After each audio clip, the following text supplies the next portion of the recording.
Now scream queen with a million smiles. Catching all the love from around the world. Whoa.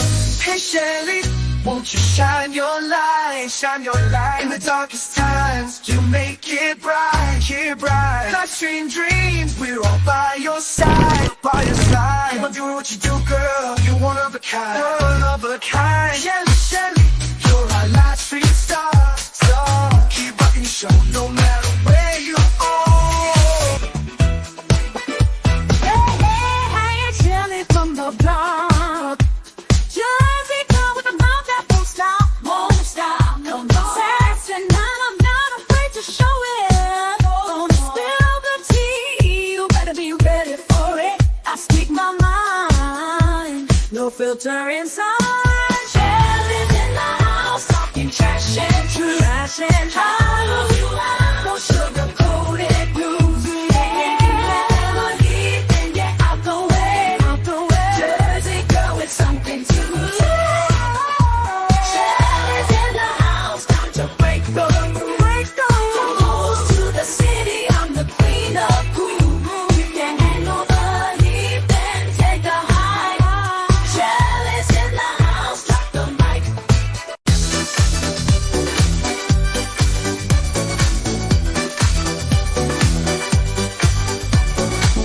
Hey, Shelly in the house tonight, living it up, feeling so right. Yeah, New Jersey girl, she's got that style. Life dream queen with a million smiles, and she know the love from around the world. Hey Shelly, won't you shine your light? It's time to make it right.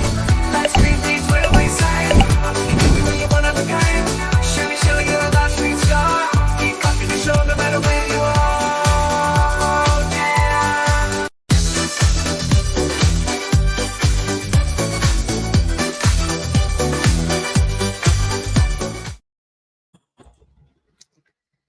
Hey there. Happy Wednesday, you gorgeous people. How are you?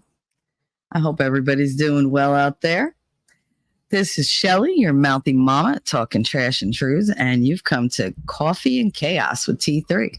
That's me. It's a lovely day, isn't it? I decided yesterday to take a 1-hour nap at about 3 o'clock, and I woke up at about 9. So yeah, I didn't sleep last night. Because, I slept 6 hours before, so now I'm all screwed up. Yay! Thank God it's hump day. It is the last day of January. I cannot believe it. The last day of January, January 31st, 2024. And it's 9:34 a.m. on the East Coast. And it is supposed to be a nice, crisp 38-ish day today, which for me, it's not bad. I mean, I never leave the house, so it's like weather doesn't mean much to me. Anyway, today's topic is flirting is a crime now? Make it make sense. And we're going to get into that. First, I want to say hi to Darth over in Rumble, if he's still there. He jumped in at 5:08 a.m., so I highly doubt he's there. He said, first, which is funny because then Nerd popped in at 9:17 on YouTube with first. Yeah, you're both first in my book. It's fine. Oh, hey, Outpost. Howdy, howdy, howdy. He said it's 55 there in the country. 55 is not bad. I can live with 55. I just don't like the super hot temps. And I know I'm doing everything I can to move down south, which kind of seems counterproductive to my weather preference. But whatever. I got to get out of this city. I got to get out of here. Oh, and a day off work. That's very cool. Lucky you. Why do you have off today? Inquiring minds want to know. Lord, this has been a week. It has. Between the talk about World War III and all the talk about the border crisis and all the things I don't understand about the Taylor Swift debacle. I can't. First of all, I didn't really like her music to begin with. I like a couple songs. There's some that have like meaning for me. It's the only reason I like them. But as far as her, everybody's like, oh, they're going to turn toward her for the Democrats. Why on earth? And I heard somebody say this, but I thought it long before I heard it. Why would anyone put stock in something that she has to say? This is a woman who still looks like a teenager, which that worries me. Based her entire career on songs she wrote about wrong choices of men. So if she constantly chose the wrong man, and it seems like the man she's with now is nothing but a, some type of photo op or whatever. Why should we listen to her? She always chooses the wrong man. And she chooses Biden? Okay, yeah, that tracks. That tracks. If she wanted a strong man who speaks his mind and gets shit done, she'd choose Trump. But no, she'd rather have a man that she could, go, oh, my life sucks and it's all his fault, because that's what she's always done. And that's kind of the theme of today. Women, they're out there doing all these friggin' messed up things. And then they turn around and blame all the men. And then the men don't want to have anything to do with them. And then they're surprised. Make it make sense. It's like putting your hand directly into a flame and going, oh my God, I have blisters. It burns. It must be the stove company's fault. No, it's your fault. It's your fault for making stupid decisions. It's your fault for wanting the wrong things. Get your values straight. These chicks got to get their priorities in order. As Ron Weasley says in Harry Potter, she's got to sort out her priorities. That was a terrible English accent. I know, whatever. I'm not British, as you can plainly tell. I'm Jersey to the core. Alpo said, oh, plus it's payday. Nice. Teacher work day. Yeah, we don't have one of those. We never had one of those. Because the little kids that grew up with her and treat her like a god are now voting age. Yeah, but she's Riri. She still looks like she's 18, 19 years old.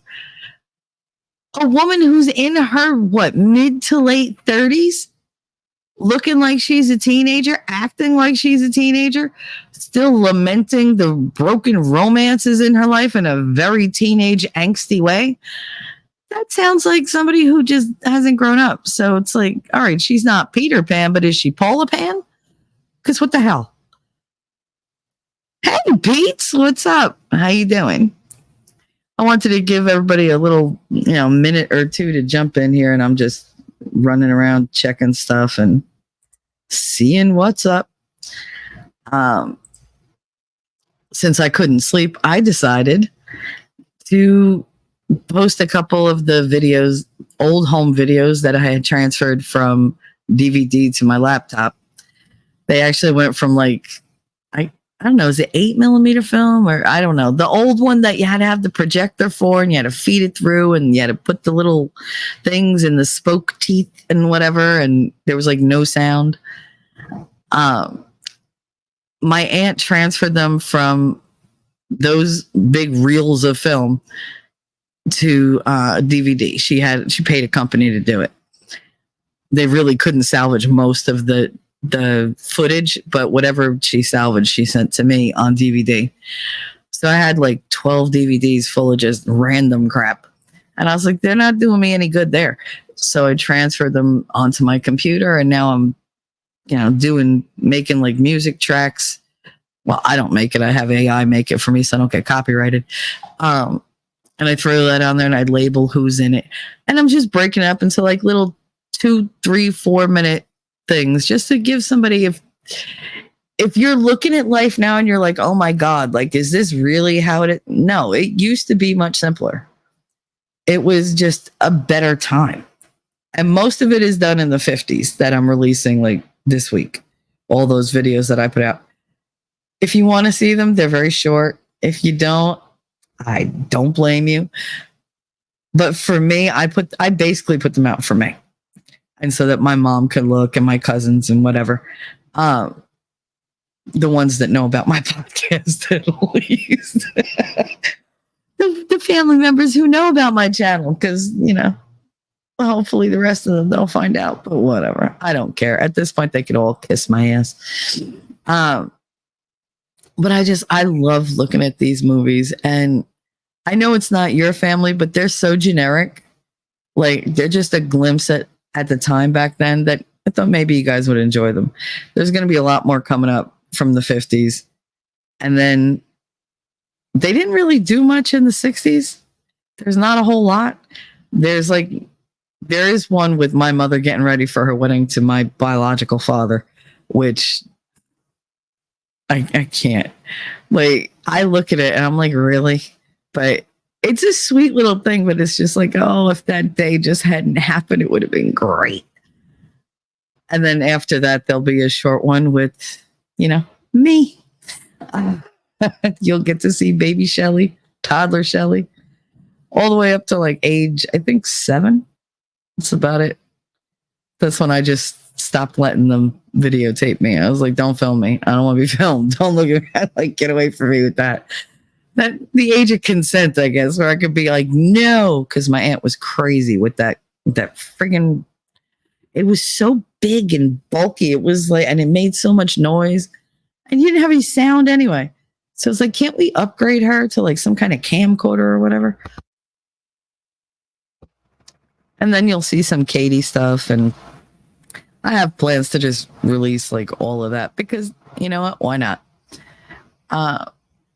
And if nobody enjoys it, I do.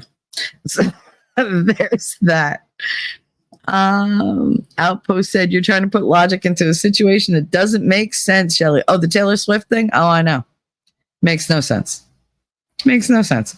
But you know what? Like, everybody's like, oh, I actually saw some girl on, I couldn't find it because I made the mistake of like clicking out, and I clicked back and then I couldn't find the damn thing.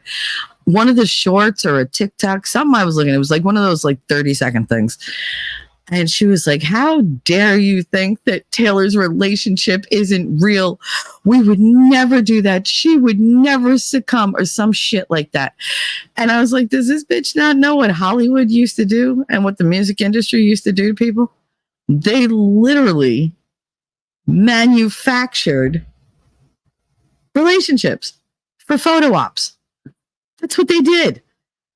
They took a gay man, married him to a lesbian woman, and said, here, you two go live together. Don't tell anybody you're gay, and make sure you smile and love on each other and whatever. And you know why they did it? Because they were actors. They played a part. They're like, oh, but she's in music. Yeah, she makes videos, right? You know what she does in the videos? She acts. She doesn't act well, but she acts. So yeah, that's just her putting on another performance. She's a performer. I don't know why they don't get this. They do it all the time. Why do they trust these people who are legitimately paid to lie to us convincingly? That's their whole shtick. That's their career. And yet we believe them. Buffungle. Like, I can't. Jacob P., it's funny you say something about women's priorities politics. Saw a graph this morning from Western Europe and Westernized Asia that the political spread between men and women is substantially growing. Every thread between men and women seems to be substantially growing. And it's very depressing. Very depressing. Because we did it to ourselves. We really did. Like, nobody like forced us to adopt these stupid shit ideas that they're doing, but they do it. Hey, Zadie Dan, what's up? I just watched your video of ice skating and Christmas. I loved it. Zidzy and the whiskey shot with Papa. I love that. Zids was the wilder of the three sisters. She was the frou-frou one, but she was definitely the wilder one. Aunt Lee was reserved but happy-go-lucky, and Aunt Grace was very all business. Aunt Grace was always behind the camera, so you rarely see her. Every time I see her, she's like, there's one that you'll see later that And she walks out all dressed up and like, in her swimsuit or whatever. And she's coming out trying to be all graceful. And she fell off the step. I was dying. I was like, yep, that's Aunt Grace. Daisy girl. Hi, honey. Happy hump day. Happy hump day. But see, I'm glad you enjoyed that because it's just, these are so Jersey. Wait till the one from the Jersey Shore comes out. That's the next one. Hilarious. I hate editing videos, but I'm actually enjoying these. I wish I was better at them, but it's like, oh, fuck it. They're plain. I don't care. Whatever. I just throw them out there. Outpost. Scientology did that not long ago with Katie Holmes and Tom Cruise. I mean, they didn't do it just with them. They've done it with everybody. That they constantly are on the lookout for a wife for him that's not going to blow his cover because you just know he's gay. Allegedly, he's got more money than God. He's not suing me. The only thing you get if you sue me is you can have my student loan debt and my children. That's it. And you can have all three. There you go. Take them all. My kids are pretty much grown, so they're just a burden on society now. Well, me being society. Take them. God, take them. Oh, but it's Wednesday. And like I said, I haven't slept. So to get into today's thing, I felt like there might be new people here because, hi, Z. I don't want them jumping in and thinking that that I have some kind of vendetta or whatever. But I'm going to give you a real quick rundown of my background.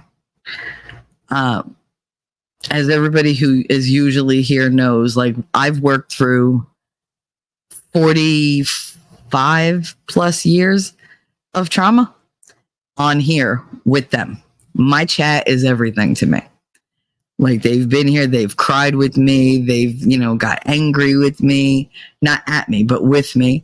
They've kicked my ass when I needed it. They've held my hand when I needed it. And, they're just, my chat is awesome. So welcome to chat. Welcome to La Familia because, I embrace the whole mafioso thing. I'm Italian and I'm from Jersey. Everybody has come at me at some point with the whole, do you know the mob thing? So I just, fuck it. I leaned into it. I can't wait. The beach is my favorite place.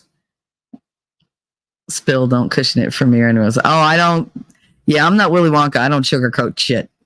So I tell it exactly like it is.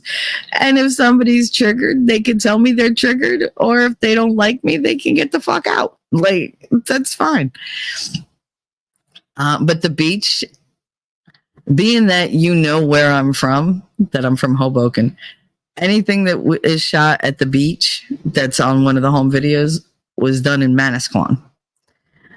And I think later there's a couple that might be at like Barnegat Lighthouse and which one called? I want to say Lavalette.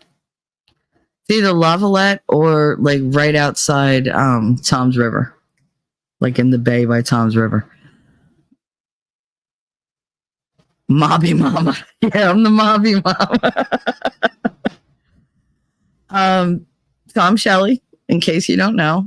I am going to be 50 at the end of March. Yay! I was not looking forward to it. Now I'm kind of happy about it, but whatever. Let's see. I have 2 special needs kids. One is 17, my son, and my daughter is 28. So that's what I deal with on a daily basis. Hey, Puffer. Happy Wednesday.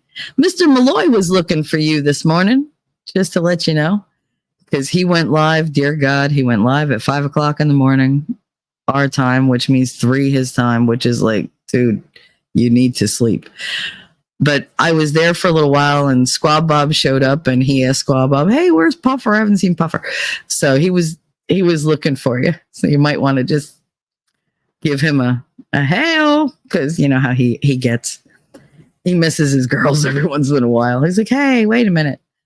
Z said, yep, I grew up. My parents are both from Italy. I grew up with friends who couldn't sleep over because they thought we were the mob.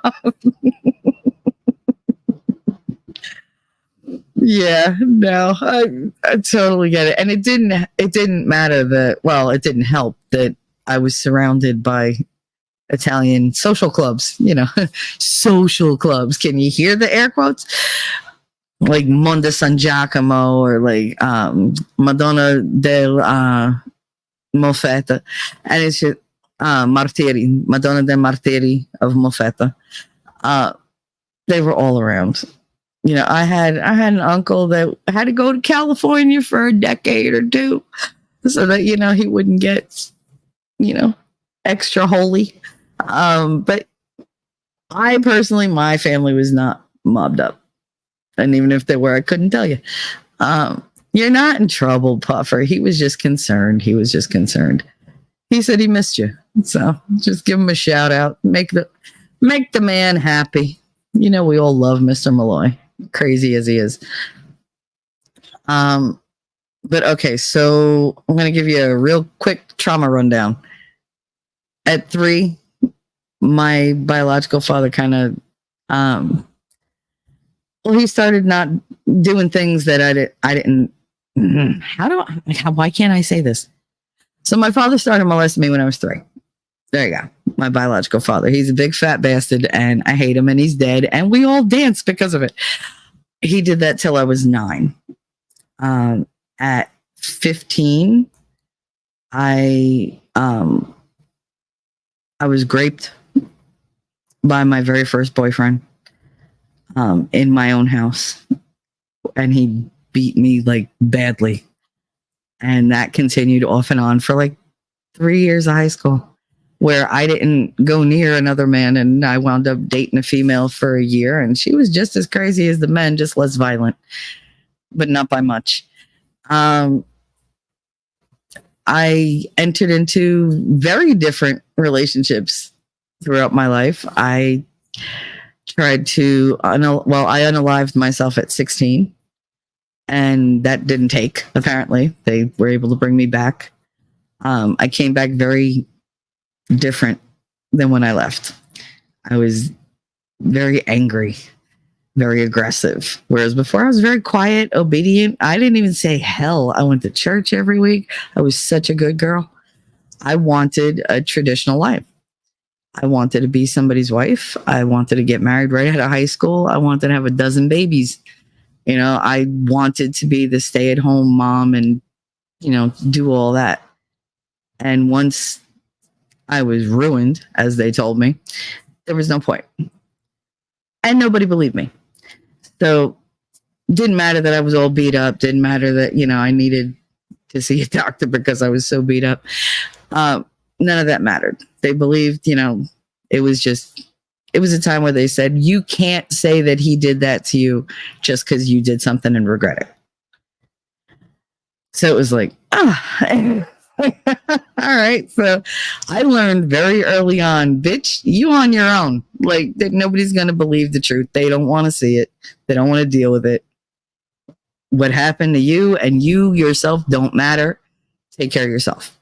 So I kind of got a little, angry and mean from then on. I got pregnant in college and I had my daughter at 21. I met my husband online when I was 25. I married him within 6 months of knowing him because I wanted to have a wedding before my grandmother died because my grandmother raised me. My mother was too busy with, her whole having a life. I divorced him by the time I was 29. After moving to Kansas to try to save my marriage. Moved back to Jersey at 30. Had a 3-minute stand, I want to say. 3-minute stand with an ex that I hadn't seen in 10 years and got pregnant with my son. So we call me Fertile Myrtle. I call myself that. And most of my exes call me that as well. I know I'm skipping a lot of shit. I've been in a lot of abusive relationships. I am very bad at choosing men. So I just, after I got pregnant with my son, I was like, you know what? I'm just not going to do that anymore. So I didn't enter into any relationships. I used men for sex. I would be like, come over, here we go. We'll hang out. We'll have sex. Here's a cookie. Here's a sandwich. Here's your, hat. Get the fuck out. See you. That was it. Don't call me. Don't text me. Nothing. I don't want to know nothing. I worked in accounting for 10 years. I worked in education for 10 years. I raised my son by myself. I raised my daughter by myself. Their fathers were never involved. They visit, but it's like, they see the mailman more than they see their fathers. And the mailman rarely gets seen. What else? Let's see. I'm trying to keep it as unemotional as possible, just to give a quick rundown. And then, the pandemic hit. And we all got isolated, and my job insisted I get the jibby jab. I did. And I got the jib jab 1, jib jab 2, and the jib jab boo. And with each one, I was like, why am I getting so sick? Why can I not walk like I used to? Why do my legs hurt?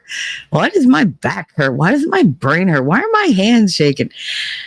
Come to find out, I have Lyme disease that apparently I had years and years ago, and it went dead, and something in the jibby jab reactivated it, and it ran rampant, and now I'm on disability because I can't work because I'm stuck home. I could, hardly walk most days, and every day is very painful. But I get on here and I talk to you guys, and I work out all the shit in my head, and I get all my emotions out, and I live a nice, not happy, easy existence, but I am in a much better place than I have ever been. I actually enjoy getting up most days. And even though I stayed away from any kind of true entanglement with anybody, I actually have somebody who I trust. With all the things that have happened to me in the past, all the, the alcoholic husband, ex-husband now, he was abusive. Every relationship I had was extremely abusive because that's what I thought I deserved. I didn't think I deserved better. So I settled for literally the bottom of the barrel. And, it took me till I was 49 to meet somebody who proved over and over and over that I could trust them. And I don't know where I'd be without him. I really don't. I mean, he got me off all the psych meds, and he got me off all the I literally used to take 9 different meds a day, and I couldn't even think straight. But I didn't trust anybody. I couldn't trust anybody. Every time I tried to trust somebody, they would fuck me over. And I mean, if you go back in some of the videos, you'll see I got fucked over bad. But, we bounce back. And that's what I do. I always start over. I bounce back, I start over. And if you like me, like me. If you don't, you don't. I'm not for everybody. I can be a real bitch. Oh, well. People think that I'm being mean. No, I'm just, I'm being Jersey. I'm very aggressive. I once told the expert, I make I love you sound aggressive. It's not my fault. That's just it. We have a fighter mentality here. If you say hi, I'm like, hi. It's not because I want to intimidate you. It's just, it happens naturally. I was hysterical. You guys, I visited Gutter's pub stream last night because she's monetized. If you get a chance, shoot her. Congrats, because amazing. She hit 500, got monetized. I'm so proud of her. He said Jersey passion. Yep, that's it. That's a good word. I'm a passionate bitch. That's what I am. But I mean, the reason that I'm saying this is because a lot of people don't get that I've been through it. I mean, if you can think of a trauma, I've pretty much been through it. Lady Awesome just caught up to live. Hey everyone. Hello, honey. Happy hump day. Happy last day of January. Woohoo. What was I saying? You'll learn that I squirrel a lot. Gutters Pub. So I was in her chat, and I was very happy in her chat. And she was like, Jelly, get your ass up here. And I was like, and then chat started. I was like, fine. Because I didn't want to go up and because I knew I had to meet Winning in an hour. And I was like, so I'm like, I was like, hun, I'm going to be late. And he was like, what? I was like, I'm going to go on Gutters panel. He was like, all right, good. Go have fun. He was like, just, be good. I was like, he was like, yeah, all right, whatever. I know. Just go have fun. I was like, all right, thanks. And I did. It was a ton of fun. It really was. But there was this dude, Defoe. He had me hysterical because he's this big dude, right? He's a big burly dude, and he's got the shaved head, but he's got the beard, and he's just he looks like somebody that you would run away from in the dark, in a dark alley. You'd be like, yeah, no, I'm not willing to take the risk. He's a giant teddy bear, but I didn't know that. So I was just being me. And out of nowhere, he was like, I'm intimidated. I was like, wait, I'm sorry, what? And he was like, I'm intimidated. I was like, by what? He was like, you intimidate me a little bit. I was like, wait, what the hell? I was like, why? I was like, nah. I was like, I'm a sweetie. I was like, I'm 5'3". How am I intimidating you? He's this big dude. But I've told you guys, this shit happens all the time, and I don't get it. I don't. I literally smile all the fucking time. Why am I intimidating? Why are you intimidated by me? I don't get it. I ain't out to hurt anybody. If I didn't hurt the sons of bitches back then who hurt me, why would any average, ordinary person be afraid? The only reason that you would have to fear me is if you hurt somebody I love. If you come after my kids, if you talk shit about my mother, because I'm the only one allowed to do that, if you hurt my friends, if you flirt with, talk about, or try to do anything negative to Winning, I'll fucking end you. But me, you can come at me all you want. I'm just going to be like, man, fuck you. It doesn't bother me. So why are people intimidated? Unless you know you're going to mess with me, there's no reason to fear me at all. Literally, I'm the one who's going to give you all the hugs and the hand holding and, give you the shirt off my back if you fucking need it. Don't be intimidated by me. I mean, I don't mean to say it wrong, but it's dumb. Yes, I'm very blunt. Yes, if you're doing stupid shit, I will tell you, you're doing stupid shit. Why? But there's no reason to be afraid of me. I'm not going to hurt you. I'm not going to be cruel to you. I'm not going to, talk shit and poison the well everywhere about you. That's not what I do. I promote fellow creators. I talk well about my chat. What do I always say about chat? Chat is good. Chat is wise. Chat knows all. I love my chat. I wouldn't be able to do what I do without my chat. Not for support, to be there, not for views, not for numbers, not for money. Y'all hold my hand when I need it the most. When I am broken down and I got nothing and I feel like I can't face another day, you're always there. Always. That's just how it is. So, I mean, I take care of the people that are important to me. I'm appreciative. I show them that. There's no need to ever be intimidated by me. And yet it happens all the time. I don't get it. Wipes his paws, lopes in and house. I can't read today. I know. I'm sorry. But yeah. Oh, I love you, honey. You're so cute. As he said, by the way, you never taught her how to say, I'm going to read it the American way just to aggravate. Mozzarella. Yeah, I didn't teach her how to say ham and mutts. It slipped my mind, but she don't know what mutz is or mozzarella. But yeah, that's like, I love people that say capicola. Sorry. Ricotta cheese.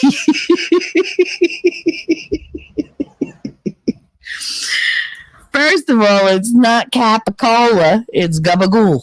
That's how you say it. And it's not ricotta, it's rigot. They're not zeppelis, they're zaples. And it's not a cannoli, it's a ganol. All right, that's just the same way. I'm from Jersey. I don't say legs, I say legs. I have a bag. I'm tired. I drink coffee. Yeah, all the Jerseyisms. All the Jerseyisms. Because see, Z is from Jersey as well. So finally, there's another Jersey girl in here who understands my language. I tried teaching them the other day how to say bafangul, how to say sfachim, like all the good Italian curses. And sometimes I just go off. And I'm all dialect. I don't know any proper Italian. I never will. It's all Barese dialect. That's all it is.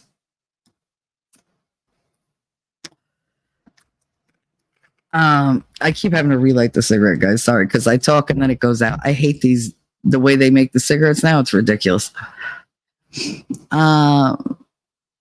Lady Awesome. Hi, Z. Don't believe I've seen you before. Welcome. Yeah, she's from Puffer's chat yesterday. Because Puffer was like, oh, yeah, Shelly's a Jersey girl. And I was like, oh, my God, I'm not a Jersey girl. Because she was like, oh, I'm from Jersey. So, yeah, I get excited. Jersey girls are they're very underrated. We're very much maligned. It's a terrible thing. We're wonderful people. Jude, just saying hi, then watching on TV. Oh, all right. How you doing, Judy? Puffer, adjusting to your Jersey passion was kind of hard for me. I know I'm a lot. I'm just opposite learning curve. Like, whoa. I remember. And yet I was the one you probably talked to the most when you first started coming around. You were like, I'll come on panel. Is Shelly going to be there? Because then I'll come on panel. It's like, okay. Probably because I think somehow you knew if somebody fucked with you, I would literally eviscerate them.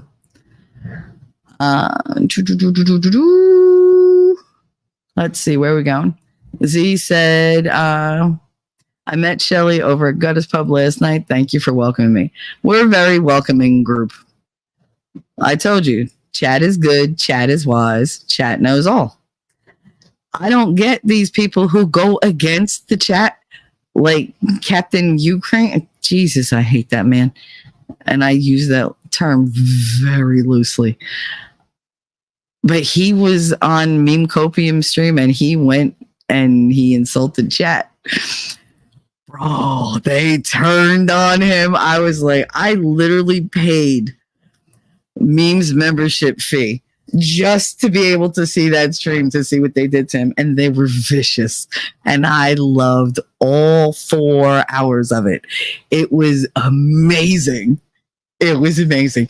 Because he didn't know. He's yelling from the panel at chat. And I'm like, how stupid could you be? Like, they can make or break you. They ain't going to turn on Meme, but they're definitely not going to put up with your bullshit. And they sure didn't. And he was like, none of you know me. They were like, challenge accepted, bro. They doxed him like I've never seen anybody doxed. They had everything on Mr. I wasn't in gay porn. Whatever. We have video, bro. Like, that's not me. That's my dead twin brother.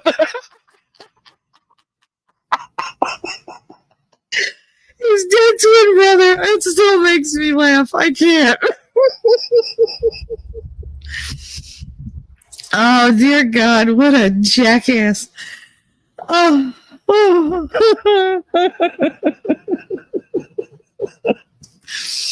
Oh, anyway. People's stupidity makes me laugh. Z said, actually, there is a lot of love.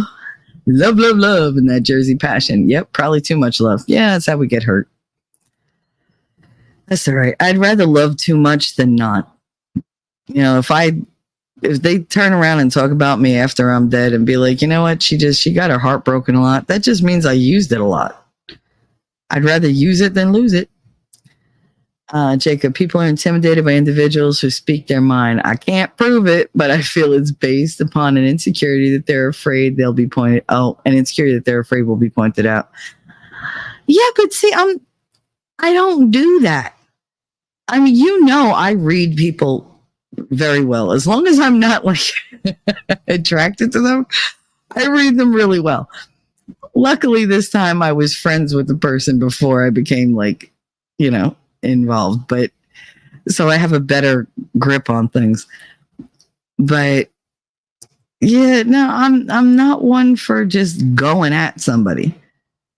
I'm really not. I mean, I might snap at you, but I'm not going to like lay all your shit out to dry. Even the people that have wronged me, I still know so many of their secrets.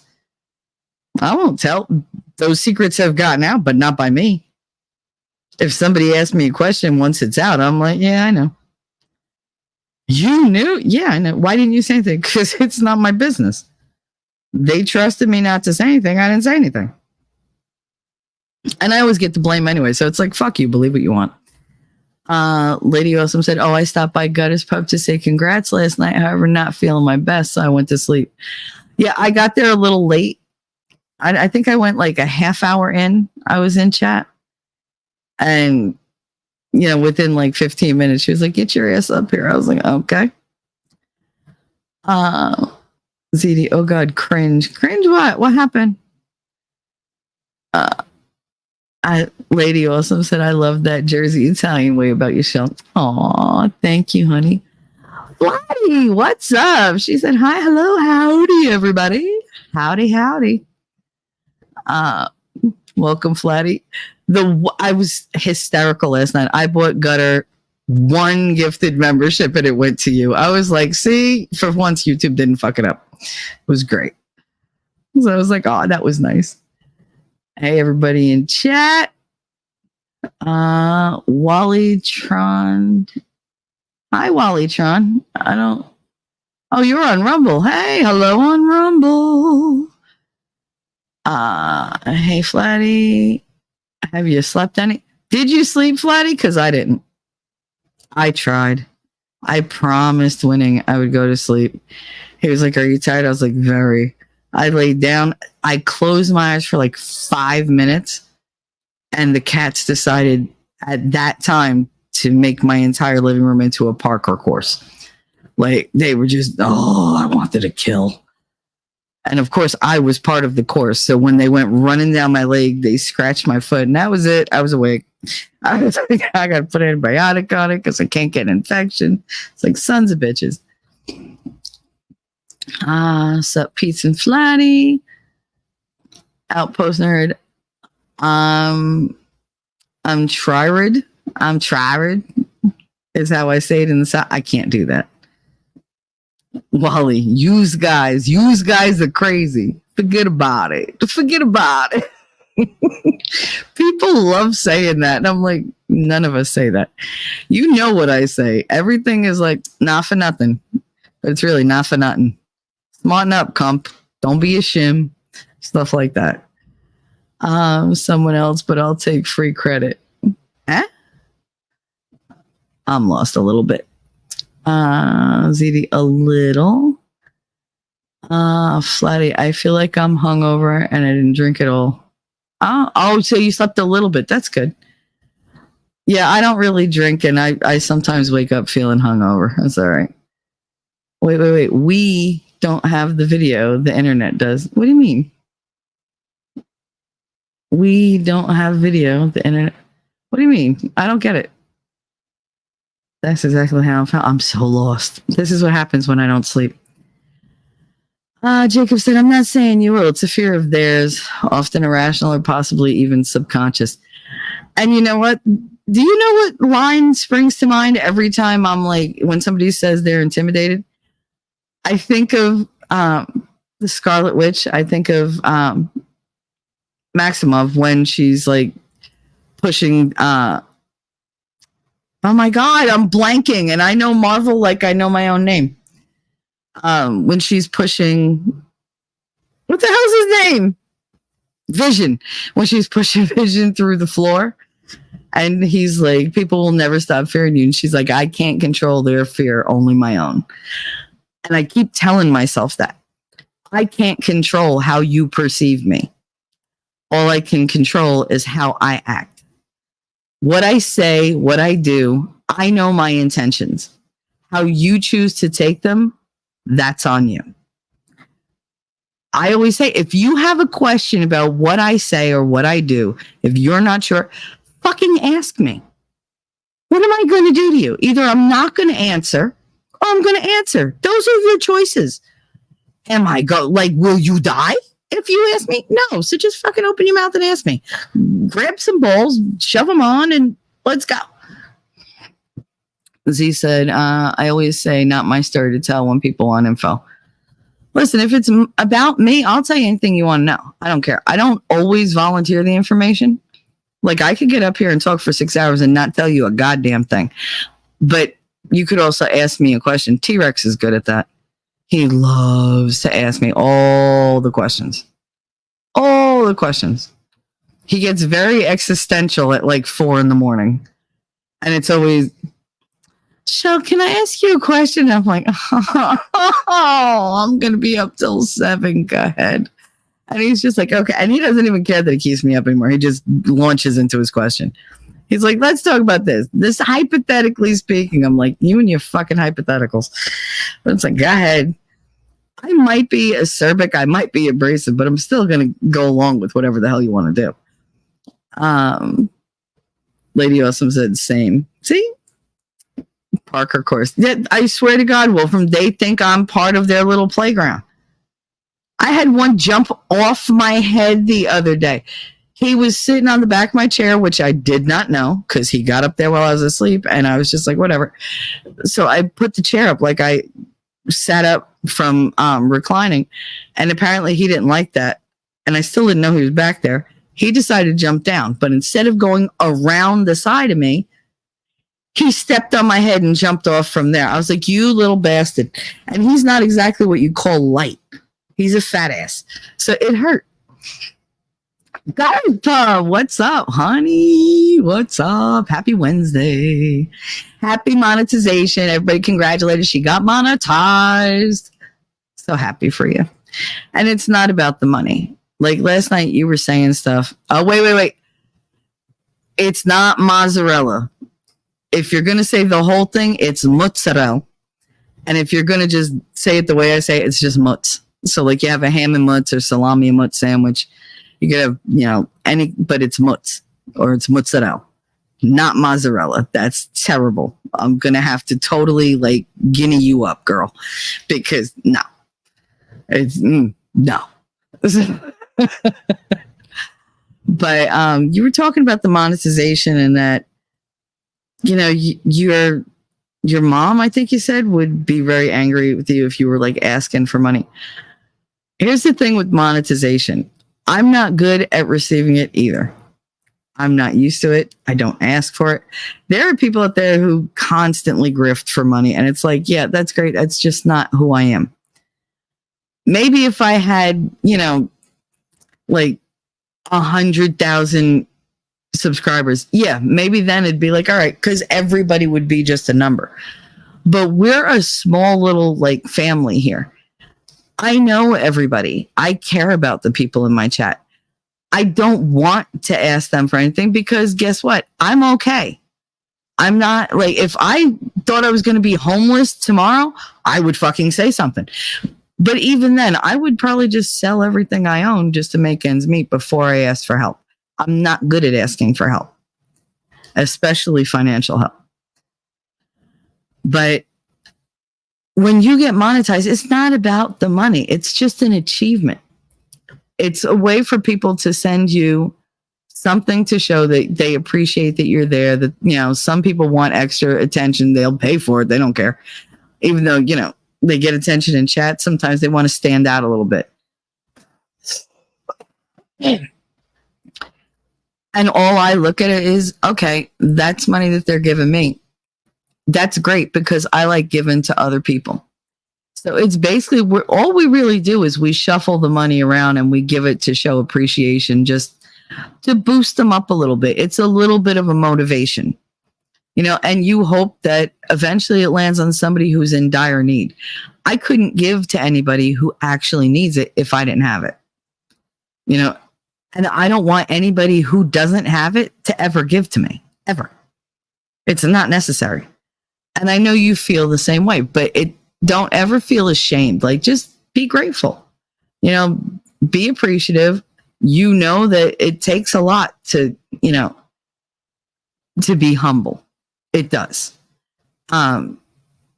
Especially when it comes to money. You don't always feel like you're showing your gratitude enough.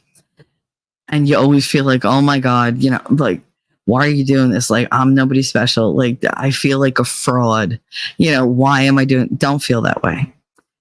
Nobody is going to send you anything if they don't feel you deserve it. Accept it.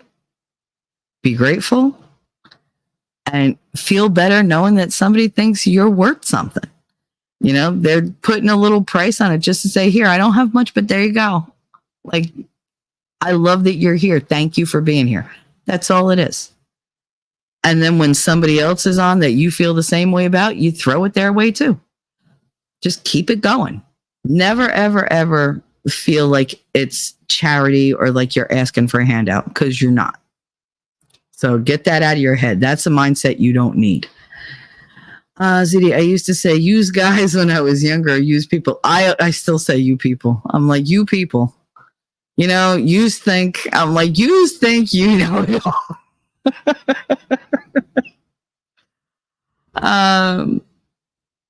I was cringe at how you were Americanizing the Italian word. Capicola.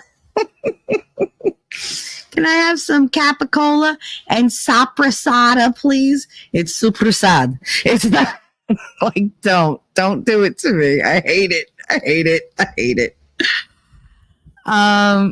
You said we had the video of Captain Not Have Fun. I was just clarifying the internet has it, not we. Yeah, no, I didn't save that shit. No. Mm-mm. But I tell you, when I did the search, when they told me like what to search, and I searched, and then he came at me in Winning's chat, and I took him to Discord, and I was like, listen, you need to like not blow up Winning's chat, not try to derail his stream, because it's really not nice. And he was like, yeah, well, blah, blah, blah, blah. And he's like talking smack about Winning, talking smack about me. And I was like, bro, like, I don't have time for your bullshit. And he was like, and then there's that Rakeda. I was like, and now you have my attention. And he was like, fucking Nick is a weak specimen of a man. And rah, rah, rah, rah. And he went off for like a good paragraph in Discord. And I was like, you don't like Nick? Let me tell you a little something about you, you motherfucker. I just went at him. I was like, you say you're not in gay porn. I've literally watched video of you eating ass. Don't. And the ass had a dick and balls attached to it. Like, just don't go there. I've seen it. And not just one thing. Like, there were many. Like, stop. You want me to give you your film history? Because I know it by heart at this point. Like, no. Jackass. He makes me so mad. Coming at my rackets. The person who gets to insult rackets is me, goddammit. And that's because I earned it. I put up with his ass at 5 o'clock in the morning when he's like, hey, what are you doing? I was going to go to sleep. Hey, you were. What the fuck? Gutters Pub, I'm so excited. You should be. You should be. Thank you, Shelly. You're welcome. Whatever I did, thank you. You're welcome. Oh, because I explained the mozzarella. Okay. Next week, I'll actually put forth effort to grow my channel to monetize status because my oldest ones will be 18. Yay! Oh, lady, awesome. If you're planning on doing something, make sure you let me know so I can promote the fuck out of it. I'll even I'll do a special live to promote it and everything. Just let me know. Girl, work with me. Send me a DM or whatever. Anya, how you feeling, baby love? I hope you're feeling good. Lady Awesome sub to me. Yes, absolutely. Sub to Lady Awesome Sky. Well, Autumn Sky. I don't know why. I always call you Lady Awesome just because you fucking are. Jacob. Oh, Shelly, haven't spoken to you since Monday. Phone calls seem to go well. Now we wait and make. Really? Oh, face you. That's awesome. Oh, I wish you the best of luck, babe. I really do. All good things all around. I need all our lives to turn around for the better. Cause, and you came to say, hey, I have 30 minutes till I have a gay meeting. Mondayest Wednesday ever. This has been the Mondayest January in the world, like ever in my history of life. I hate it. This whole January has been like, oh my God, is it really just like the 28th? Is it really the 16th? And then this morning I was like, oh, good, it's February 1st. I looked down and I was like, fuck, it's still January. God damn it. It's not fair. Z, same here about asking for help. Last night we were celebrating with you, Gutter. I wouldn't have come to your house empty-handed. That's what the money was about. Exactly. But some have it, some don't. You never think about the ones who don't give it because you know that they're struggling too. Everybody's struggling. But I mean, if I can't give it to people that I care about, then what's the point of having it? It's not like I can take it with me. And believe me, my kids will spend that on like friggin' Cheetos and shit. So it's like they'll be fine.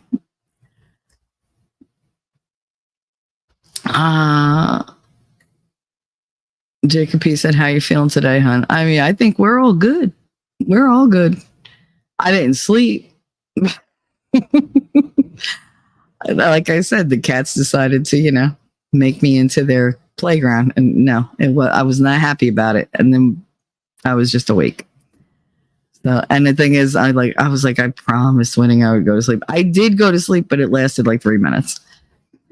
Flat chested, Shelly and Gutter, you do this for us and we're here for you. You deserve to be rewarded. You're so sweet. Thank you very much for that. I appreciate that. Puffer, ain't nobody got time for that guy. He's such a douche. What a douche canoe. I can't. All the shit he talks, and Max Mira just is obsessed. He's just obsessed, and I love it. I am here for the Max Mira obsession. I am. I love it. I think he wore out his welcome, though, over at Meme Copium. Not Max, Captain Ukraine. Captain Douche Canoe.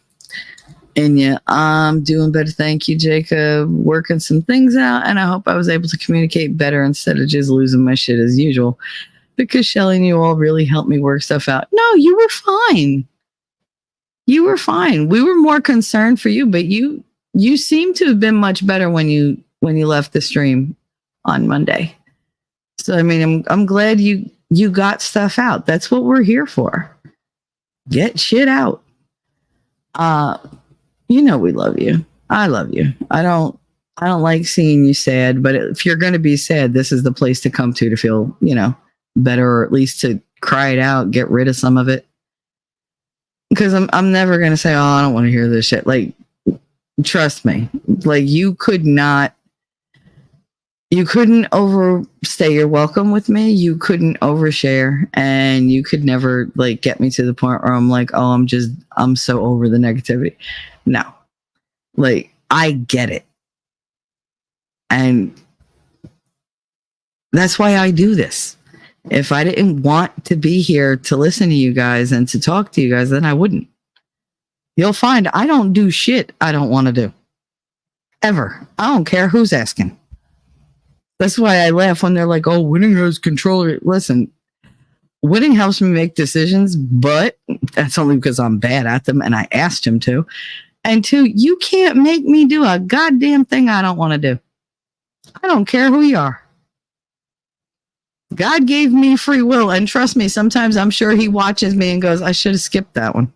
Or I should have just made her obedient, and that would have been it.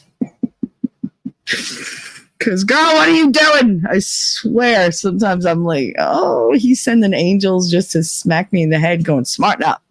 Fuck is wrong with you? But yeah, no, this is the place to be. I'm very thirsty today, so I apologize for you hearing me glug glug on stream.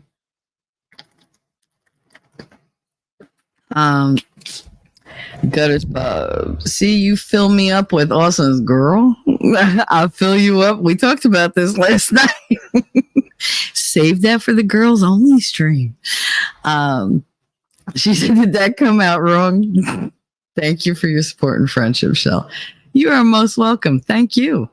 Thank you, because you started coming around here not knowing who the hell I was, and you stuck around. You show up all the time, and it's nice. I love having my little crew, my guinea crew. You're my mafia crew. You are the mouthy mama mafia. Anya said, oh, because you said good morning, Anya, and she said it really has been. That's good. That's good. You sub, yep. So Gutter's doing real well, and she's gonna keep going. She's gonna skyrocket right through that glass ceiling. Puffer, Max knows more about him than he knows about himself.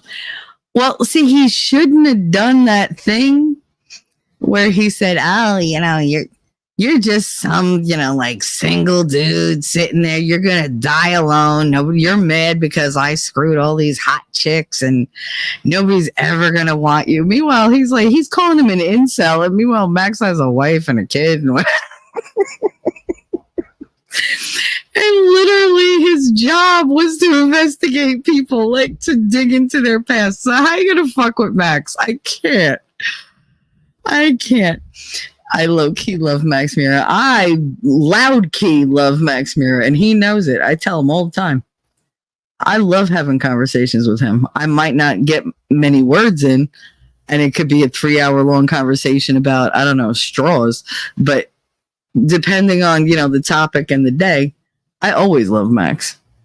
He knows so much about World War II, and that's like my obsession. I don't remember everything because, brain issues. But I love when he gives me like little history lessons. Oh, it's amazing. And you go take ass and kick things in that meeting. Wait, that's wrong. See if you make it back. That's right. You take ass and kick names, or what did I? Somebody messed it up in a movie on purpose. They were like, I'm licking ass and taking names. So it's like, oh, that's not how you say that. And thank you, Jacob. It's going to be wild because it's government funded Medicaid, AHCA bullshit. Great. That's great. Phrasing. Everything's about the phrasing. I know. I fucked up bad the other night. Oh, so bad. But it was so funny. And Winning and T-Rex were just like having a go at me. And I was like, you can both go fuck yourselves. Like, I don't want to talk to either one of you. I was like, and we will never speak of this again. Because it was just whatever I said, I didn't use the words. You know how it is sometimes, like I mean to say something and a different word comes out of my mouth and I get really upset. And that was one of those times, but because of what I said, it was just a horrible thing. And I was like, no! I was like, that wasn't what I meant. They were both like, oh. And I was like, you know what? Fuck you both. And they have people creating things that have never done the work. Dumb dipsticks. That's one word for them. When they made this program, the program has had our area in Eastern Standard Time. That's because that's the only time there is. Damn it. I called and the guy said, you're in Florida. You're all Eastern Time. I doubt it.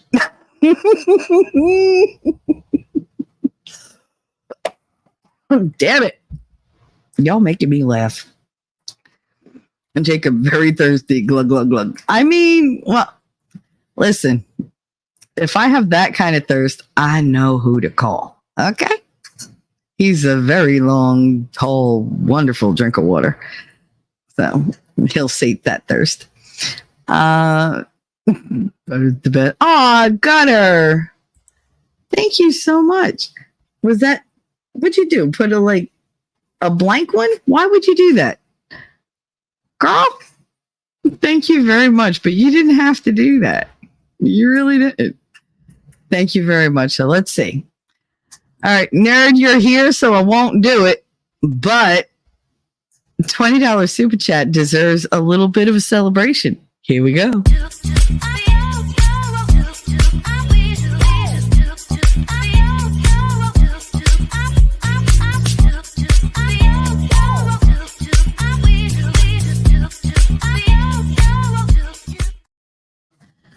I sit here and dance to that whole damn thing. God damn it.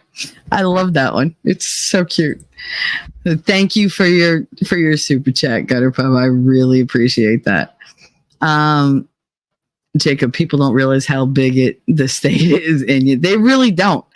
Because they only think about from Clearwater down. They think Disney World in Orlando and down. That's it. It's Disney World and if you ask them, people will be able to tell you major parts of Florida are Orlando, Daytona, Fort Lauderdale, Miami, Key West, maybe Boca Raton. That's it. That's all they know. They don't know shit about Tallahassee. They don't know shit about the Panhandle. None of it. They're just oh, what do you, they don't even know what states abut it. They don't get it. And it's just yeah, I've been to Florida, okay? It's a pain in the ass to drive through Florida. It's, I would imagine not as pain in the ass as driving through Texas, because Texas is enormous. But I live in Jersey. I go from one end to the other in less than 3 hours, depending on which direction and if I have to go catty corner or not, and how bad the traffic is. I drive from here to Philly in less than 2 hours. And if I'm the one driving, an hour and a half. But, to me, that's the thing. I blink and I miss Maryland, Delaware, all of them. You just drive through them. It's you hit a pothole and you just skip right over Delaware. So I'm not used to it. People don't really, yeah. Well, from Perk's ears up at World War II. Oh, really? Oh, yes. I love all the stuff on World War II. And Max knows so much. If you don't know Max Mira, have you been on the internet at all? But yeah, you strike up a friendship with him. He will tell you everything. And Max knows everything about everything. He really does. He's amazing. I'm not going to say that he's autistic because I don't think he is. But if he was, the autism is real. The man has perfect recall. He doesn't forget a damn thing, and he has studied everything, and he's literally a knowledge sponge, and he has no problem talking to you about it. Just be prepared. If you're going to talk to him, put 3-4 hours aside, because you're not going to get him under that. Even when he pops into the Discord at 4 a.m, he's just blah, blah, blah, blah, blah, and I'm yeah, I'm going to be here a couple hours. And then he'll tell me, oh, okay, I have to go to bed. I'm all right, I got to go do a show. Good talking to you, Max. I figured it out. Woohoo! Oh my goodness, you're so funny. Willy Wonka, strike that, reverse it. Strike that, reverse it. Mm-hmm. Yep. Nerd! Oh, look at Nerd giving 5 memberships. Now, I thank you so much. I got to look up to see who that is.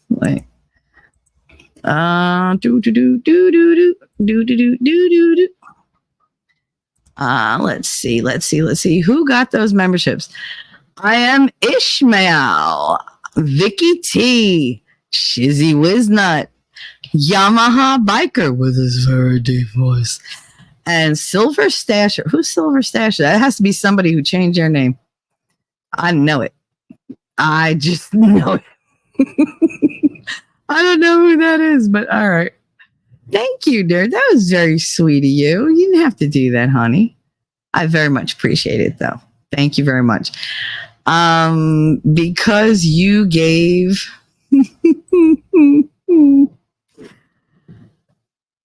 I I'm not going to play my favorite clip.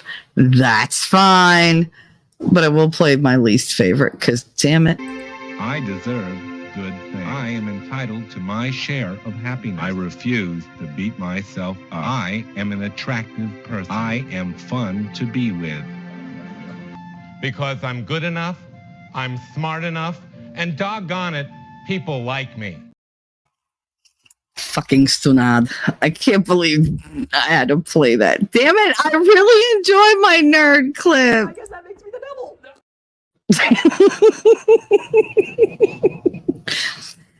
And for anybody new, all my clips, all the music clips, all the, like everything. T-Rex dancing, me as Stuart Smalley. Good luck. We're all counting on you. Nick Cada, they're all done by Winning Reality. Because, like I said, he's my go-to. He supplies me with the never-ending supply of just funny shit that other people, he just refaces people. And I don't know. I'll mention something. He's like, give me 5 minutes. And he runs away, does it, comes back. He's like, here you go. I'm like, oh, I love you. And I do. He's amazing. I would not want to spend 1 minute without him. I lost my place. That's all right. I'll catch up. Wait. Okay. So, and you said I asked the damn doctor for Stadol and meant Toradol, which are a wildly different drug, and he LOL'd. Oh, girl. I did the same thing with the damn Atarax. I didn't ask the doctor. The doctor said she was putting me on Atarax. And she was like, it's just for your anxiety. You don't have to take it all the time. Take it as needed. And somebody asked me what I was on. I was like, Ativan. They were like, I was like, what? I was like, apparently they're very different. And one of them causes you to go, and I don't know why. But no, Atarax. Yay, gift memberships. Thank you. Yes, thank you, Outpost. I have the friggin' hiccups now. God damn it. And yeah, and a while ago I told the nurse I had an IVF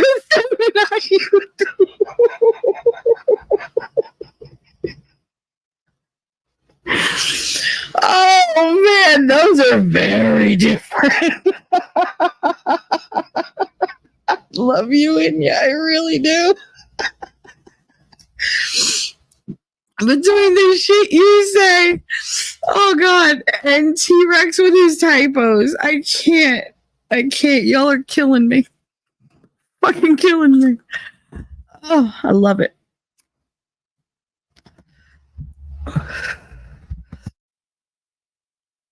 Oh my goodness. Anyway. Yeah, I said thank you, Gutter, for your super chat. You're very sweet. It was unnecessary, woman. But thank you very much. And you said, I guess I heard Stadol on ER or something back in the day. Yep. Mm-hmm. I've done that. I'm like, wait, I know about that drug, even though I don't. I'm like, I've heard about that. Like, yeah, stop watching TV. How about you losing it on stream when we saw that pumpkin cat called a 10-incher barrel? Oh my god! I literally, I thought I was going to throw up. I was laughing so hard. The three of us, it was just me, Winning, and Nerd. And every time I would get myself under control, fucking Winning would say something and set me off again. And he was doing it on purpose because I'd start laughing and I'd hear that damn in the background. And I'm like, son of a bitch. Because he likes to hear me laugh. And when he can make me laugh, it's double fun. So yeah, he just kept setting me off over and over and over. It was like, you sumbitch, you bastard, as Darth loves when I say bastard. You sons of bitch bastards. He's like, you bastard.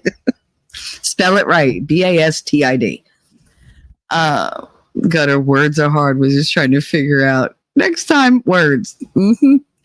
If I don't have the words, I just do the super sticker. But the thing is, like in StreamYards, we can't see the damn super sticker. So I got to go back. StreamYards, for as old as it is, for as long as it's been here, it's still missing so goddamn much. Jersey City. I don't think so. I got no deliveries coming. You can suck a duck. Nope. I'm putting my phone away. I can't believe I had it in front of me, too. I never have it in front of me. ZD. No, it's gutters. It's called a Snapchat. Last night I was calling it Snatch Chat. It's a Snapchat. That is. It's Snapchat. It's a super snatch. Love you, ZD. Yes, she does. And yet, doesn't East start in Tallahassee? I haven't lived here long enough to learn where the line is. The line makes no sense. Like, there's so much of friggin' Michigan that is in the Eastern time zone, but yet things like right below it are not. I don't get it. Like, it's like, are you kidding me? So yeah, I go by Eastern and everybody else can adjust. I'm not trying to figure out who you are, where you are, what your time is. Like, you'll figure it out. You'll be all right. When I was little, we would drive from Chicago to Mexico with the stop in Dallas because that's where my mom is from. Nice. That's a nice drive. Like, from Chicago to Tennessee, because I'm thinking where you are now. From Chicago to Texas, that's not a bad drive.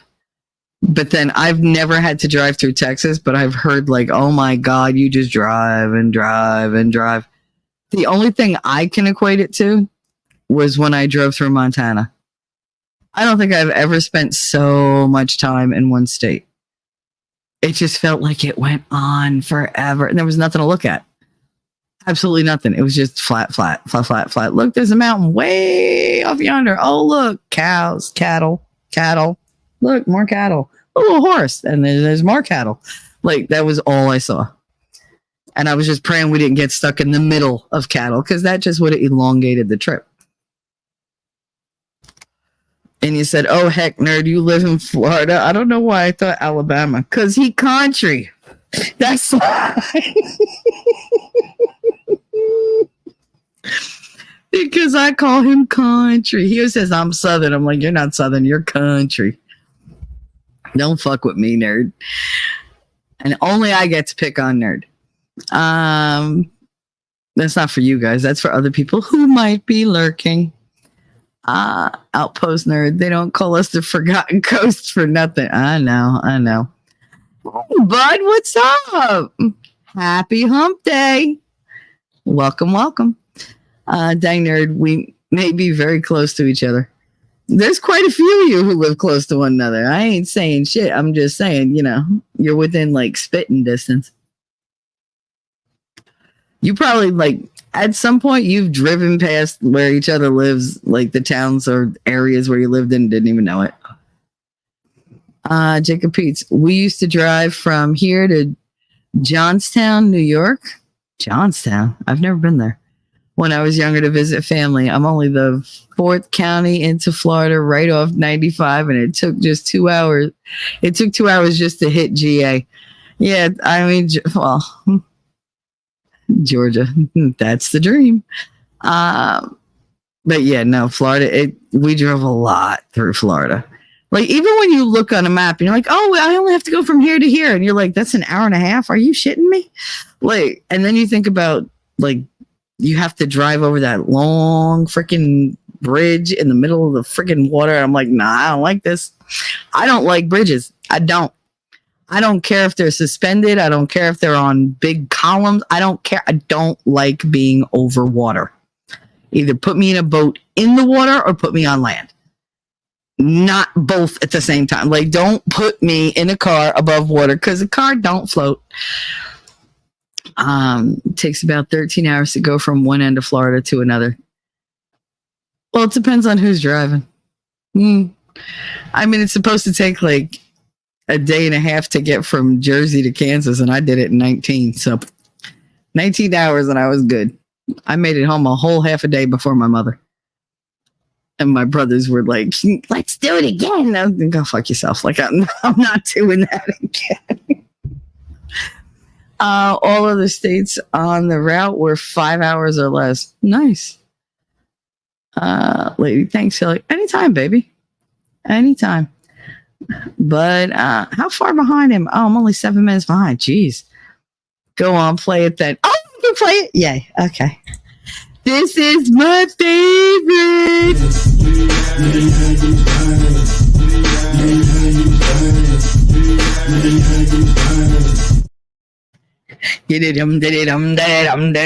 Don't gotta tell me twice.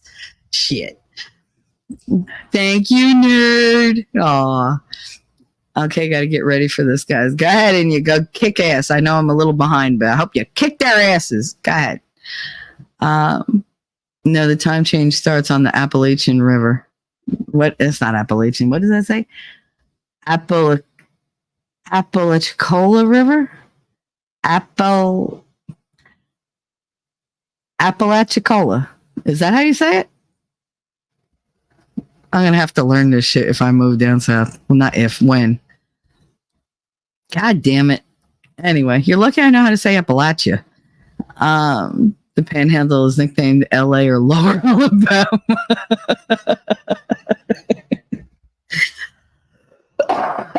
Fuck, that makes sense at least. Are you talking about the Chesapeake Bay Bridge?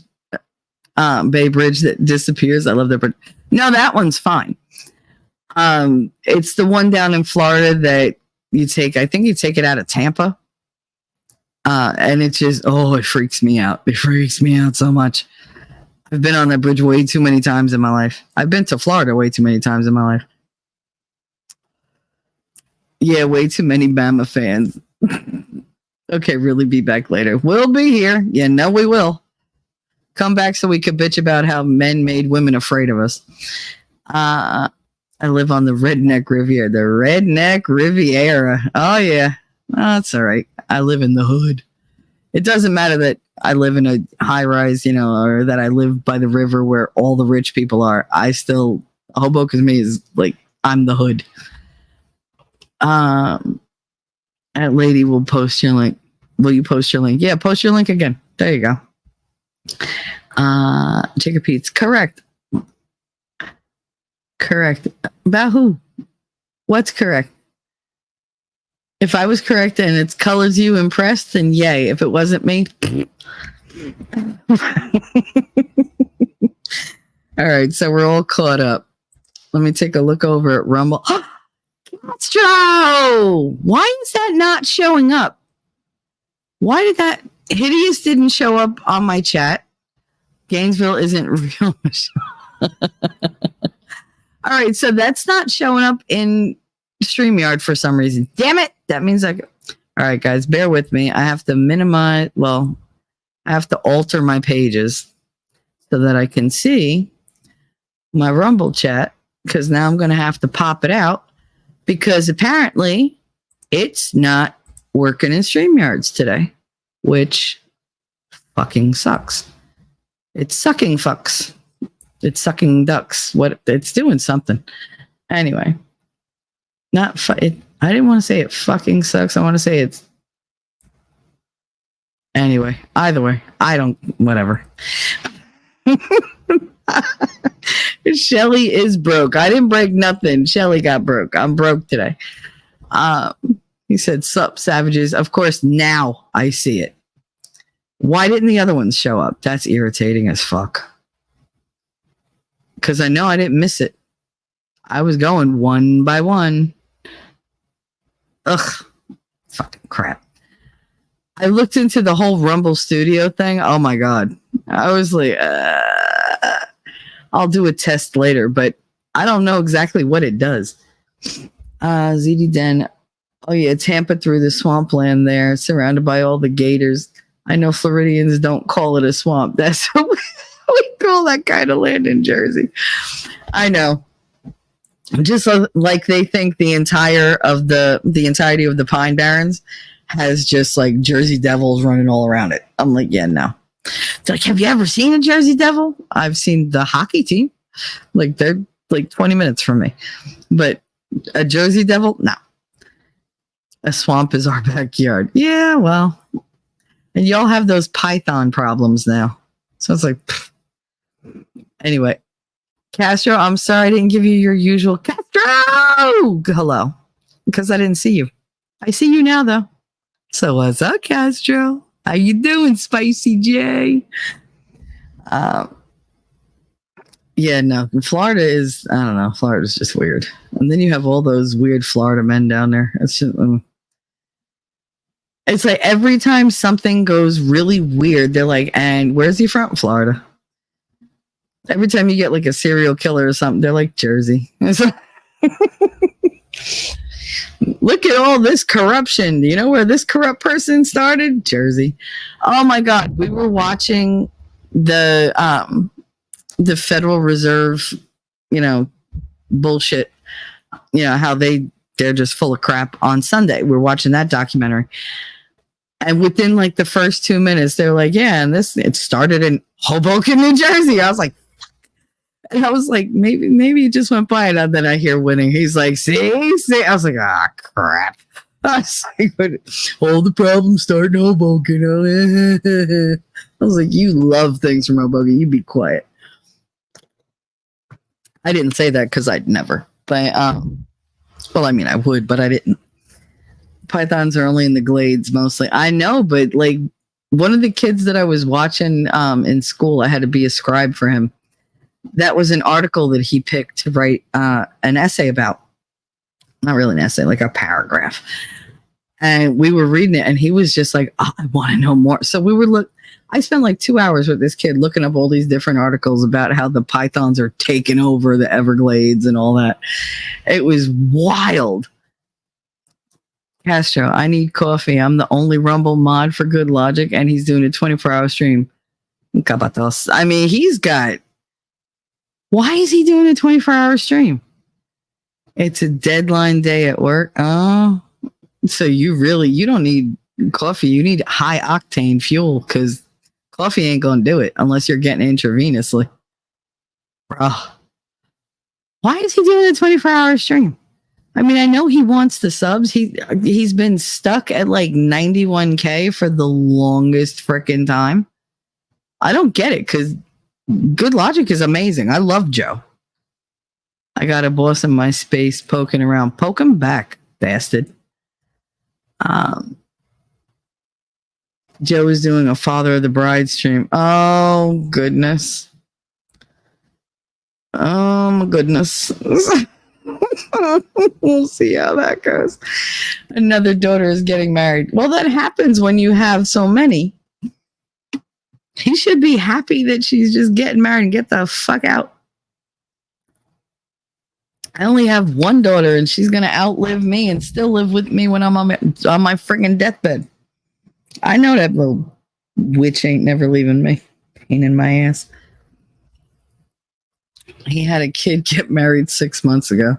Yeah, I remember, but I can't wait for all the grandchildren to start piling in. He's going to be in his glory. We could call him Grandpa Joe. Just like Willy Wonka. He can be Grandpa Joe. Oh, I love that. I think he already has grandchildren, but still, I never called him Grandpa Joe, but now I'm gonna. Since he likes to be a pain in my ass and call me 3T instead of T3, because he thinks it's ha ha ha funny since Nick started it, I'm gonna call him Grandpa Joe. Say I won't. He said that makes 3 married, 3 not married, 6 total. Well, he's balanced out right now. All right. So we're an hour and a half in and haven't touched on the topic. So let's launch into it. Part of my problem, like I gave you guys my background, and I mean, I did that to show you that I have very, very bad trust issues. I'm used to picking men that aren't worth anything. I'm used to picking men that don't work, period, that are abusive. They start out real sweet and whatever, and I don't fall for them. That's the whole thing. Like I love them, but I'm never in love with them. And so when they turn around and they wind up being douches, I'm just like, ugh. But I don't get like super upset. Yeah, there's a topic. The topic is flirting is a crime now? Make it make sense. Because I'm so over all this bullshit. I talk to people and they're like, I like this person. I'm afraid to approach them. Okay. Why are you afraid to approach them? Well, it's a little bit that, they lack a little self-esteem, and it's a little bit that they're afraid because people are like, be careful. If you come on aggressive, if you touch her in any, like if you touch her arm, she could have you locked up. If you call her or text her one time too many, she could say you're harassing her. She could hit you with the MeToo thing and all that crap. And then you have this thing with Trump with like that E. Jean Carroll. Do you realize that bitch is 81? She's old as hell. What is she going to do with $83 million? She got $83 million because she said he defamed her by saying he didn't sexually assault her. Okay. How is that defaming you? He literally just stood up for himself and said, I didn't friggin' do that. You're a liar. And she just tried to hang him out to dry. I know there's other things behind it. I know, I'm just using it as a broad example. I mean, I have tons of other friggin' examples. I mean, you look at all these narcissistic, abusive friggin' females who they find out about these guys. They look into them, they research them, they get their net worth, and that's how they make their decision who they're going after. And they don't go after them based on, oh, I'm attracted to that person. They're like, what does he have that I can take? Oh, he can pay for me. And this all started percolating in my head because there was a YouTube short with this chick she was like, yeah, I'm the side chick and he's going to buy me this. I'm the side chick. He's going to pay for that. I'm the side chick. Don't be mad, girl. I know you're his wife, but I'm the one he's buying the stuff for. I'm the one who's doing this. You sleeping with him for money too. No, she married him. You're just his side bitch. You are literally the piece of ass getting paid to be a piece of ass. And you don't realize that you ain't nothing but a hoe. That's what you ain't getting. And she's all proud to be the side chick. And it pisses me off because it's like, first of all, you're screwing around, like you're screwing another woman out of time with her fucking husband. You're screwing a family out of time with, him. And you're screwing him over and you're screwing yourself because you're debasing yourself for what? What purpose? Like, is that handbag going to keep you company when you're 80? No, guess what? You keep fucking other people's men. You're going to be by yourself at 80 because you're going to outlive your usefulness. You won't be having kids. You won't have a partner. You will never know the satisfaction of having somebody at your side for any reason. You are his side chick. He can tell you he loves you all he wants. That don't mean he means it. Same way you're using him, he's using you. But he's the one, he's stepping out. Yes, he's wrong on so many levels. But you're the bitch that allows it to happen. Most likely you went after him anyway, knowing that he could, finance your life. Why don't you get a job and take care of yourself if you're going to do that? Or, I don't know, here's an ingenious plan. Go after a man who's not attached to somebody. Get your own goddamn man. I know that we all make mistakes. I've made them. I've made them plenty. I've fucked around with people I shouldn't. I have walked away from people I should have stayed with. I have not given chances to those who deserved it. I have given chances to those who I should have spit in their face. But like I said, I make very bad decisions. I was able to change that. By God's good graces, I met somebody who made me see my own value. Someone who made me believe in myself, who made me face every day thinking, I can do this. I'm strong. And I fell in love with that person. And I can say that absolutely assuredly. I didn't fall in love with an image. I didn't fall in love with a status. I fell in love with a person. I loved them first, then I fell in love with them. And that's how I never expect it in return, though I get it. But I went into it thinking, wow, this is what I always wanted to feel. I still get insecure and I'm very jealous, but I'm very content in that relationship. You know, I understand him and he understands me, and I don't need anything else. I really don't. And I never had that. There was always something that was hugely lacking, something that would just tickle my brain all the time, telling me this is wrong, get out, get out, get out, get out, get out, get out. I never found peace, and I actually have peace now. I never thought that was possible. You know, I didn't think I could be better and I could just have fun and I could just enjoy somebody until now. And these girls, they short themselves of that. You know, they rob themselves of any opportunity of having that because they're with somebody who always has one foot out the door. How can you grow with somebody who's always, you know, half with somebody else? You know, they're not dedicated to you. They're not in it with you. They're not invested in the two of you being a team. Like, they're in it for what they can get from you. You're in it for what you could get from them. And then they're gone and you're gone or whatever. It crumbles so quickly. But like I said, I have friends who they're like, you know, I'm afraid to even approach a girl, to even talk to one, because I don't want to get slapped with a harassment suit. I don't want to get slapped with, you know, all these insults or them going around or whatever. I got a piece last night too. Oh, wrong piece. Girl, I'll get the, you know, PEACE until I can get there and get the PIECE. So either way, it's fine. We're going to take our time. Outpost, and plus I've never connected with anybody without sex being involved. So this is very new to me. I always used sex as the basis for measuring how good the relationship was. With that removed, I have to rely on everything else, and it's huge. Or at least I hear it's huge. But I don't think I'll be disappointed, and he certainly won't. Outpost nerd. I worked with the girl. I thought we were good friends until when she was leaving, and I gave her my cell number to stay in touch, and the boys told me off for it. Yeah, see, I don't like that.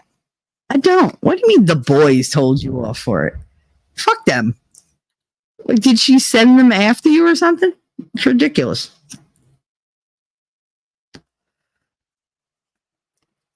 Lady, now I want a piece of pie. Girl, that's a different conversation, okay? I'm just saying. The boss, well, bosses are stupid.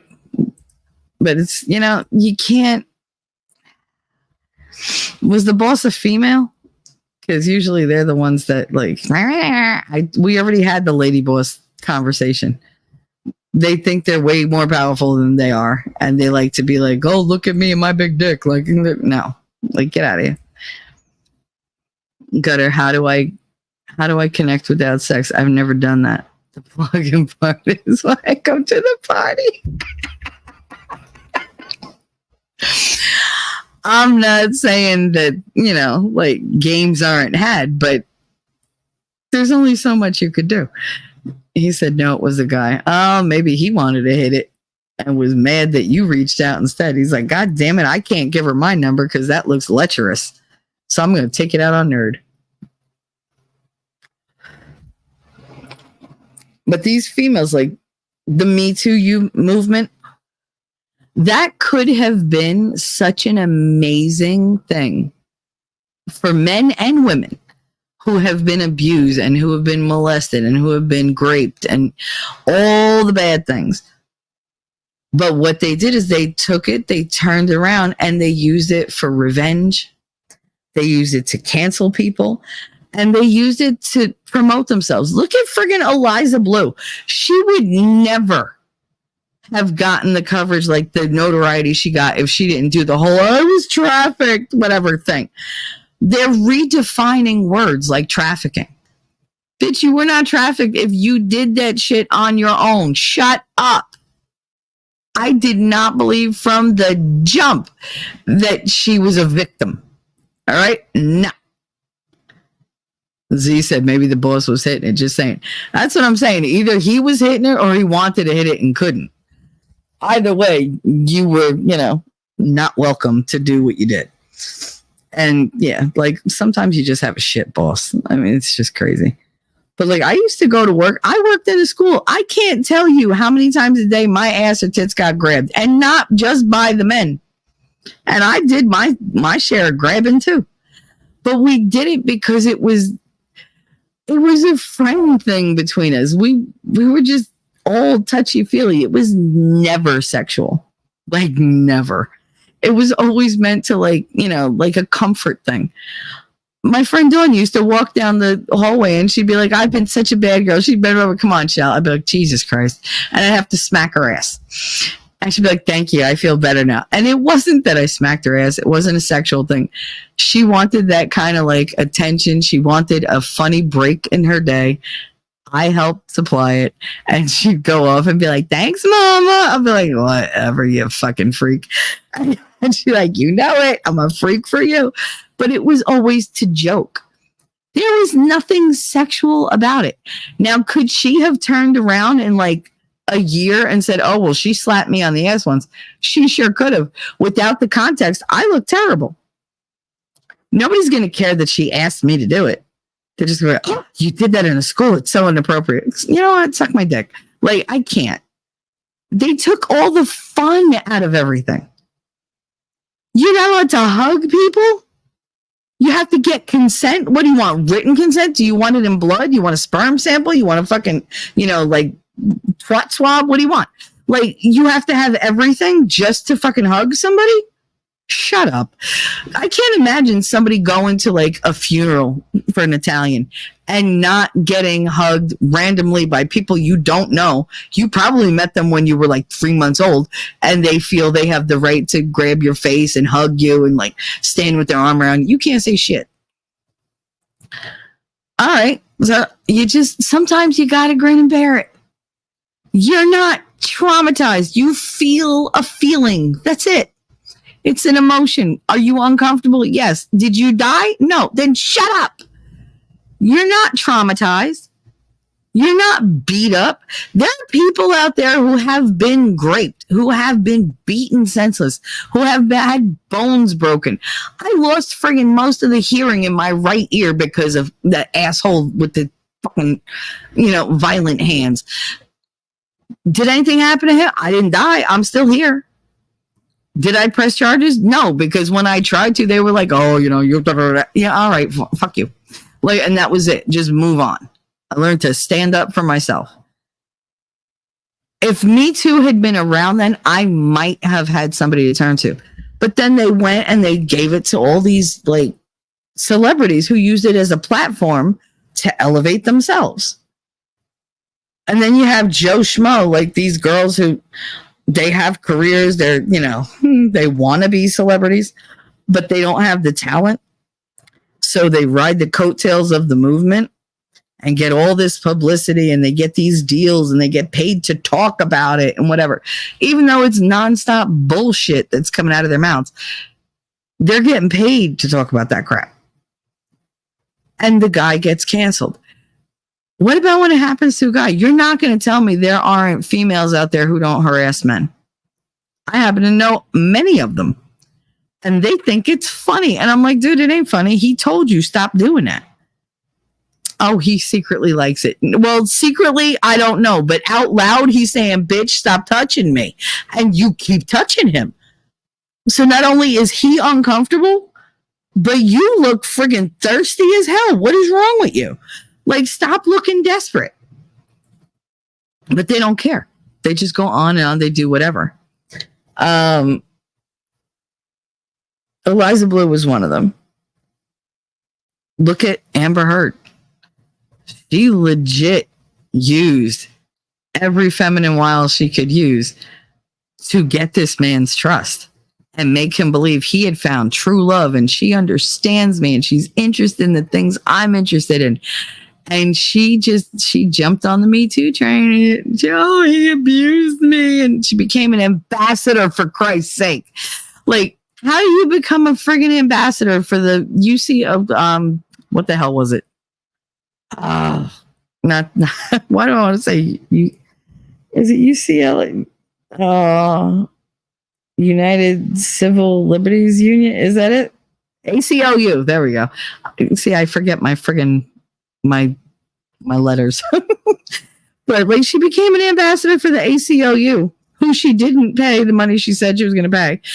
And as what, like, you know, standing up for domestic violence and women's rights and all. Shut up. God, you shit in his bed. And Return in the Grumpy. Yeah, she shit in his bed and she thought, like, oh, I'll just go out. Nobody will believe that. Nobody believed that I abused Johnny Depp. In fact, I'll even record it and nobody's going to care because they're just going to look at me. Oh my God, I'm so delicate and little. You're like a behemoth. You're like 6 feet tall. Bitch, you ain't aging well either. And those cheek implants make you look like you came from a different planet.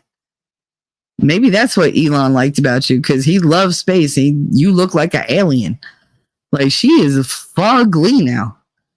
I know guys are like, I'd still hit it. You stupid. Why do guys love to dip their dick in crazy? I don't understand it. Is it like, do you have a death wish? Do you have a death wish? But yeah, no, she was like the ultimate in like bitches you shouldn't believe. But men, what did I hear a lot of men saying? I don't want to date anymore. Why? I don't want to get Amber Hearded. They didn't want to get used up like that. They didn't want their name thrown out there. She took an actor that everybody like really liked, because let's face it, nobody loved Johnny Depp until this went down and we saw who he really was. That's when everyone fell in love with him, because you had this broken man who'd been horribly abused and who couldn't identify with him. I think most of us did, because a lot of us have suffered in silence and had to take it and move on, and we didn't have anybody listening to us. So a lot of us identified with him. And she became this like monstrous, like anti-movement person, because they gave her all this clout and said, oh, she's so wonderful. And it turns out she fucking wasn't. That was like the beginning for most of us to open our eyes to like how bad it is out there. If he could fall for that, if he could be canceled, you're talking about freaking Captain Jack Sparrow. If he could be canceled, then what the hell? What chance do one of us have? So yeah, it's very scary out there. It is extremely scary. I mean, we go around bitching and moaning, oh, men aren't interested in women anymore. They don't want to date us. They don't want to this. They don't want to that. That's because they can't trust you. It used to be that, yeah, if it was bad enough, you could go to a cop and that was it. Now, like, they don't go and have like anything where it has to be proven that this person did it. They just go throw that shit out there and the press runs with it. Depending on how popular they are, somebody will run with it. They go behind the guy's back, call his job and be like, oh, you better get rid of him because he did da-da-da-da. It doesn't have to be true. They're not willing to take the backlash. They don't want to have to deal with the bullshit. So they're like, you know what? I understand you're not charged with anything. Maybe you didn't do it, but that's not the right look for our company. So we're going to let you go. So now she goes and ruins your life for what? Because you didn't meet her expectations? Because she was having a bad day? Because she's just a messed up bitch? Like, the reasons that she would give are endless. It's ridiculous. Lady Awesome, she used to be pretty. However, her personality or lack of makes her ugly. Yeah, but even like, have you seen her lately? She's all sallow looking and she's got the bags under her eyes. And it's like, what happened? Did you forget your makeup kit? Or your bruise kit, as we call it? Lady Awesome, excuse me. I fell in love with DJ JD back in the 80s on the original 21 Jump Street. I get it. Like, there are a lot who fell in love with him. But for the most part, like, everybody liked him. There was love there, yes, but not to the degree there was once we watched what he went through. Watching him, you had to fall in love with him because you were just like, God, I just wish I could make you feel better. It was terrible what she did to him. I couldn't imagine. And just the sheer audacity and the like, oh, she makes me so mad. She makes me so mad. The fact that she went out there and really thought that no matter what she said, it would just be accepted. Nobody was ever going to look into it. She could say what she wants, do what she wants, make shit up as she goes along. Her story changed a million fucking times. That deposition where she, let slip that she alerted TMZ that she was going for the, restraining order. Like, really? Like, you literally are on video saying that you did it, and then you're wiping your face back. Like, oh, look, my face is suddenly itchy. Like, bitch, you're not even a good liar. You're not a good actress. I don't know how as many people fell for it as they did. But there was a whole friggin' like wave of, believe women at all costs. Stop. If it's a crime, don't believe anybody. Let them get charged and then prove it in a court of law. Is the justice system very good right now? No, it sucks. They've politicized everything. Are they fair? No, not usually. But I mean, if he's not going to get charged and they have no evidence, then why is the court of public opinion able to cast their verdict on them? That's not fair. We've decided that we get to decide who's guilty or not. No, that's not how it works. That's really not how it works. Lady said, I didn't follow him after Pirates of the Caribbean. Too much hoopla. I did, only because it didn't smell right to me. Like, I couldn't believe the shit that she said because she legit just sounded like she was always like, poor me. But I'm strong for all of you. And I hate when people do that. I really do. She's like, oh my God, like, thank you for your support. You mean so much to me. Girl, like, everything about her body language was false. She never came off as a victim of abuse or a survivor. She came across as a pompous windbag with a lot of self-righteousness and a lot of, look at me doing my best to act. The fact that I couldn't remember any movie that she was ever in told me that she was not the kind of actress that was going to get ahead on her own. She was either going to ride his coattails, which didn't work out, except that she got Aquaman, or she was going to bury him and get her publicity that way. And that's exactly what she did. Same thing with Evan Rachel Wood. They're like, she had such a great career. Really? Because the only thing I ever remember seeing her in is True Blood, and she sucked in it. She's another over actor.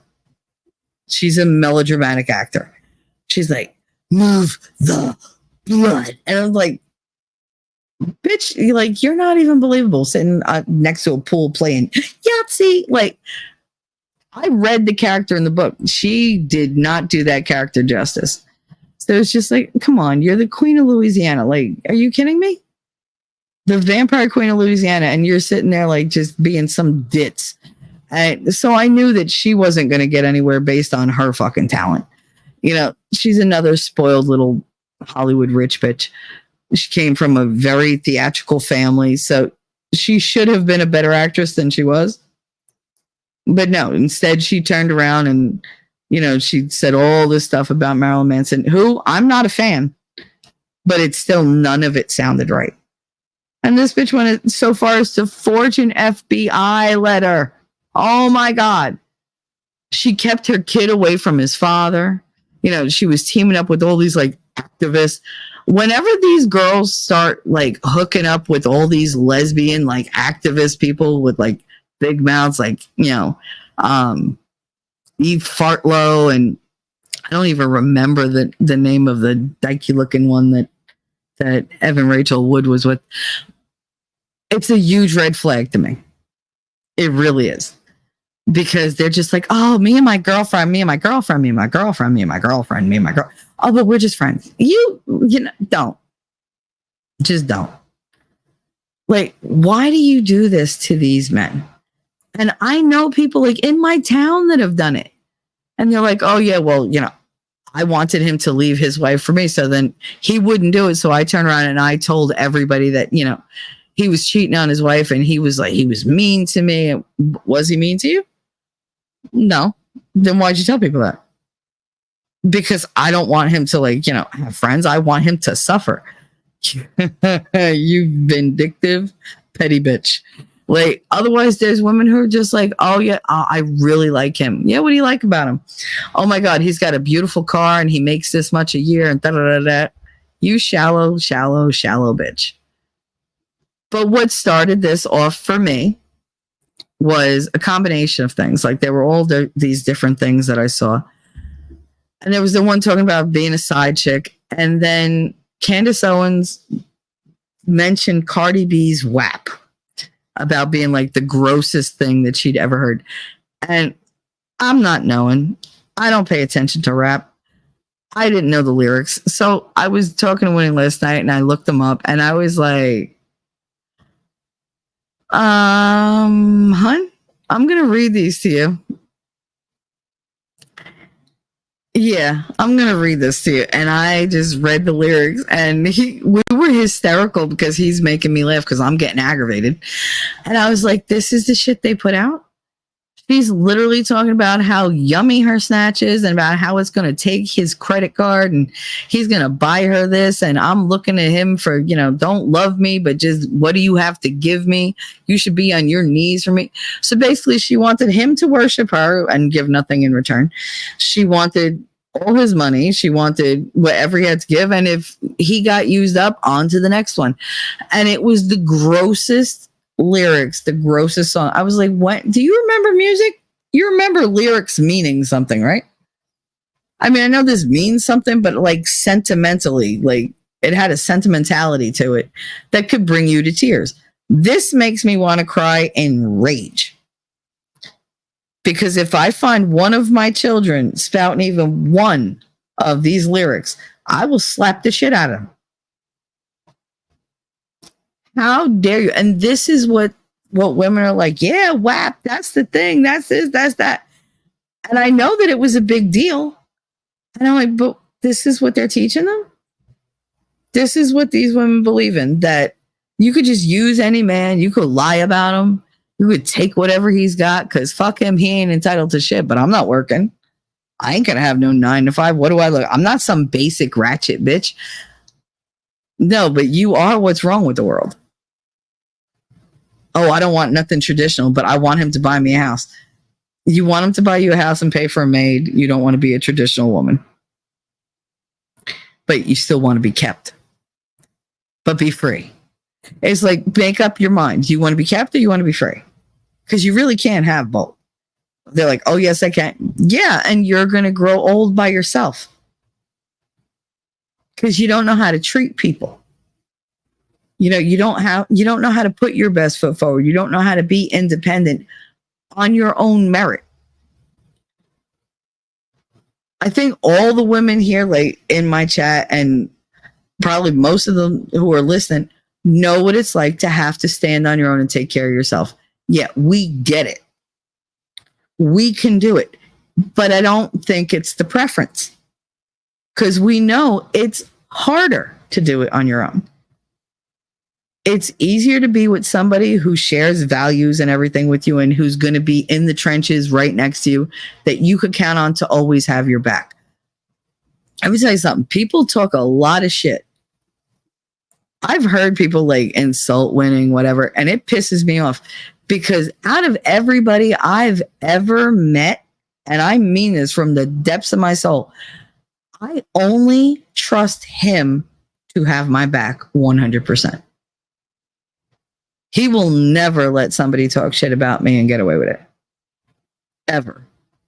You might not know he got even, but he'll get even. I don't expect him to go out and beat people up for me. I expect him to use his words. Because he's promised me that. And I've done the same for him. I will not let somebody put him down. You put him down in front of me, that we are on and popping. Let's go. I trust him to have my back. I can't say that about anybody. I mean, I trust certain people, but not the way I trust him. I don't have any doubt that he would step up for me to defend me. Or that he wouldn't, like step up to support me in anything I want to do.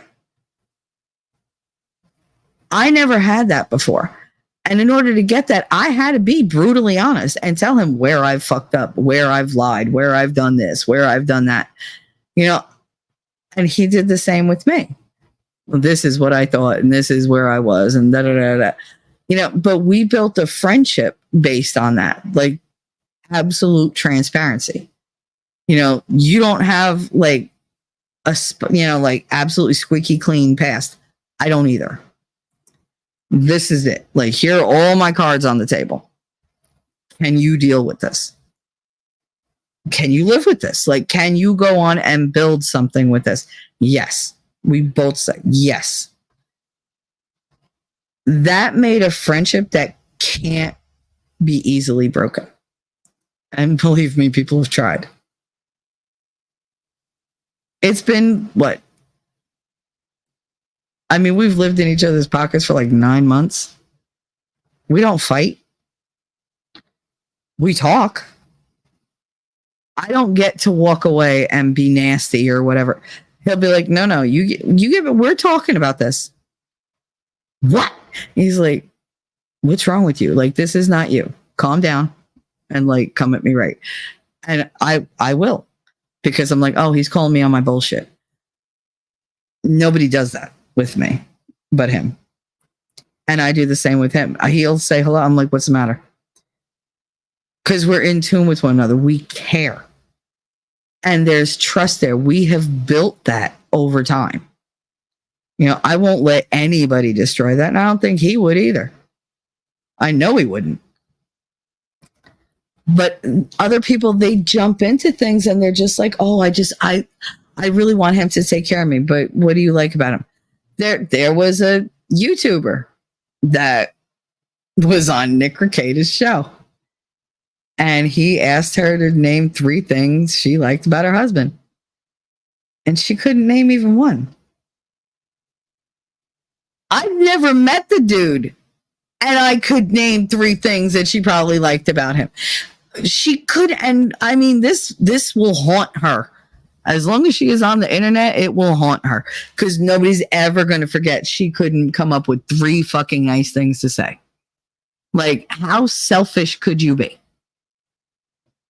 That's just mean. Like, why are you married to this man if you can't name 3 things? They don't have to be 3 earth-shattering things. Yeah, you could say, I like his smile. I like the way, you can even be vapid in it and be like, I like the way he loves me. It's a thing. You could have named it instead of just being like, there's nothing I like about this dude. She was like, oh, I was on the spot. Bitch, it wasn't Family Feud. You were in the panel. You're used to talking on a panel. You're having a conversation. If you can't hack it, get off the goddamn panel. Don't go embarrass your spouse. That was the most cutthroat, cruel thing I've ever seen. I still feel bad for him. I swear to God, if I knew him personally, I would have called him and been like, dude, I would have given him a list of shit that I like about him. All positive qualities. And be like, and I'm just I'm just a friend. I'm just an acquaintance and I could say these. Like, leave that bitch. Because she's, no. Mm-mm. But that's because people are like, these girls now, they tend to be so selfish. They're only aware of what they want. It's all I need, I want. Go get me this. You should give me this. I deserve this. When are you going to turn around and be like, oh, honey, thank you for this. Oh, I love you. I appreciate you. My life is better for having known you. I've seen what that does. To just take a little time and be honest and say, hey, I'm very grateful for you. I appreciate you. I just want you to know that. Do you know how often they don't hear that? If you say it and you mean it, what it means to them, it means the world to them. Because maybe they're not feeling like they're offering much of anything. Maybe they're feeling a little insecure. They won't show it. But they've been used before. They're probably just waiting for that shoe to drop. Like, oh, it's too good to be true. Or, oh, they're just playing me. Oh, there's an ulterior motive. If you're honest and you treat them with kindness, I appreciate you. Thank you. I don't know why women think that that's like, oh, I'm not going to like debase myself. Oh, so you'll throw your snatch at them for money, but telling them that you care and you appreciate them, that makes you feel like you lost your dignity? Shut up. Like I said, priorities and values are very fucked up. I don't like it. I don't like it. I don't like it. I don't like it. It's too easy for them to lie. And I'm afraid for these dudes because they're going to either be alone or they're going to do what they've started to do. They go global now when they date because they don't want American women. They don't want European women.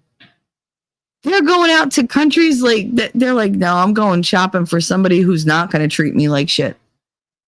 At least if it's an arranged kind of thing, I know what I'm in for. It's not going to be a surprise. There's reasons, there's contracts, there's whatever. They're hoping for love, but they're not counting on it. How do you get up and face the things you have to face every day, knowing that you're not likely to meet somebody who's genuine with you? That you're more likely to put your efforts into somebody who's going to abuse you in one way or another. And make no mistake, what they do to these dudes, taking their money and pressing charges and ruining their reputation, that's all horrible abuse. It's psychological abuse. Oh my God, tonight, Winning's going to talk about ideological subversion, which to me, he said is like psychological warfare. To me, that's what these women are doing. And it's coming from somewhere. It started somewhere. And you're not going to tell me it started with some female who had an axe to grind. She got encouraged by somebody higher than her. This was somebody's plan. And it was to divide. That's all they want to do is divide us. They've created a world where men don't want the women anymore because they don't respect them, because the women don't respect the men. There's no trust. There's no respect. There's no love. There's no, hey, we get along. We share values. We want the same things. Why don't we work together for this? That's what my grandparents did. That's what my great-grandparents did. They didn't fall in love and get married. They talked. They were friends. They laid out what they wanted in life, what they both brought to the table. They said, do you want this? Do I want this? Does this work together? Is this compatible? What is the likelihood of this lasting? This is a good match. You know what? Let's go for it. We're going to go into this battle together and we're going to come out victorious. And they did. They built businesses and families, all success after success after success. And I never knew them to be petty with one another. Yeah, my grandfather had his girlfriend, but he never left my grandmother. It's my grandmother didn't supply anything for that need. That wasn't her thing, which is why she put up with it for 40 years with one other woman. You know, but he still was with his family. He was the provider. He didn't give to like this other chick. He told her, I'm never going to leave my wife. And she said, okay. She's like, I don't really want to get married. I don't want to be somebody's wife. I don't want to have kids ever. So that worked out for them. But still, everything was discussed. I'm still bitter about it, but that's because I love my grandmother to the degree that I loved my grandmother. You know, she was my fucking hero. And he, in my eyes, he betrayed her, even though she knew about it. I can't get past that. Someday, maybe I will. I don't think so, because I can't forgive that kind of thing. I just can't. And I've been guilty of it. I never cheated on my husband, but it's not like I didn't, you know, dally with somebody else's. And how did I rationalize it? Well, he was mine first. She don't want him. She wants to be married to him. She wants him to keep paying the bills, but she don't make that man feel wanted. So what? So I'll spend a little time with him. And I was wrong. I was younger, a lot younger, but I was wrong. Eventually, though, I saw that I was wrong, you know, and I tried to like correct my behavior and not make the same mistake again. You know, do I fuck up? Sure do. All the time. But I have to always remind myself to be better, work to be better, Shell. I feel like these girls don't want to. They're just like, no, I don't understand why you're giving me lip. Like, yeah, he has a wife, but he wants to be with me too. Like, I'm using what's out there. I'm making the most of what I have available to me. What about what's between your ears? You ever think of that? You know, and then there's these women that they're like, oh, I want all his money. I want this. He's a piece of shit anyway. Like, I don't need no man. You don't need no man, but yet you want his shit. That's 1 + 1 = orange. Like, no. The other ones, men are good for nothing. Oh, I could do anything a man could do. I could do. Really? Are you going to be a garbage man? Are you? I don't see loads of women looking to like my friend Pasquale. He climbs the bridges. Like, he has to climb the Brooklyn Bridge like all the time. And he's got to climb all the way to the top. Now, if you've ever seen those damn things, that is terrifying. But he's maintenance. He does that, and he'll paint up there, and he'll make sure everything is connected the way it's supposed to. He inspects it. He does all this shit. He does not work with any women. Any women. I asked him once, I was like, do you have any girls to do? He was like, hell no. He was like, even if they wanted to, they can't pass the physical to do it, because you have to be able to literally hang by your hands for a certain amount of time till help can come in an emergency. If they can't do that, they're going to die. They're a liability. They won't get hired for that position. They can't physically do it. He was like, I don't care how strong they are. They can't do it. Okay. I find that perfectly acceptable. Well, I can do it. Really? To prove that you're like a man, you're going to go up there and risk your life and possibly die because what? What did that do for you? I mean, when you were 2, was your lifelong dream to climb the Brooklyn Bridge and paint the ballast at the top or whatever? Like, I don't get it. You know, we put them down. And I'm saying we, not me, not you guys, I know, but I'm saying as a gender, you know, we tend to have been putting them down since feminism fucking started. I could do anything you could do. Way to emasculate them. Way to say, I don't appreciate the shit jobs that you do that make the world go around.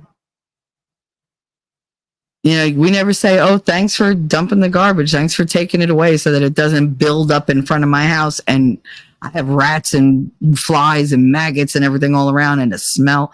No, we don't thank them for that. We don't thank them for all this, you know, awesome electric. We don't thank them for anything. ungrateful. We have become ungrateful and we have become mean, abusive, and petty. Why would men want to be involved when the majority of the women, especially the single women out there, act like that?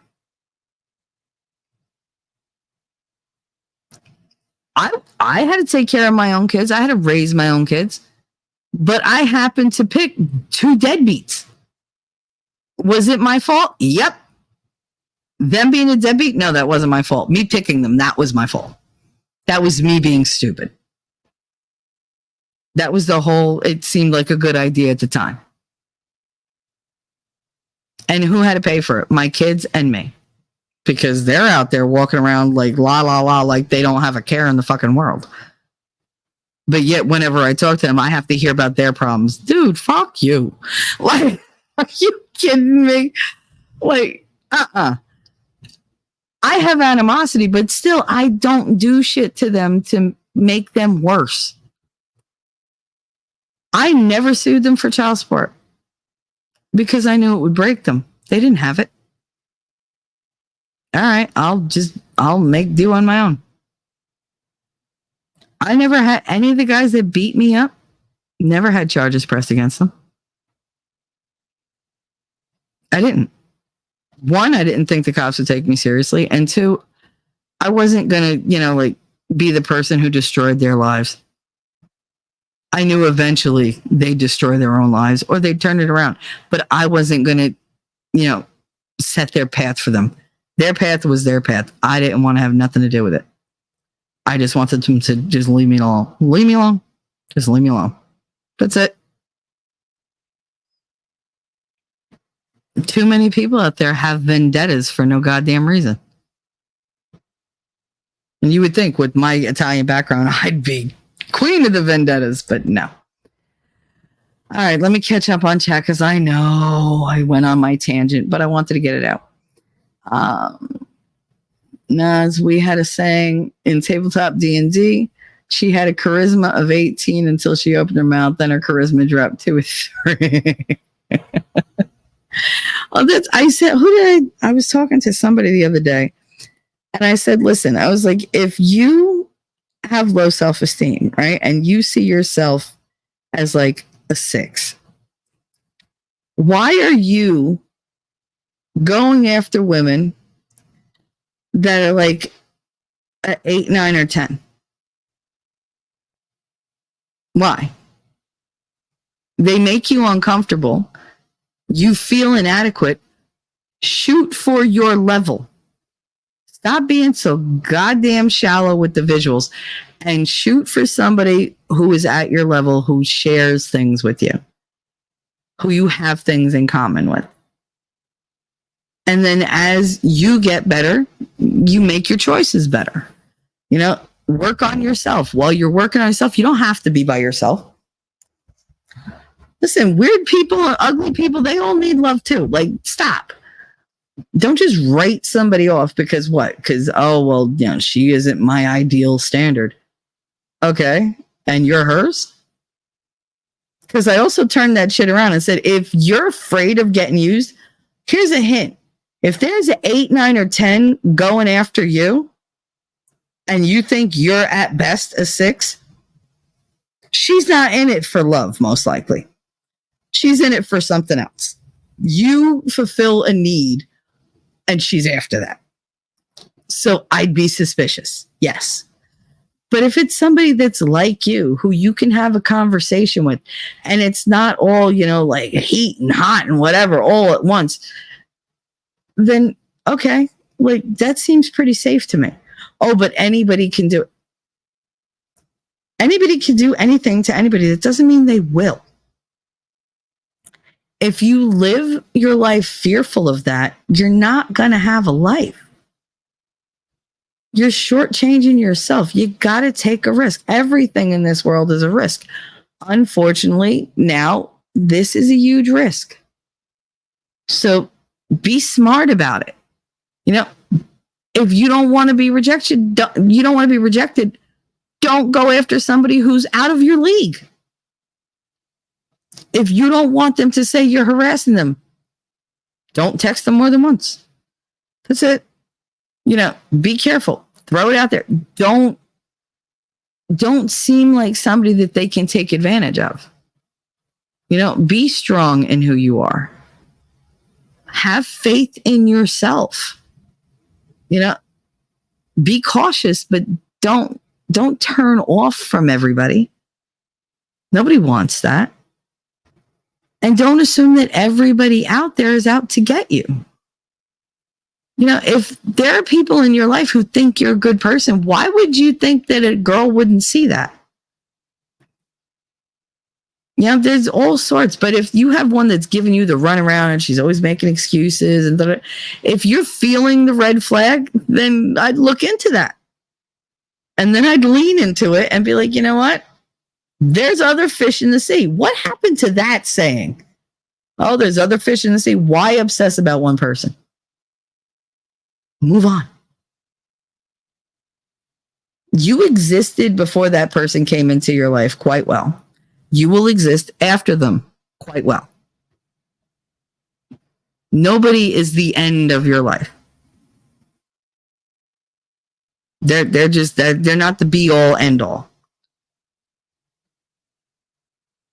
I don't get where that got lost. So yeah, I'm very aggravated with the women of today, and I'm upset for the men. And I get it. Women used to get badly abused. They did. I've been there. I know it firsthand. I've been told, oh, you can't just say whatever because you have next day regrets. Bro, fuck you. He broke my tooth. That's how hard he hit me. He broke my eardrum. He did this. I'm covered in bruises. And you're telling me what? I liked it? Fuck you. But, that created a very angry version of me. And yeah, I took it out on everybody. Male or female. I don't give a fuck. Everybody. I was on the warpath and I was in pain and everybody's going to feel it with me. But I had legitimate reasons. I still didn't use people up. I wasn't the nicest to them, but we did have a lot of times of laughter and everything. I didn't set out to hurt them though. If they got hurt, it's because they pushed me too far. And I said, if you fuck with me, I will do this. And they're like, yeah, right, whatever. You don't scare me. Well, see, now I have to do it. Just to get you to go away. But that's not what these girls are doing. These girls are doing it for themselves. For the wrong reasons. They're doing it for publicity. They're doing it for notoriety. They're doing it for attention, for money. They're doing it because some of them are doing it just because they're evil. And I don't blame men for being afraid of them. But then we women turn around, we're like, men aren't interested in us anymore. They're dating these other countries. They're going to other countries to find wives and whatever. Yeah, because you forced them to. You gave them no choice. I'm not saying men are saints by fucking far. But women have shown themselves to turn evil now. These single girls out here thinking they can do whatever the hell they want. And they're encouraged through music, through movies, all about the female power. And I'm going to use this man. I'm going to ruin his life for no reason except for shits and giggles. And everybody's like, oh, yes, female power. Shut up. Shut up. Ugh. I didn't really know I was going to rant like this, guys, but I would love to say I'm sorry I ranted, but I'm not. Lady Awesome. Well, I tell my daughter that kind of stuff. Get a good personality and educate yourself. Nobody can take that from you. Wait, what did I miss? Oh yeah, no. All right, I read that. Mincy, hi, honey. I know I'm very behind. I'm a half hour behind. I'll catch up. Hi, happy hump day, honey. How are you? I got your email. I love you so much. I cried a couple times. And I was going to answer, and then I fell asleep and I slept. I slept at the wrong time. And I've been up ever since, but it is what it is. But no, I will answer it. So thank you. I love when you write to me. Lady Awesome. I knew the moment JD got married, she was a trifling woman with tricks up her sleeves. Mm-hmm. Bless her heart. Z, nothing's natural. They're all Disney created actors and singers. It's all manufactured. Funny how karma works. That's exactly what happened to her now. He used her and he cheated on her. Now Cardi B is crying about it. Oh yeah, that whole, yeah. After putting out a damn friggin' song saying that your snatch is so lovely that it can have any man, and then your man turns around and divorces you. So I guess your coonie wasn't what you thought it was it? There was a girl that I worked with that, like, dudes would just like buy her shit nonstop. And I knew she was like a crap person. And I asked her, I was so irritated one day because she was just talking about how she took this from this guy, and this guy, she's making this guy cheat on his wife. And because he didn't get her the ring that she wanted, like she went and like told his wife through another person that, you know, he was cheating on her with, you know, some chick and da-da-da. So she basically like ruined this man. And I mean, granted, he was cheating on his wife, but she didn't have to ruin him. She just could have left his ass alone. She pursued him. And I mean, I watched her go after him for months. He resisted. And then eventually she just caught him, and that was it. And the thing is, she caught him. He was out with his friends. They were watching football in one of the local like bars. They were doing a sports bar night. And he was drunk, and she was just there. And oh, this is my team. And da-da-da-da.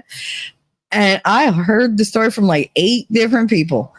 And they were like, she was glued to him. He didn't have a fucking chance. She's like, oh my God, you're so good. Oh my God, you're so strong. You're so this, you're so that. She told him every single thing she knows his wife did not have the goddamn time to tell him, because she had 4 little kids with the husband. So she was busy. Okay, she was super busy because she also had a set of twins, but all her kids were born within a year of one another.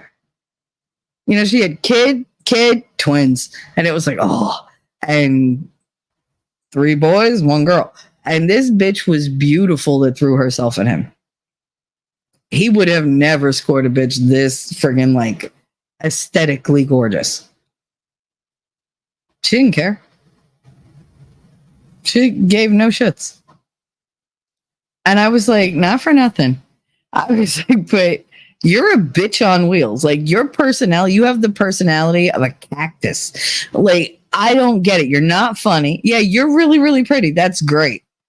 Eventually, everything's going to sag. So that's going to be gone. Well, who's going to want to deal with your stupid ass then? Because I don't see you improving. And she was like, excuse me? I said, I just want to know what kind of tricks that Wonder Snatch. Does it like shoot out glitter at the end? Does it tell them winning lottery numbers? Like, what the fuck? Because I don't get how you got this man to like give you these things. And then he knows that you're cheating on him with all these other dudes who are giving you all these things. Like, I don't get it. She was so insulted. I was like, I'm dead ass, like, for real. I want to know. Like, does a unicorn pop out? Like, what the fuck?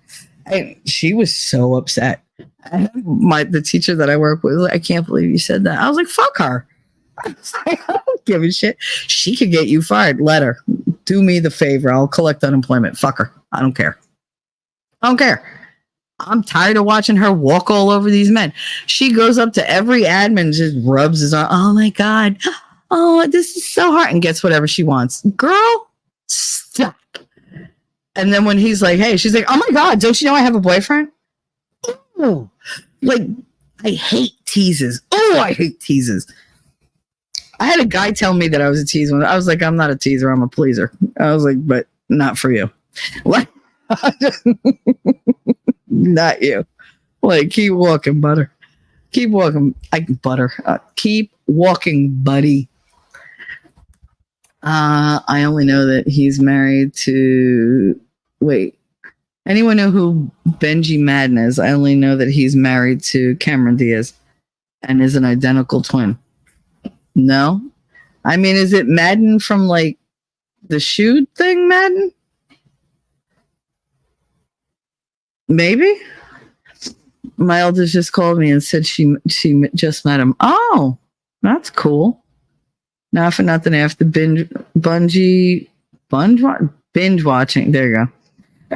Binge watching 90 Day Fiance. I find it amazing what people do for K1 visa. Oh, I know. I think Japan is paying people to go over there and have babies. Wolfram said divide and conquer. Z said, yeah, that mail order bride is so sad too. That's signing a contract to marry a mom you sleep with and giving up on love. So sad, but I get it.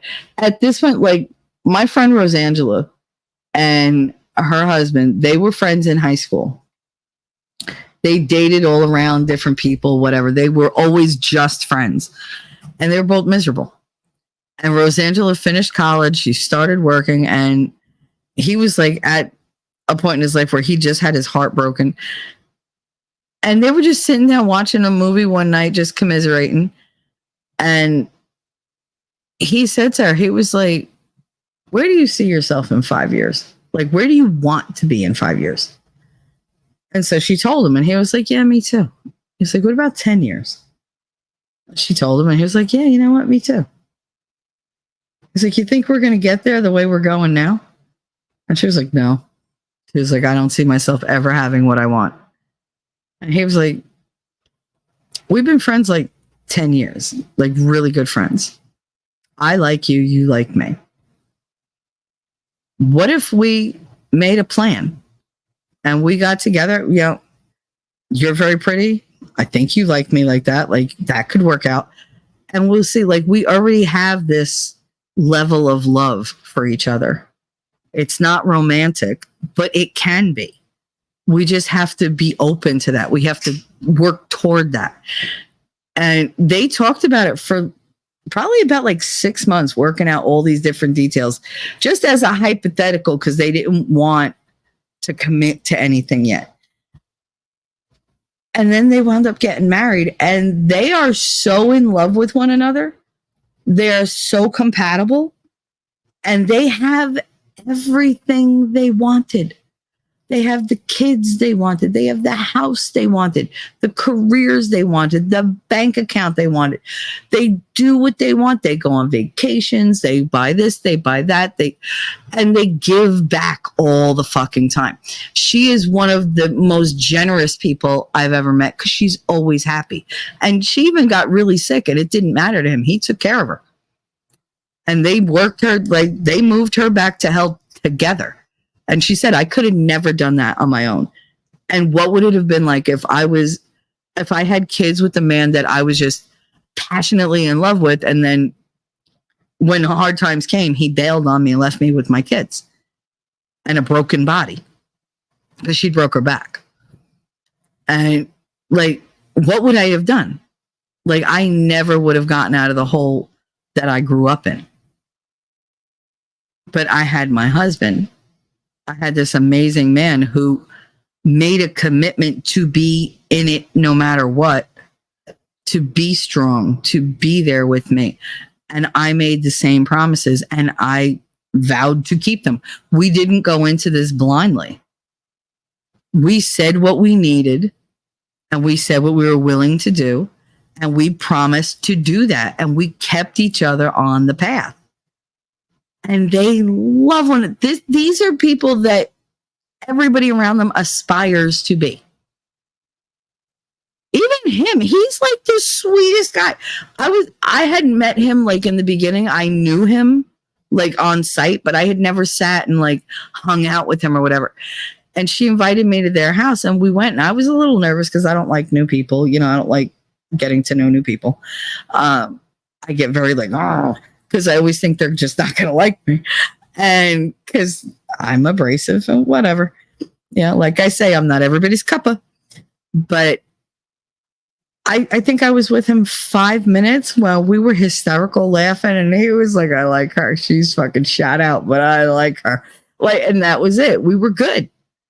You know, and they're just two amazing people. And together, they're even more amazing. And their kids are happy and well adjusted and sweet and kind.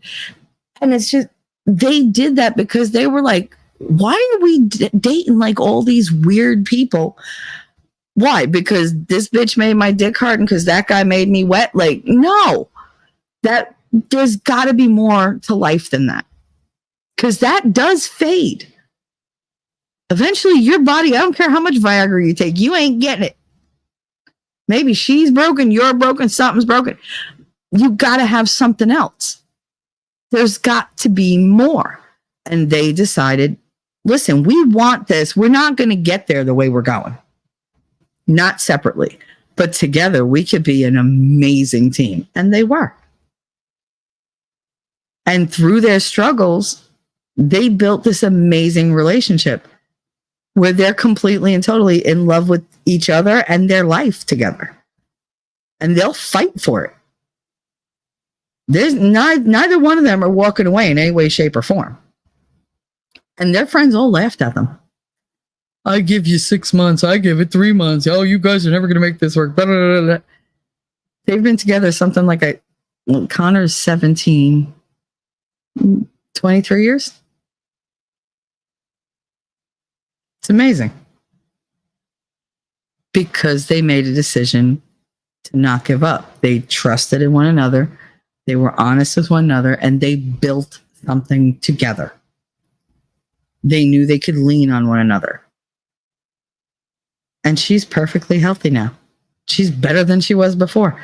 And he never left her side. Never. I had their kids in kindergarten. They were amazing. They almost didn't want to give me their kids because they were like, oh, you know the mother and father. I don't care. Like, she had my son in kindergarten. I had her son and daughter in kindergarten. They're twins. So it's like, it seemed perfectly, balanced to me. But yeah, that's what I aspired to. It's not what I got. Because again, I made bad decisions. So then I just stopped trying at all. 20 years, I didn't bother. Z said, yeah, that meant, I read that. Okay. But yeah, like sometimes it works out that way. Oh, Mims, you did a gifted membership. Okay, who'd it go to? Wait, I got to look it up.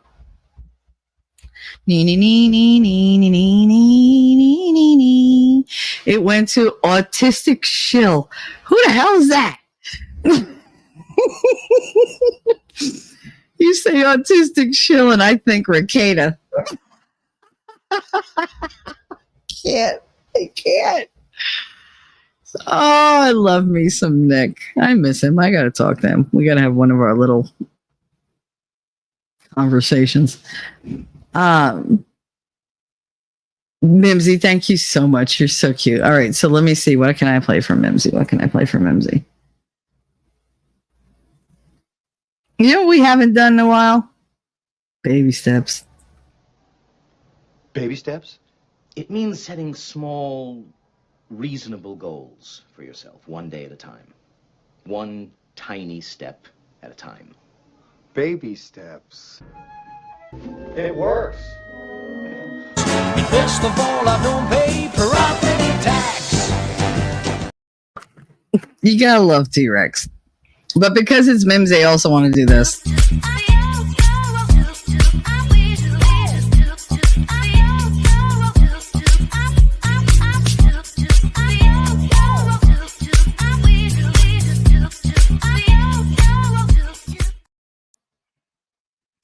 Somebody last night mentioned, I think it was Gutter. Here we go.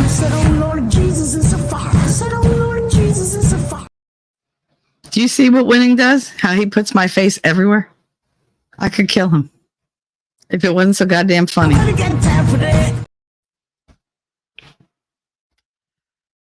He makes me laugh. What would I do without my baby? See, exactly. We'll fertilize your own grass. It'll be just as green, if not greener. Well, wait, God damn it. Sorry, that stupid thing jumped ahead a whole bunch. All right. Mimsy, climbing those bridges and inspect them is not for the faint of heart, for sure. Never mind the height, the wind. Oh my God. And if it's raining, he don't get a day off. He still got to do that shit in the rain, in the snow. He had to go up there when it was iced so he could remove the ice. Now, you're not starting at the top and removing it going down. No, you're removing it as you go up, which means where does it fall? On you. It falls on you. And he's all strapped to the damn thing and everything. But still, you got to have stamina and strength to do that kind of job. To come out of your face and be like, I'm 5'2" and I can do it too. No, you can't. You can't even wrap your legs around the goddamn thing. Like, you need to straddle the fucking thing to go up. Anyway. And they don't want to anyway. Why? So you can go up and bitch about it the whole fucking time? He don't get to bitch about it. He doesn't get to say, oh, it's cold out. I don't want to go up there. No, he does it regardless. You know, the guys on like oil rigs, friggin' mechanics. How many females do you see being mechanics? Are they capable of it? Yes. Do they choose to do it? No. Are they thankful for the dudes that fix their cars? No. And I hate when I see females. I hate when I see anybody treat blue collar workers like they're less. I come from nothing but blue collar. Like, don't treat them like they're less, because bitch, if push comes to shove, they're the ones you want on your side. Because knowing how to sign a contract or write a contract ain't going to save your life in a life or death situation. But somebody who's quick on their feet, who knows what they're doing, and who'll get their hands dirty, that's the person you want. You want somebody who can think outside the box, who isn't just looking out for like the bottom line. You know, somebody who manual labor doesn't faze them. Not only are they used to it, they know what's expected of them.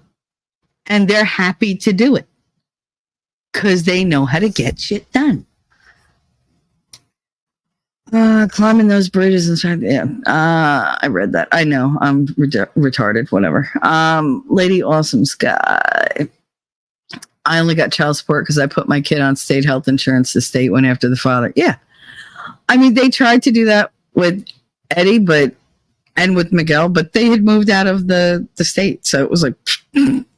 They were not interested in going over state lines. They were like, we'll send them a letter, but we can't make them show up for it. It's like, I don't even know why you're sending the letter.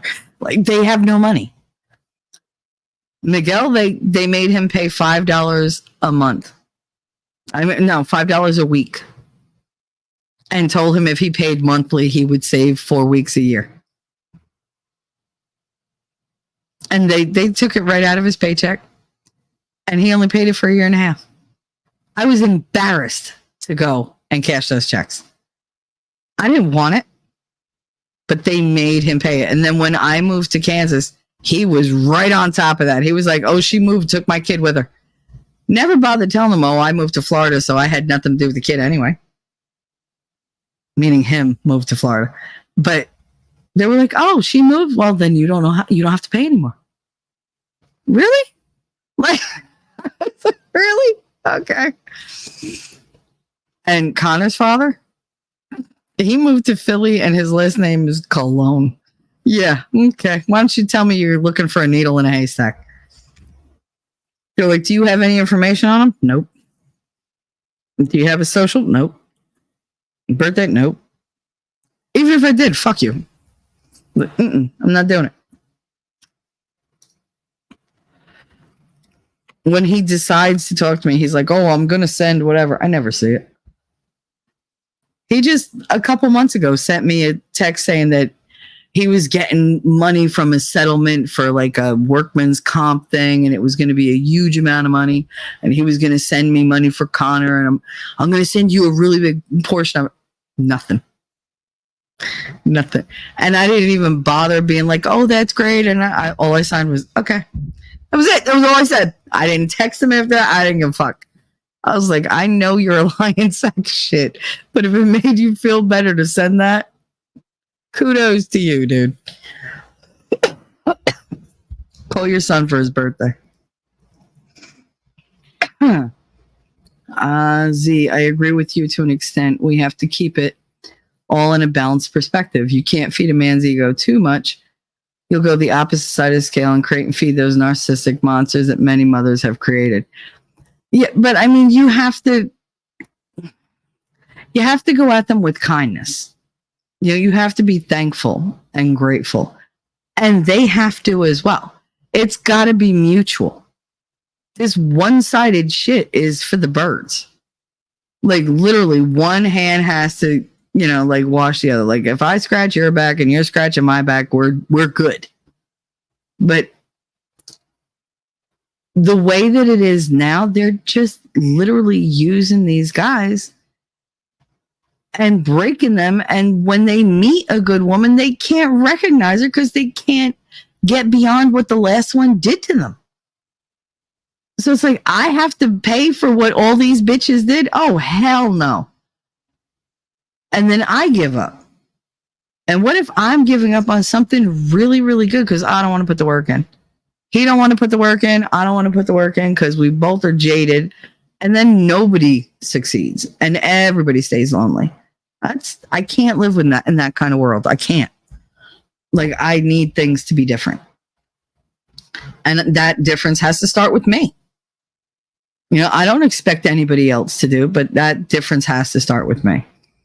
I thank my husband when he deserves it. Yes. And I'm very grateful, but I'm not overinflating his ego. I did that in my first marriage. See, and I won't not say it because I'm worried that he's going to run with it or he's going to get like overinflated, because I don't think he will. Everything I say, I've thought over and over and over, and I've weighed my options and I've weighed the risks. And if I think he needs to hear it and deserves it, I'm going to say it. Sometimes I'm just in that feeling where I'm like, you know what? I'm so grateful for you. And it's sincere. I'm not doing it just to like say, oh, you're the best. I don't believe in that shit. No. I'm not blowing smoke up your ass just to make you feel better. Like, earn it. The same way I plan to earn it. But don't hold back either. Like, don't hold back like it's some kind of like power dynamic. Just be honest. Don't overdo it, but be honest. Yeah, it's a balance. And it's got to be different with every person, because you get to know that person's background, so you know what's lurking there. I always said I didn't create the monster, but I certainly fed him. Yeah, I've done that. Mm-hmm. Defoe, what's up? We were just talking about you before. Wolfram, the grass is always greener on the other side of the fence, but it has dog poop too. Yeah, my ex-husband was like, oh, it always seems like the grass is greener on the other side. I said, yeah, because their bullshit is better. I was like, if you want that, go over there. The manure is healthier. It's fresher and there's more of it. I'm not going to give you bullshit. If you don't like it over here, I don't know what to tell you. I really don't. I'm doing my best. You're not. You like it so much over there? Get the fuck out. Go. Bye. Because with him, I brought everything to the relationship. He didn't bring shit. He didn't bring anything but fucking blue-eyed agony. That's all he brought me. And a lot of debt. God, I'd be in such a better place if I'd never met him. But then I wouldn't have what I have, and I wouldn't be where I am, and I wouldn't have you guys, and I wouldn't have winning, and I wouldn't have any of that. So I took my lumps through life, and, I hit a good patch right now. Will it last forever? Maybe, maybe not. But I'm going to enjoy it while I'm in it.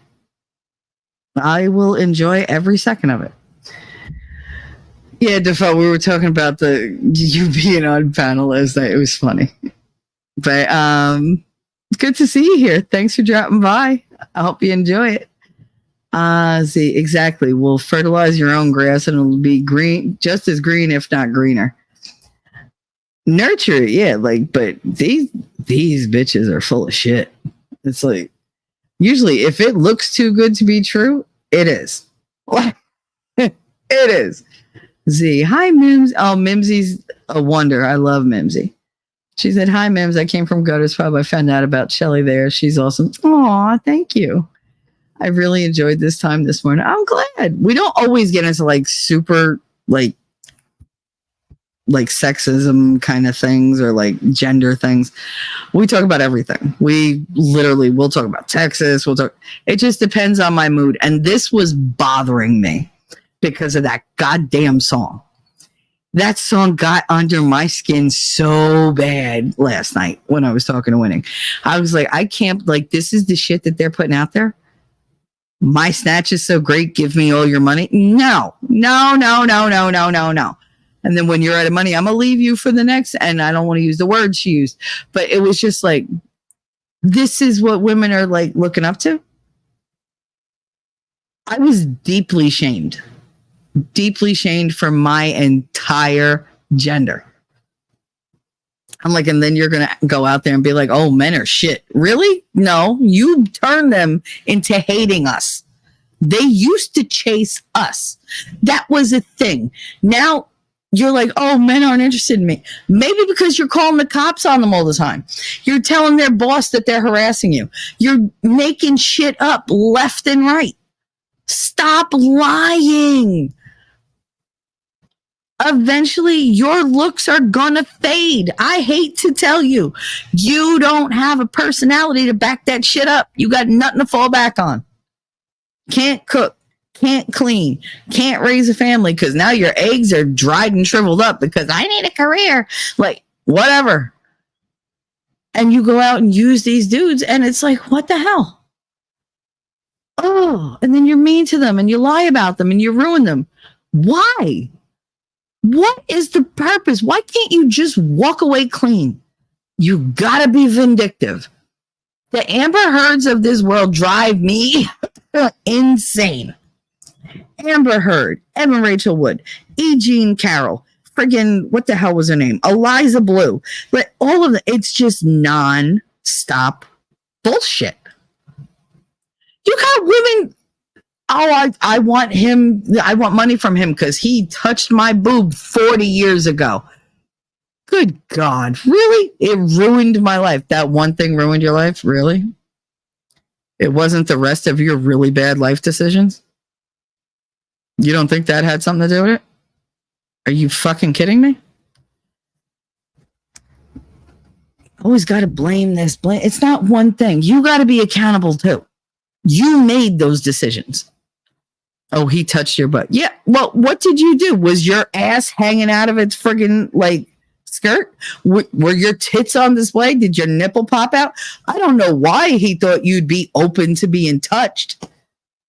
Maybe because you threw your shit out there like it had no value at all.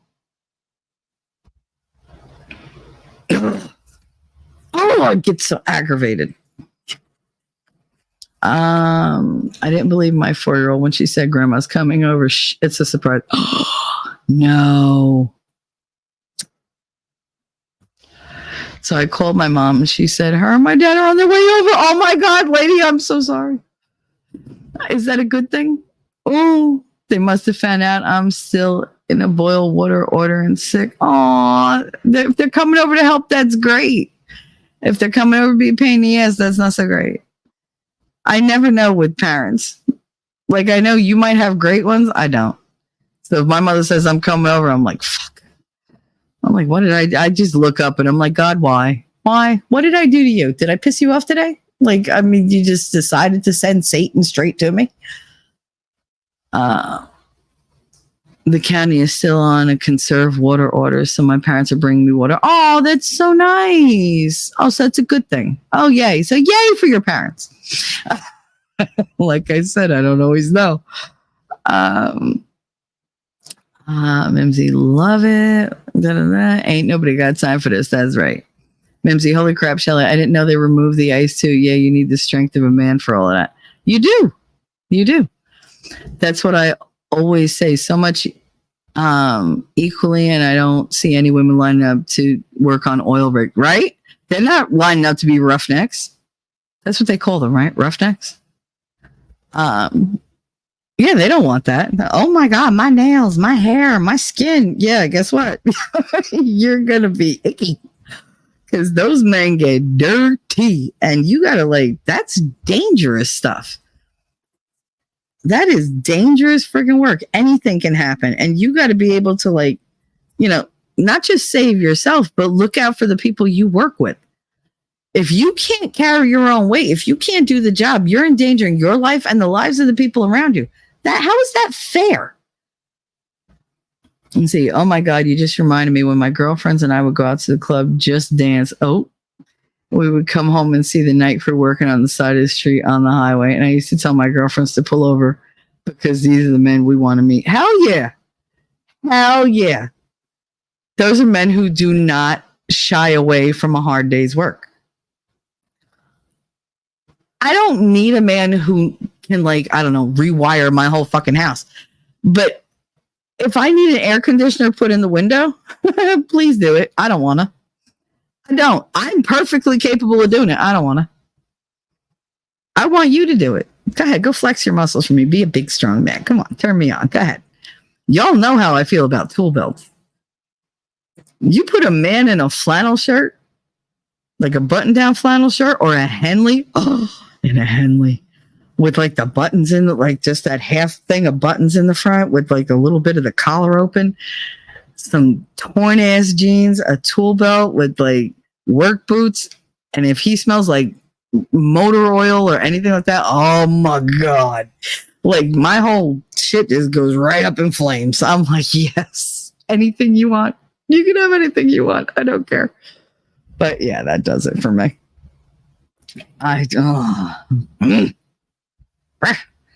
Anyway, Shelly will always give you something to contemplate with lots of honest, spicy comments here. Sub 2T3. Thank you, Mims. You're awesome. I fucking love you. As you said, but I always tell these guys, you want a traditional wife, you need to be a traditional man. Oh yeah. Mm-hmm. Absolutely. Absolutely. It's gotta be equal. There's no equality to I don't think that equality is what these people like to define it as now. There's not, we're doing the same. It's like I said, it's a seesaw. I always say that. It's a seesaw. It's gotta balance out. Tread, not trade or tie. I knew what you meant. I speak typo. It's okay. Wait till T-Rex comes along. His typos are legendary. He once put a chat in and I was just like, what the fuck is he saying? I had no clue what he was saying. All of it was just because he did voice to text and he was in the truck because he's a truck driver and it didn't understand a word he said and he just hit send. I was like, wait, what? He was like, I don't even know what that said anymore. I was like, oh my God, that was so bad. But no, I speak normal typo. It's fine. But yeah, no, it's a seesaw. Somebody's got to be on each end. You each have to, know how to work it to balance out because you're not going to be an equal distribution. So you have to know who's got to lean forward, who's got to sit back a little bit. It's got to be where you're not just going to abandon the other person and let them drop to the ground because that shit hurts. It's very jarring and it's really, really hard to get up after that. I'm all for the mutual relationship. I'm all for reciprocity. I am all for a two-way thing going on. What I'm not for is these people who go out and they use somebody else or they don't get what they want, so they destroy that person. You're a grown-up. Having a tantrum and starting rumors and stuff like that. That's the most juvenile, cruel thing you could do. Why? Why do you do that? What trauma have you gone through that makes you think that's okay? Good to know. Yeah, no, we're good. I'm used to typos. All right, so Rumble's very quiet. And there's a whole bunch of you over in Rumble. Shout out to you. 17 people watching. Whoop, whoop. I appreciate you, Rumble. I do. And just so you know, I did check out the Rumble Studio, and it looks like the premise for it, like the goal is amazing. It's just they're not there yet. Like it's just, you press buttons, nothing works. And I'm gonna do a test later, but just to see what platforms it actually goes out to and what actually comes back to me. But I was not doing this stream like that. I was like, no. I met a whole bunch of people in Gutter's Pub last night, and I was like, if they come by, I want them to actually have access to me on here. I don't know what the Rumble Studio is going to be like, but I'll test it out later. I'm very excited about it because it looks like it could be amazing. It really does. Shout out to Rumble, my girl. I see you. I love it. Yeah, Darth. I gotta tell you guys. Darth left me a comment at like 5 o'clock in the morning on Rumble when he saw this go up. And he read the title, Flirting is a Crime Now? Make it make sense. And he read the description and he said, oh no, oh no. Oh no, not this one, not today, Satan. And I was like, yep, he's going to say hi and that'll be that. And sure enough, he said hi at 5 a.m. and was like, peace. Like, he was like, fuck this place. Nope, not doing it. I don't know what about this topic triggered him, but I think he just would have lost his fucking mind and like just ranted for like hours. It's funny. I like when he rants. It don't bother me. Like, I know that there are people who are like, oh, dark. I'm like, I don't mind when he's talking in chat. Like, he's always got something to say. And I'll go head to head with him. I am not afraid of Darth. And he knows that. He loves that. He's like, you want to go? We'll go. And then we're still friends at the end. Like, it's fine.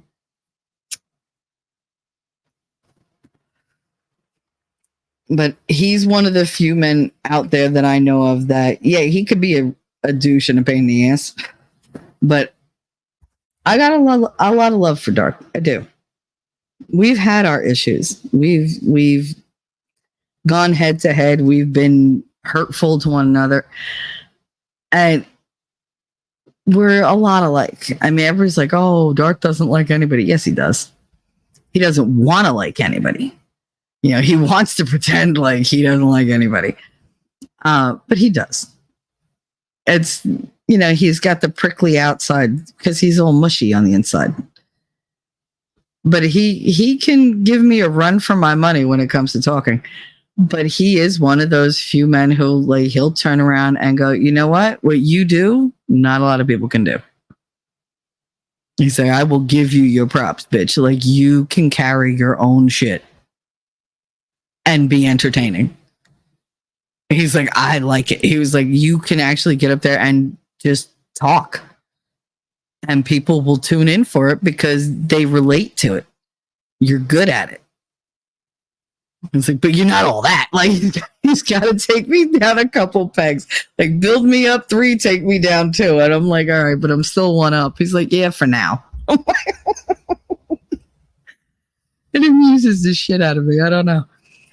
Z said, at Defoe, if you're still there, sorry I missed you sneaking in. Hiya, honey.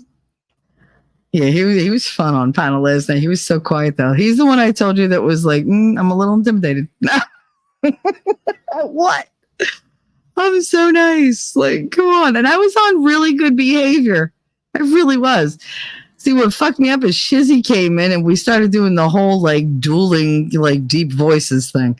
And then we like Gutter was like, that's it. She put us both on the thing just together. And it was like, oh, hello. Like, how are you? I'm doing good. How are you? And it's so weird because, you know, like, he's married. I know he's married. He loves his wife. I'm not going there.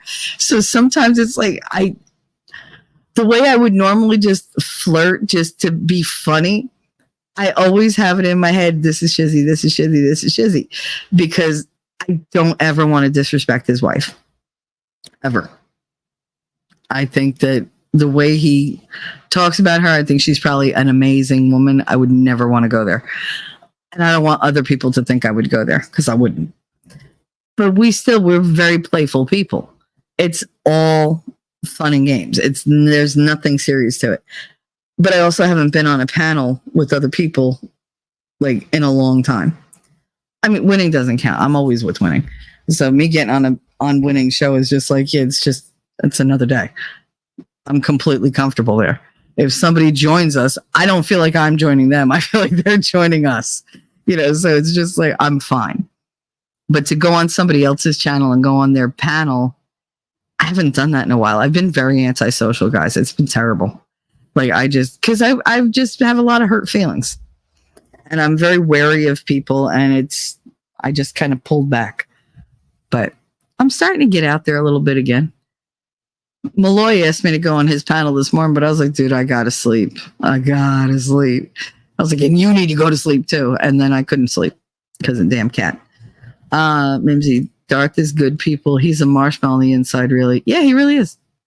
He really is. But the problem is when he gets beyond that point where he should have stopped drinking, he's not a marshmallow.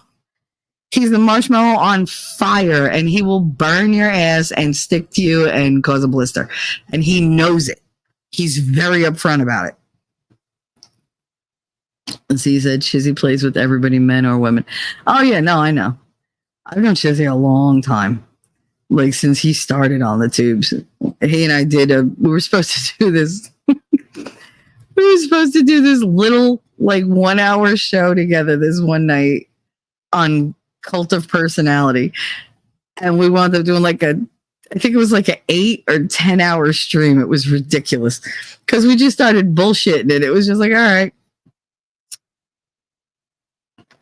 So yeah, no, I'm good with Shizzy, but we do the voice thing. We're like, hey, like we have to outdo it. It's funny. He asked me once to do the reading thing one night, and I was like, oh, because he has it at the same exact time that I have my show with Winning. And I'm like, I would love to be on that, but I can't because I have a show to do. Like it's at the same time. We've been doing this for a while now. So it's like, and that's the problem when people stream at the same time you do. You can't be on their panels. You know, you can't be in their show because you got your own. That's why I picked mornings. That's why I moved my time. I moved my time to not interfere with Shizzy's morning show because I don't want people to feel like they have to leave him to come here. And I don't want people to feel like they can't be here because they need to be there. So I moved it out more to give him more time to do that show. And I also wanted like the people like everybody in Texas, like everybody in California, I wanted them to have a chance to be in the live chat, to get there and be able to do stuff and say stuff and not just do the, rewatch. Because rewatch, it's fine, but it's not as fun as being able to get into chat and saying shit.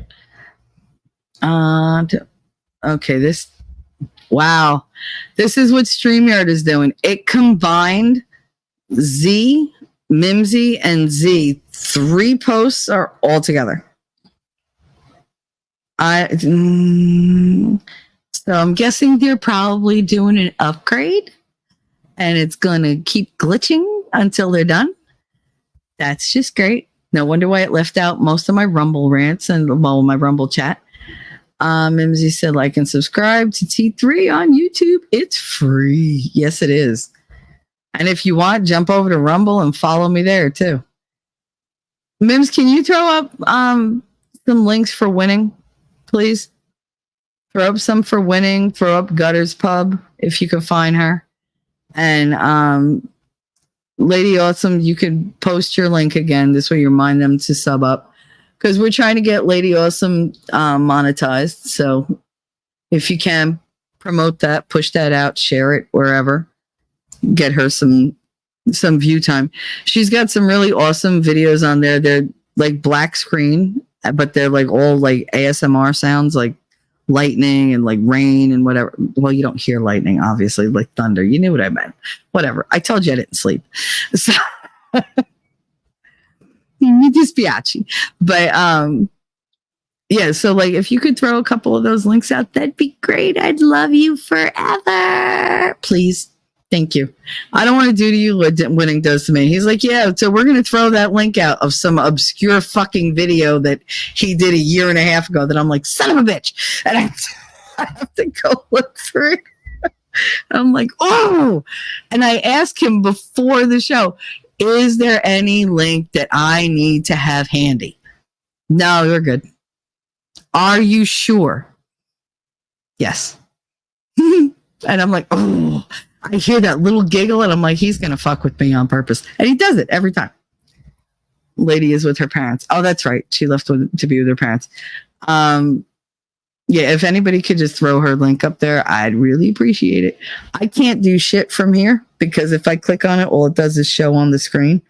I can't copy paste anything. So stupid.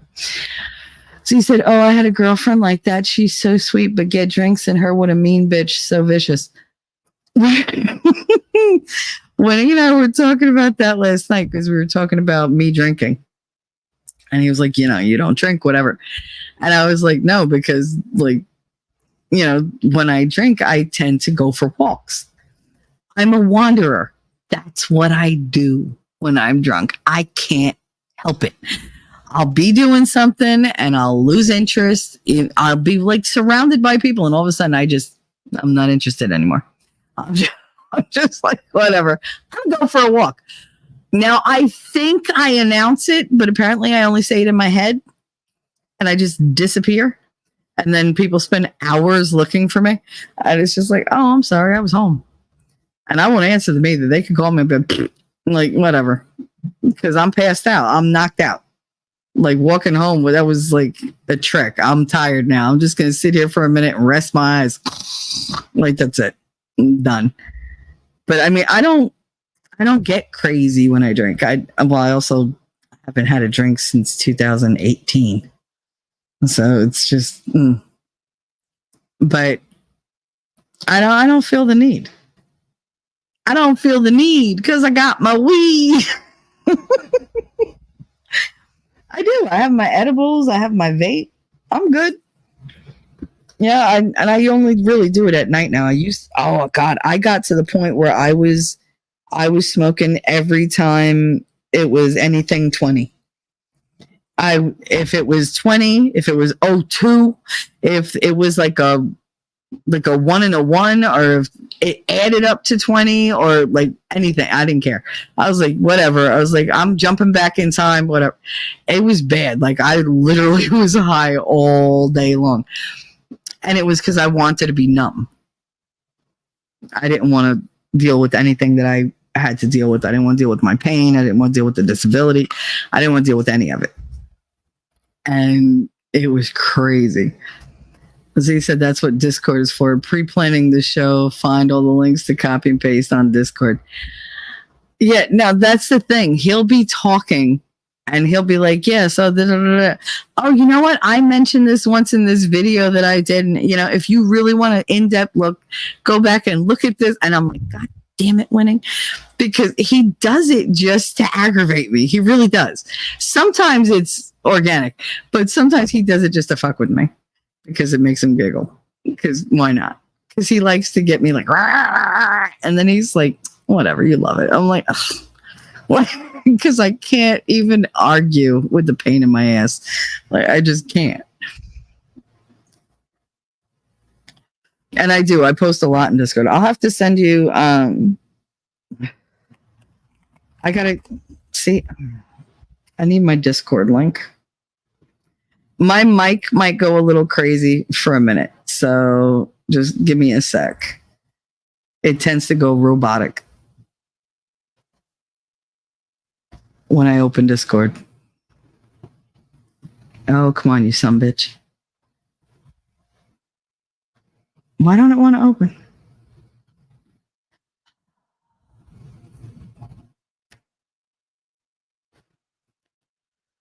Become praising Mims. Become a winning reality member. Yes, become a member. Be a big member. Why won't it open? Oh my goodness. Any day. Oh, here we go. Alrighty.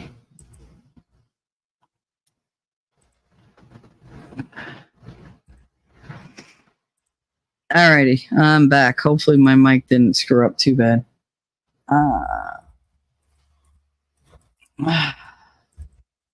So, if anything,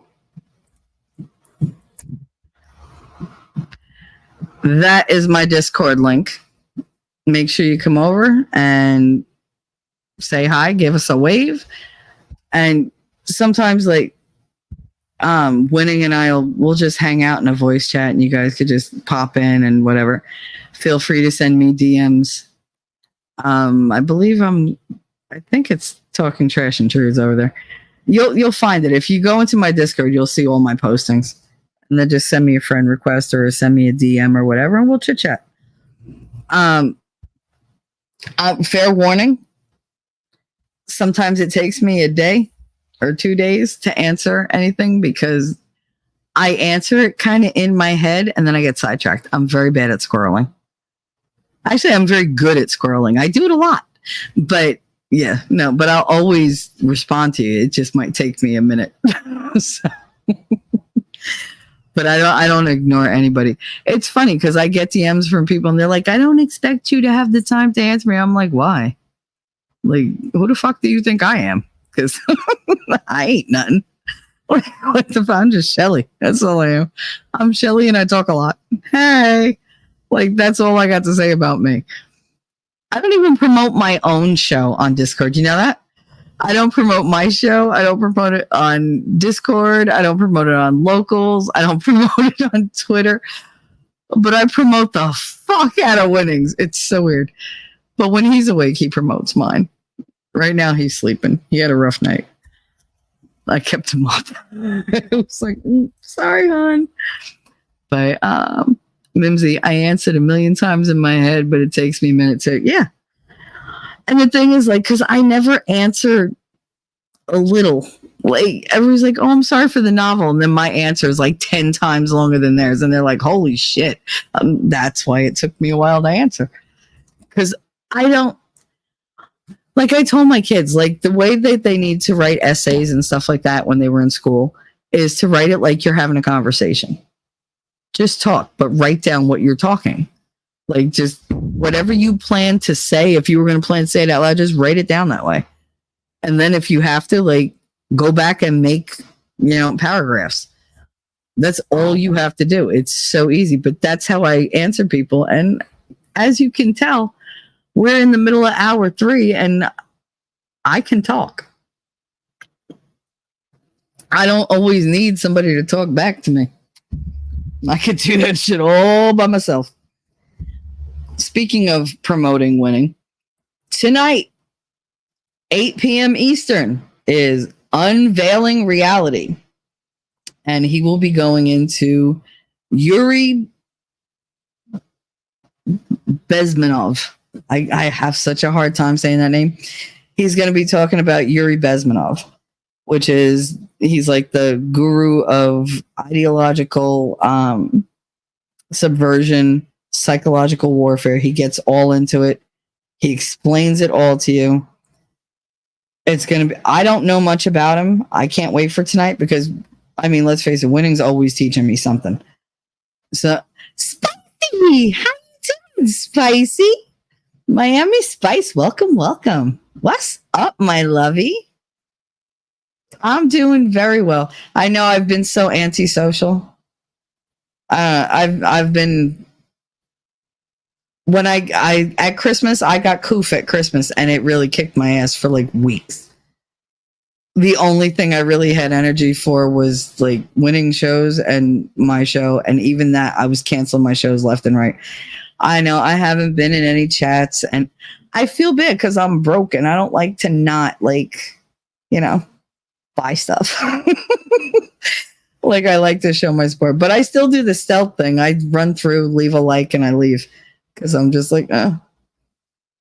But yeah, I don't know. I've been very antisocial. It's terrible, but I miss you guys. I do. I can't wait. I'm gonna be coming back. Expert went and changed his whole format, and it kind of like threw me off. So it's like, I don't like change. So once he's like established something, I'll be back. Like right now I just go through and I like. Oh no, I got it right after New Year's Eve. I was sick for 2.5 weeks. I'd never gotten sick from that though. I never got the coof. I got sick from the coof jib jab, and I stayed that way. But actual coof, no. Me and my 2 kids never got it. My mother came over for Christmas. She gave it to all of us. I was like, this bitch. Like, I went all this time. I don't leave my house. I was like, how did I wind up with coof? And the only reason I knew it was because one day I was putting Vicks on. I was like, why can't I smell the Vicks? Like, it should be opening up my nose. Like, I don't even smell it. Horrible. I was like, please, dear God, tell me no. And I took the coof test. Girl, as soon as I put that cotton swab in the little slot, before I could even close the booklet, it was bing, there was a red light. I didn't need a red line. My pregnancy test didn't come back that fast. I was like, are you kidding me? Well, I know it takes 15 minutes. I don't need 15 minutes, you bastard. I was so mad. And I'm still not right.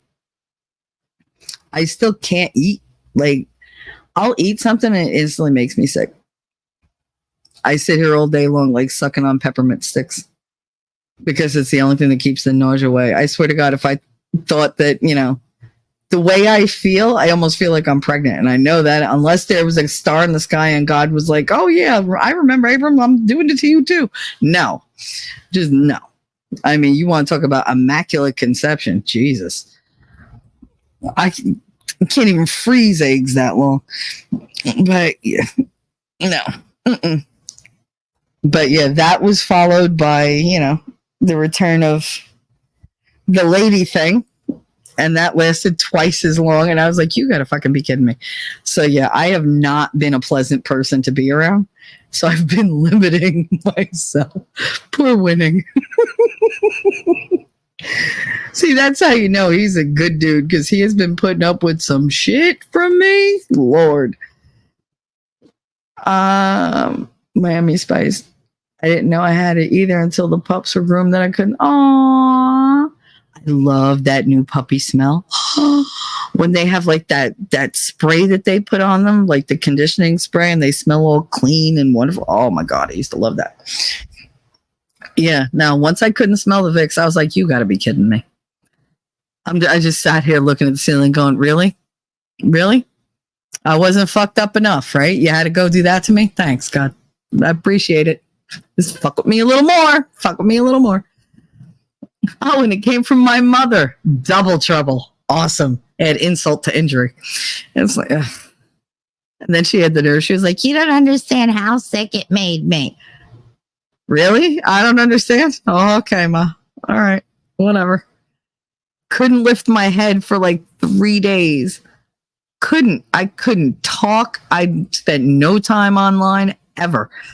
I didn't even like check like news, nothing. I didn't talk to Winnie. He would call in and I'd be like, yeah. And he'd be like, you're okay though? Yeah. You need anything? No. That was it. I'd just go right back to sleep. That's all I did. That's all I did. But yeah, I was not a happy person. ZD said, I got it during the summer. I thought I was back to normal. Over Christmas, my cousin was changing the baby's diaper and she was complaining about how rank it smelled, and I couldn't smell that diaper. Oh, that sucks. I mean, it doesn't suck that you couldn't smell the diaper because ew, but I get it. I mean, you're just like, oh, you got to be kidding me. Yeah. The thing is, like, my arms are super weak from it. It's weird. Like, it didn't affect my legs as much as I thought it would. Baby, I got problems with my legs to begin with. But my arms, like, I can't hold my arms up to type for more than, like, I don't know, like a minute. And they feel like wet noodles. They're just like, ugh. Like, I have no strength whatsoever in them. And like my joints are like they're still swollen and tender. So it's just like, it was just something else I didn't need. But, you know, it is what it is. What doesn't kill us makes us stronger, right? Well, I should be able to bench press a fucking Buick. But, what was I saying? Yeah, no, I'm glad you stopped in and said hi, Miami. I missed you guys. You know, make sure you tell everybody over there I said hi. The only person I really like bothered was Caitlin. I was like, where are you? Poke, poke. Where are you? I miss you. Poke, poke, poke, poke. What are you doing, bitch? Poke, poke. I'm actually wearing the sweater that she bought me for Christmas. I love it. She got me this cute little cardigan sweater in my brand hot pink. I was like, oh. I was so happy. It just makes me happy to wear it. Silly, right? But whatever. It lifts my spirits every time. I'm like, oh, she bought this for me. Like, and it's just, I don't know. It's just such a sweet thing. Your mind can bench press a fucking Buick. Yep. I mean, my soul can fight off the devil itself at this point. And my heart might be completely shattered, but I know how to use Gorilla Glue. We good. We good. I don't know. I think you have to break a little bit to, you know, be good for the rest of humanity. I do think that. I think those people who don't know what struggle is can never really be accepting of other people the way somebody who's been broken or been damaged can. Because you know that people don't wear their pain on the outside. You know, many of them bury it, and you don't know what struggles somebody's going through. Kindness doesn't cost you anything. See, that's one thing I don't get. Like, a lot of people, like a lot of these younger generations, they're like, oh, I would not, like, you have to accept me, but I don't have to accept you. No. That's not how it works. No. I'm not going to respect your whatever fucking thing you want to be called when you're making up words to call me. No, you're offended that I won't use your made up words to describe you. I'm offended you're making up words to describe me. I didn't sign up for that. You have a feeling. Why do I have to fucking pay for it? You want something. Kudos to you. We all want something. Want in one hand, shit in the other. Tell me which one fills up first. I'm tired of bending over backwards to please people who don't care about anybody but themselves. Why? Why are you like this? Who told you it's okay? I'd say the same thing to my kids.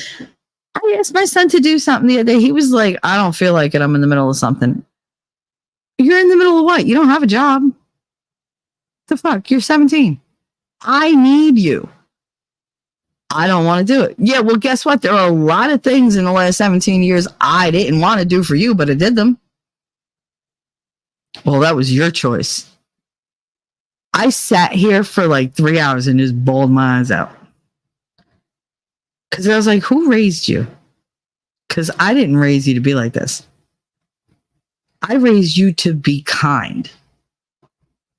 That's all I've ever told you. Be kind. If you could be anything in the world, choose to be kind. It doesn't cost you anything. It makes you a better person.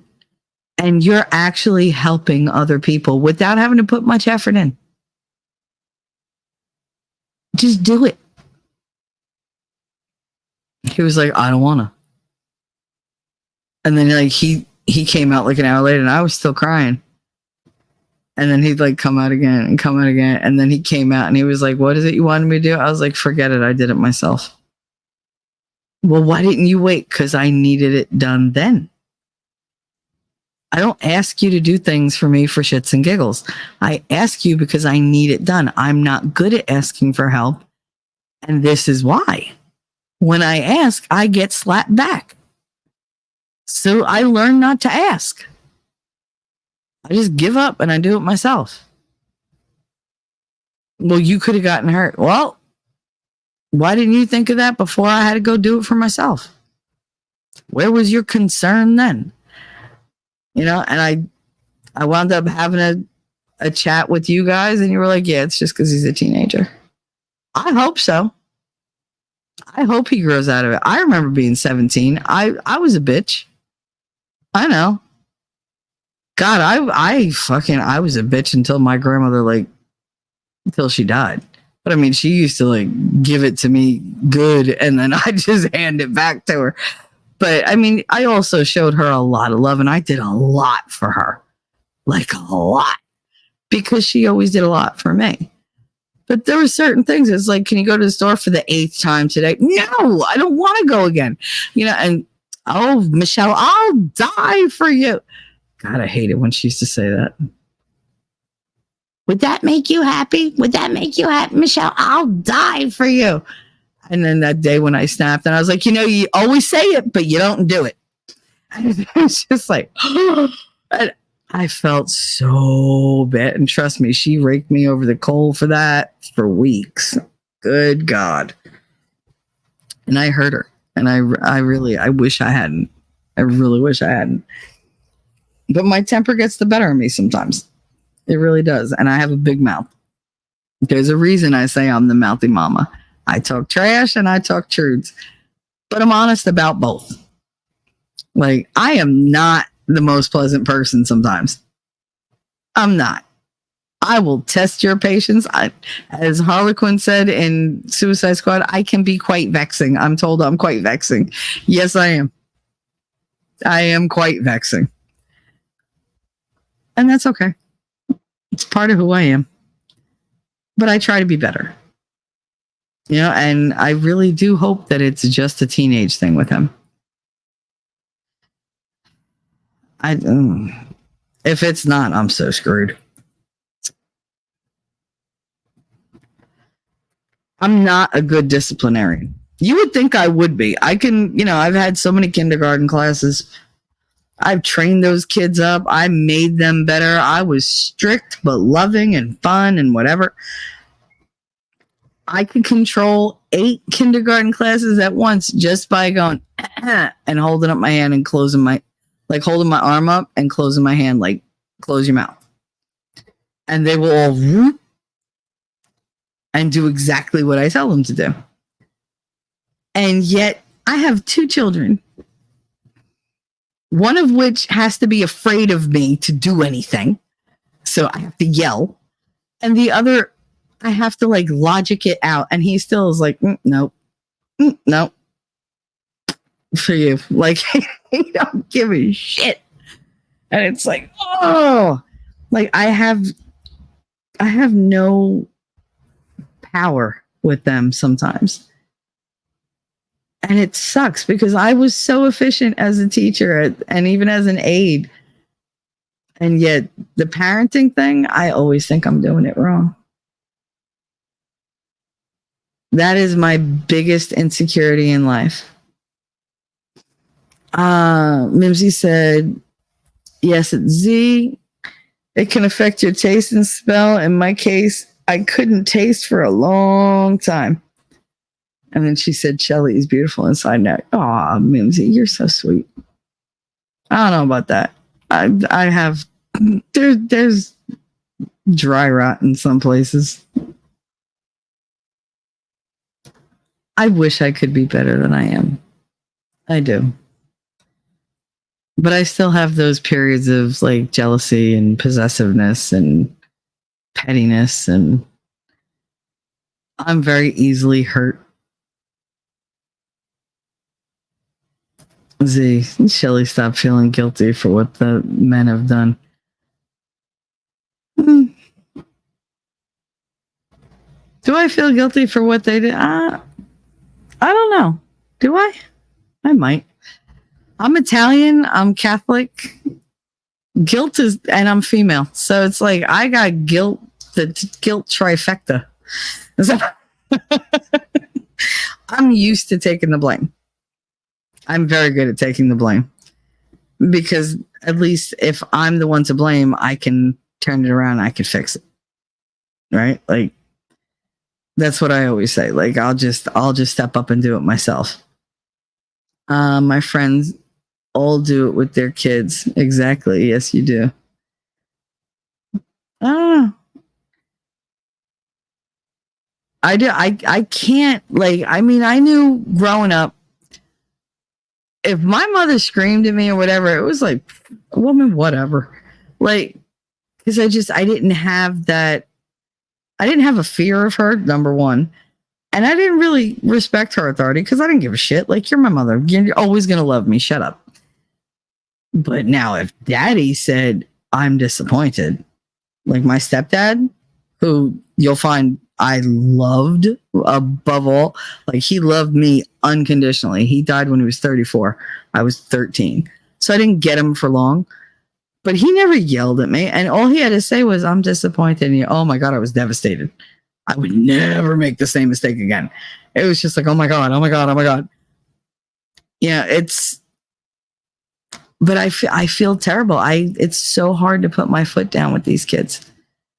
Get tougher with your kids. They need you to be. They'll be adults longer than they will be kids. I know, but he's so good at like emotional manipulation with me. He knows exactly. She's not, because Katie, I don't give a fuck. Like, me and her, we go at it. And I'm much harder on her than I am on him. Because I know she's going to have a harder time of it out there than he will. Wait a second. Puffer said, oh shit, I went to take my car into the shop. It overheated on the highway. Called the tow truck, got back home. You still here, woman? You should know I could talk forever. Come on. ZD, yes, I know. Us Italian women are great with guilt. Oh, absolutely. Come on. Italian woman, Catholic. Where did I have a fighting chance? Tell me. Where? They've literally been telling me it's my fault since I'm like 2 years old. So you took it overheated on the highway. Why? Did you put like, and did you not fill the radiator or what happened? I hope it didn't cost you much. I know those suckers, that tow truck, I hope you have like AAA or something, or your insurance pays for it.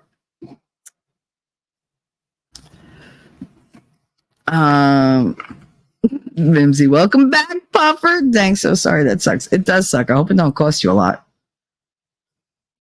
That's the worst time. I think I'd rather the car break down when it's hot out. This way, you know, it's fine. You know, you're like, oh, whatever.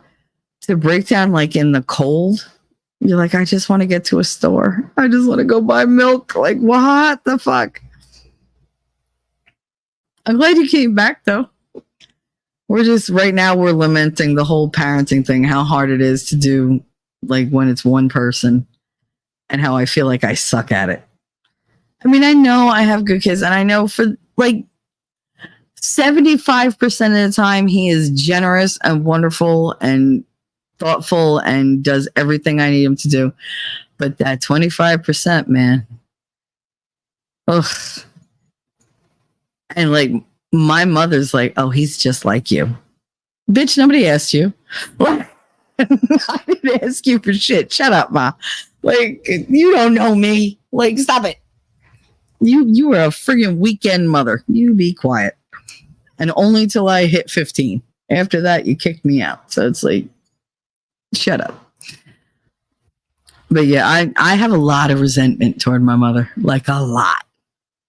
And I have no problem taking that shit out on her at all.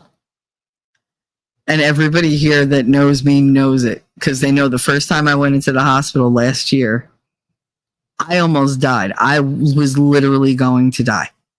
I had days left. And that bitch didn't come to the hospital once in 2 weeks. And it was just like, that was the most hurtful thing. And this time, before I went in at the end of October this year, because I had wounds that wouldn't heal, I told her all about herself. I was like, you're no kind of a mother.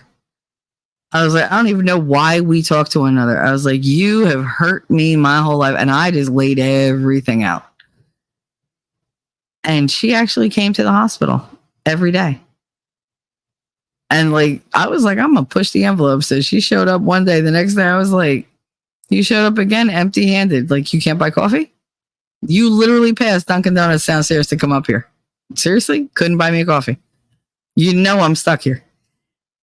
So she buys me a coffee. I was like, I don't drink hot coffee. I drink iced coffee. How would I know that? You're my mother. I know how you take your coffee. I know everything you like. I know everything you don't like. I know everything you're allergic to. I shouldn't know this shit about you. You should know it about me. But you don't, because you don't care. The next day she came up with an iced coffee. She was like, is it right? I was like, I don't care. It's what I asked for. I'll drink it no matter how it is. I'll add my sugar or whatever. But yeah, it was, we get into it, me and my mother. My mother talks like this, and she sounds like one of Marge's sisters on The Simpsons. And these people go crazy for it because she's all about the sex. You think I got a potty mouth? Jesus. He sounds like he's like your mother, that 25%. See, but that's what my mother says. She says he's like me. Best ending to a chitty day is a mouthy mama. Aw, thank you, Puffer. It was $107 to... I swear, we can't afford to live anymore. $107 to tow. Fuck that. The thing is, like, the guys around here, I knew all the tow truck drivers, so I mean, I got it for free. But they'd be like, oh yeah, we charge this because the lady had an attitude, or we charge this because, you know, it was raining out or whatever. They just tack shit on. This fee and that fee and that fee, and their boss was fine with it. And I'm like, and you got a tip, right? He's like, well, yeah. Stupid. Like, you ever think maybe if you charge less, your tip would have been bigger? No. Yeah. How about you nice to somebody, especially females? We are not happy when our cars need to be towed, and we are so grateful if you're not a dick about it. Unreal. Zitty, because you called her on her shit, so you need to do the same with your son. Some woman is going to curse you for that 25%, and you know it. Yeah. I know. It's just some days I don't have it. I don't have the energy. I really don't, because I'm just, ugh. I've never had to ask people for help ever in my life. I've always done everything myself. I took care of me and everybody else that came along.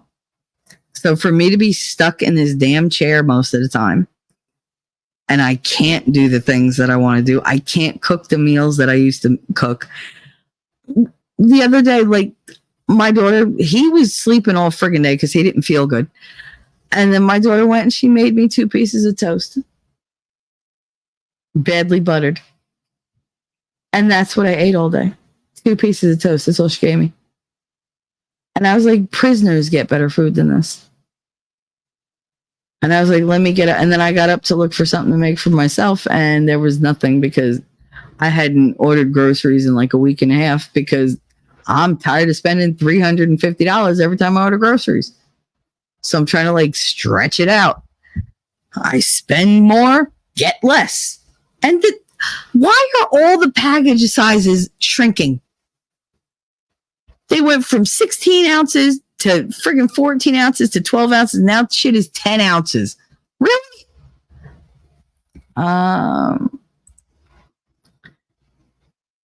Mimsy said, I'm happy to have AAA. I'd be in trouble without it. I used to have it. Yeah, it was useful. Puffer, yeah, what you going to do? I thought I would have had to pay $300.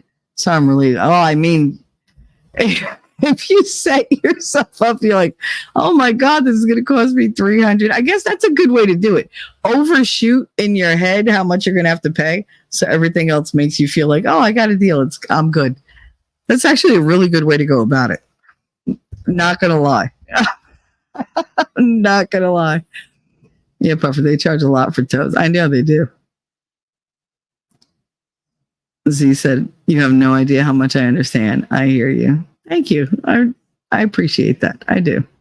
Daisy Girl over on Rumble. Shrinkflation. Yeah, I dated a guy like that. He had a lot of shrinkflation. If only he had more inflation. It's terrible. Speaking of, hi, Connor. Hi. That was Connor. He's just running through, getting ready to make himself something to eat because it's after 1:00. $350. And I was like, when the guy brought the bags up, Connor brought them in, and I was like, is that it? He was like, yeah. Are you kidding? And he was like, no. I was like, what the hell, man? I spent all this money. I got nothing to show for it. Nothing. Everything that I bought that was for me, they were out of stock. I was like, son of a bitch. I was like, I spent all this money. I didn't even get anything for me. I was like, fuck it. I'm ordering Amazon. I was like, if they're going to take my money, I want my stuff. I need something. And it's not like I wanted junk. I wanted like a shrimp ring so that they don't have to cook it for me or whatever. And I get the protein in, and I get, it's good and it's something different. I'm not eating just soup and soup and soup and soup and soup. Chicken noodle soup, chicken noodle soup, chicken noodle soup. It's like, really? But yeah, so I ordered it from Amazon. Screw it. And then I slept through the delivery. Oh my God. That's what was up last night. I fell asleep. Winning wanted to take a nap. He took a nap. I fell asleep as soon as he fell asleep. Instead of waking up an hour and a half later like I planned, and I set an alarm, I set 5 of them, and in my sleep I turned them all off. I slept 6 hours. Then I woke up at 9:00 and I was like, fuck. I was like, God damn it, I had an Amazon delivery. It was all in the hallway. He was like, it's fine. It's not like it's not defrosted or anything. It's still cold. It's still half frozen. I was like, all right. But yeah, I felt so stupid because yesterday was like delivery day. It was groceries, and then I had to get, stoves, and then it was the Amazon thing, and it was like, Puffer said it was my first time. I was aloof, so just figured I'd get slapped around with the bill. Oh, yeah, no, the first time's always the scariest. I know. Especially if they don't post their amounts. They don't do any of that stuff. So you're literally just shooting in the dark. You're like, just send somebody to help me. Anybody. ZD, I thought 150 Puffer, so I thought you got a deal as well. I was actually thinking around 150. I was. Because that's usually around here. That's what they charge. And then they're like, oh, tips are appreciated. It's like, yeah, you know what? A lower bill's appreciated too. Good luck with that. The dude that brought the things up yesterday, though, he was really the ShopRite guy. He was really nice. And I had already tacked on like a $5 tip to the automated like online thing for him to get. But he brought it all the way up here. And then he was like, I didn't want to bring everything up at once because I didn't want to like smush the bread and everything or break the eggs. He's like, I just got to run back downstairs and get a couple more bags. And I was like, oh, that was really nice. And so when he came up, I gave Connor like $5 in cash. I was like, give that to him. And you think what I gave this guy, he was so appreciative. And I like delivery people like that. Like if you bring it to my door, I'm going to be really good when I tip you. If you make my son get dressed to go downstairs because you left it outside because you were too lazy to take the elevator to my floor, I will go back in that account and take that tip away. Fuck you. I will be like, you didn't earn a tip. Screw you. And I mean, my mother's like, how could you do that? Because I worked in service. Like, I know what it is to give service and to give shitty service. If I was a bitch to somebody, I didn't expect a tip at that table. If I was super slow, I didn't expect a tip. Why should you? And what? Okay, I have a thing. What is with tipping? They put this tip thing on websites now. Like I ordered my vapes, right? And I'm going through the, checkout process, and it says, if you'd like to leave us a tip, here you go. What am I leaving you a tip for? This is your business. You're not bringing it to me. Are you setting it up for me? Are you personally like doing the oil yourself? Like, no, you're a business. Why am I giving a business tips? I'm already paying you. I'm paying for the product. That's it. That would be like me going to Walmart and going through the checkout, and she'd be like, where's my tip, bitch? I don't know, in your paycheck? This is your job. Why am I tipping you just for going boop, boop, boop, and begging badly? Like, no.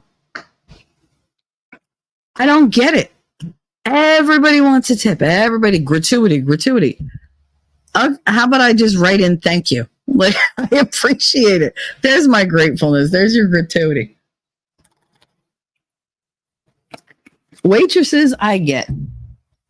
But like, even when you go to convenience stores, they have that jar right there. Leave a tip. For what? That's your only job, is to stand there and take my money from me. I'm going to give you more? You already overcharged me on everything. I already pay tax on everything. It just aggravates me. Papa said, oh, more money for that guy. Yeah, if you're good, like if you show me that you're willing to go a little above and beyond, I mean, I'm not asking you to move mountains. But if you're like, you're putting effort in and you're, conscientious about your job, yeah, I'm going to reward you. Puffer smiles. A guy who worked at Subway told me to never tip there because they don't get the tip money. Are you serious? I was mad. I'd be furious. Z said they do it just in case you're foolish enough. Yeah, the website thing is like, are you kidding me? That's like all the ones that are like, oh, would you like to round up and give your donate? You don't give that money away. You know you don't. I worked for the damn food town. I knew that was a racket. Like, no. Oh, would you like to put $1, $2? That money never sees those charities. Never. Like, oh, well, they have to scan it. Yeah. Mm-hmm. Mm-hmm. They donate that money the same way Amber Heard donated hers. They might pledge it. They don't actually give it. Those two words are not synonymous. Like, I use those two words synonymous. Miss Heard, I don't. I love Camille. I loved watching her just eviscerate Amber Turd on the stand. It was amazing. My dog stepped on a bee. What, bitch, really? And all of you had the visual in your head when I said that of her doing that kind of face. Because that was ridiculous. So many things about that damn trial were just like, what? That one lawyer, Elaine, do you know what Amica cream is? No, nobody does, because it doesn't exist. Arnica. Learn how to read. If I hadn't have typed it out to look it up, I put it and I was like, wait a minute. The only cream I know like that fighters use for bruising is arnica cream. And I typed arnica and I was like, oh, son of a bitch. Like the R and the N, if they're close enough together, it looks like an M. And she just, but you didn't go over this pre-trial? Did you not discuss this with somebody? And somebody said, it's arnica, not amica. If she was using the cream, she would know how to pronounce it. Wouldn't she tell her lawyer that's not what that word is? I do not think that word means what you think it means. Like, inconceivable. Like, I would think Amber would have said to her, yeah, I use the cream, so I know what it's called, and there's no such thing as Amica cream. But no, dipshit let that go. That was the first thing that told me she's full of shit. And then her cover up. She's like, oh, I jokingly call this my bruised cat. No, that's what they call that in theater. That palette is called a bruise kit. It creates bruises. It doesn't cover them. I have one. I used it for Katie for Halloween when I turned her into a like decaying zombie. Because I was like, I'm not paying all this for Halloween friggin' makeup that runs off first. I went and I got the theatrical version of the bruise kit. And I used it on her and she looked amazing. But I mean, her makeup, it stayed like that all day. And I mean, she didn't matter what she did. Like, she was perfect all fucking day long. She came home looking like she did that morning when she left. And then I was able to take her to the parade where she could do it more. But I mean, I knew what that was. So as soon as she showed, I was like, bitch, really? Like, no, you are not. And then the whole thing, like, this is what I'm talking about. These females that fucking lie. And people, they swallow this shit, hook, line, and sinker. Oh, the bottle, I think the bottle was broken. No, if it was a broken bottle, you'd have known it. And even an intact bottle, you would still be in the hospital hemorrhaging. Unless your shit is like a cave, like hot dog down a hallway kind of thing. But no, like, you knew she was lying because the things she said were so far out of anything believable that you just sat there going, who thought this was valid? Like, who thought this was the truth? Were they stupid? Were they literally born this morning? Because what the fuck? It drove me nuts. I was like, there are people out there who think that these are like, what, good stories? Like, they think this is like a believable lie? Because it's not. And yet, the news just kept repeating shit. Eventually, you'll believe it. No, we won't. Because there are some things you can't believe. Oh, you got to trust, believe all women. No. You know why? Because there are women out there who are actually being abused that you don't believe and you don't, help. And then you got these bitches who like have a celebrity platform. So of course you're going to want to support them and make them into whatever. And you believe everything they say because it sells your papers. Nobody cares about Jane Doe over here. They only care about, Amber Turd. And it blew up in her face, and I'm so grateful for it. I was here for the whole thing. It was great. It was great. But again, why let them get away with the lie? But did she really have to face consequences? No. She lied to so many people. She lied on legal papers. She lied in, like in a court of law. Why didn't she have to go to jail for anything? Why didn't they charge her with something? Because she's a girl? There's your equality. Because she's a white girl? I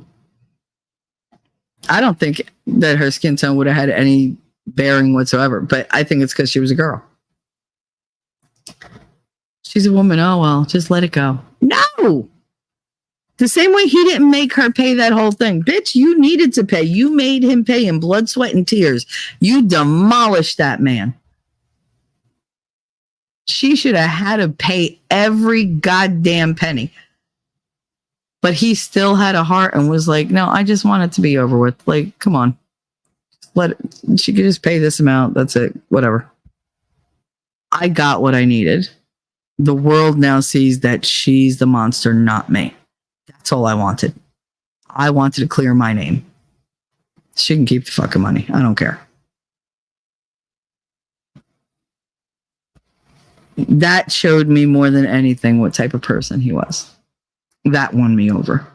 I was already on his side, but at that point, I was like, he could pull a Trump and be like, I'm going to shoot somebody on Fifth Avenue. And guess what? I'll still love you. I don't care. I don't care. As long as it don't involve kids, I don't care.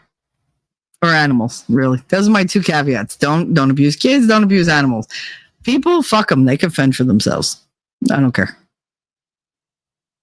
Ain't nobody rushing to my defense. So it's like, you on your own, bitch. But yeah. Z said, my dad had a beach house that he would put up for sale every year. I used to get upset. He said, I'll only sell if they're foolish enough to meet my price and I'll go buy better. Oh, that's actually really smart. Yeah, that is really smart. Ask for an outrageous amount of money, and then if somebody's stupid enough to pay that, then you're like, hey, I could buy an even better house and have some extra. And maybe not have a mortgage. Maybe I could buy another car or whatever. That's actually really smart. I wish I had something to sell to do that. Puffer, tipping culture is so screwed up, and I used to be a waitress. Same. Same. And it's weird because the ones who gave me the most trouble and the ones I had to do the most for would be so insulting and leave like change on the table. Or worse than that, they'd put it in the food. They'd drop it in like the glass of soda or in like a thing of soup, or stick it in like, you know, mashed potatoes or whatever with like cigarettes in the mashed potatoes. I mean, that's how far back I was a waitress. They could still smoke at the table. But I mean, they do that, and I'd be like, dude, you could keep it. Like, you obviously need it more than I do. Mimsy. The arnica thing used to bug me. Like, get it right, Elaine. I know. And she was so smug about it, too. That's what... Do you know what arnica cream is? Do you? Because if you did, you know that don't exist. It's not even like she mistook it for something else. It doesn't exist. Like, it's not a thing. Tug with his friggin', oh my God, with his little songs, his amicus. Oh, I used to love watching Tug at that time because he was just so funny. Amica, I love myself. Amica. In that little voice is. I love how people say he's got like this super deep voice. I'm like, no, I don't. He sounds like that friggin' what was his name? Beverly Leslie from Will and Grace. That short little gay dude. I love Tug. I know he's built like Paul Bunyan. But to me, that's how his voice comes out. The guy who's like, oh, Karen, oh, girl. Like, and that's how he always sounds to me. And I love Tug, I do. He was like the first person I ever really like listened to on YouTube. Because he was talking about like the London case and everything like that. So I was there for everything. And then that morphed into me listening to Emily Baker. And then I went from Emily Baker to watching like Nick Rekieta, because Tug was on Nick Rekieta's at one point. And then like they were all talking about these lawyers and da-da-da. And I remember watching Nick the day that they mentioned Tug when Johnny Depp's lawyer / ex-lawyer was being deposed, and they were like, that umbrella guy, and he was like, yeah, and we were just all like, oh my God, they just mentioned Tug on like international freaking TV, because it was going around the globe, and it was just like, oh my God, like one of us, because at that point Tug was small, you know, he was just like the rest of us. And then that just fucking catapulted him, and everyone was just like, we know Tug. I was like, oh my God. And that's when I got addicted to Nick, because he had a lot of shit to say. And I was just like, oh my God, I agree with this dude.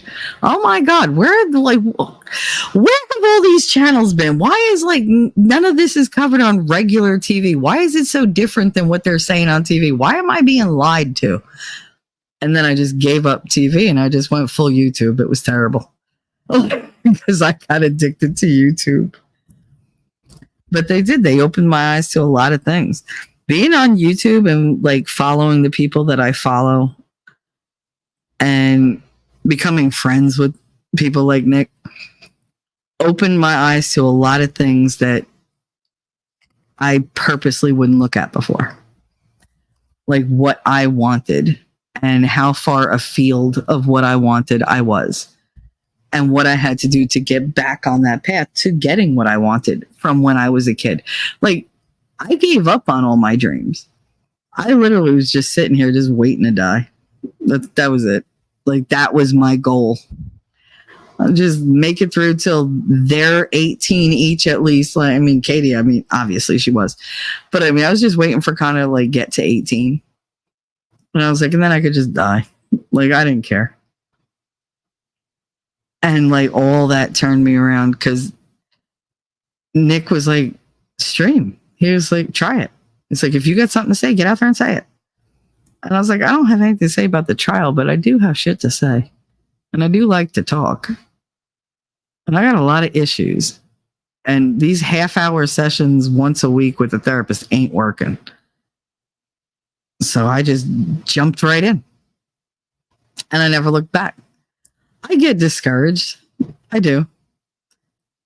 And then I come to, do a show and I get all my chat shows up and y'all are like, oh my God. And I get the emails and I get the DMs saying, I really needed that today.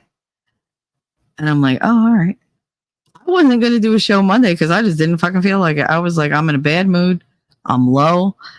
I'm tired. And then Inya, for some reason, started talking in chat long before the show was supposed to start. And she was low. And she didn't feel good. And she was it was worrisome because I don't like when she's sad. Because she was like profoundly upset. And I was like, fuck it, I'll do the show. And I did it for her. And she was so grateful for it. And I wound up, by the time we disconnected and everything, I was in a great mood. My whole day turned around because I got on here and I talked to you guys. You really do feel this need that I have. And it's not a need for attention because, you can't see me and it's not like I can see you or whatever. But there's a connection that I can make with you guys that I don't get to make with anybody else. I can be completely 100% myself. You don't know any other version of me. You don't have expectations from me.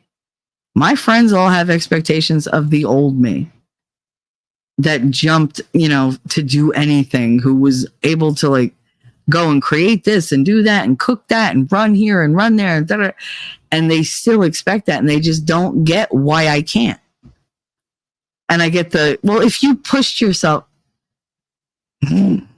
like, I get mad because I'm like, don't you think, given my history, if I could do it, I would fucking do it?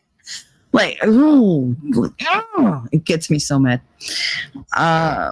Puffer, here's millions of dollars to not do your research. Represent me. Yeah, it's exactly what it is.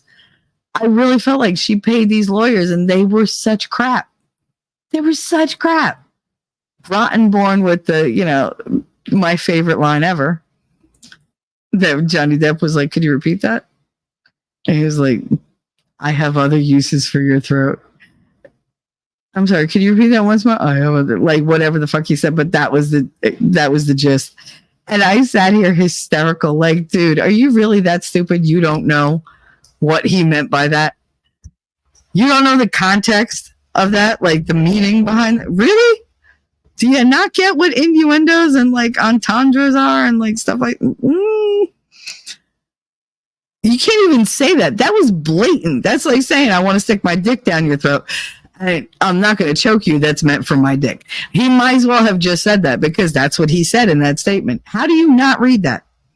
And then you expect a jury who's not stupid to take it that But I have other uses for your throat. What uses are those? If it's not for like deep throat, I mean, come on now, let's be honest. And he just kept repeating it. That was the funniest part for me. Other than the dude from what was his name? Oh my god! What was the dude? The little like weak dude, the soy boy. That was totally like, I don't know. They all sound schizophrenic to me. The one from that like trailer park, like that high class like trailer park. He kept trying so bad to be like, I know he was abused. I've been there. And then she was just like, shut it down. No, object. Fucking hysterical.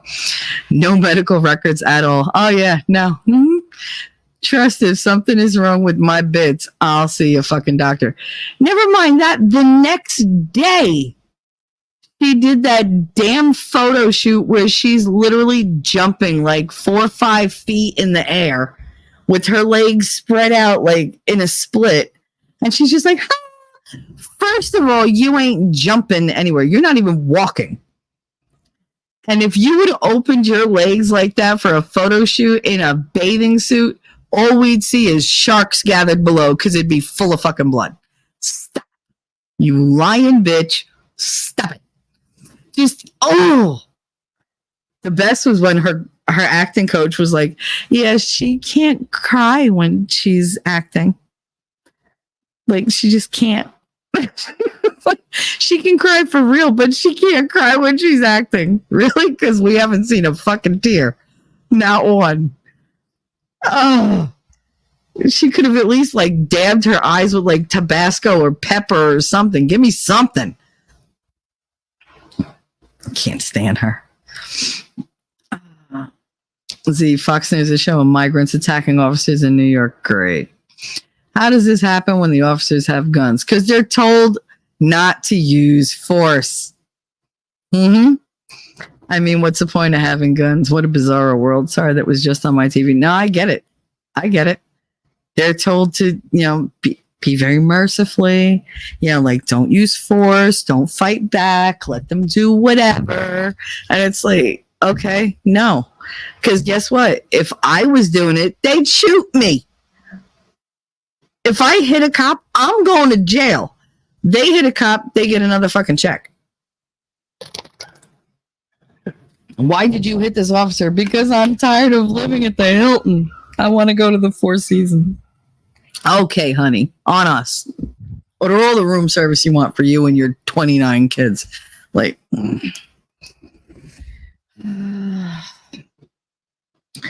I'm very stand with Texas. And now, like, they're like, Darts was saying that they're trying to come in, like, from Canada and whatever. And I'm like, all right, get up there. Like, you live in Michigan. Go grab your gun, go up there, defend it, God damn it. And I laughed, but because he would. He totally would. Mimsy, it was justice on so many levels with her defaming JD so casually was despicable. I'm so happy for him. Absolutely. Abso-fucking-lutely.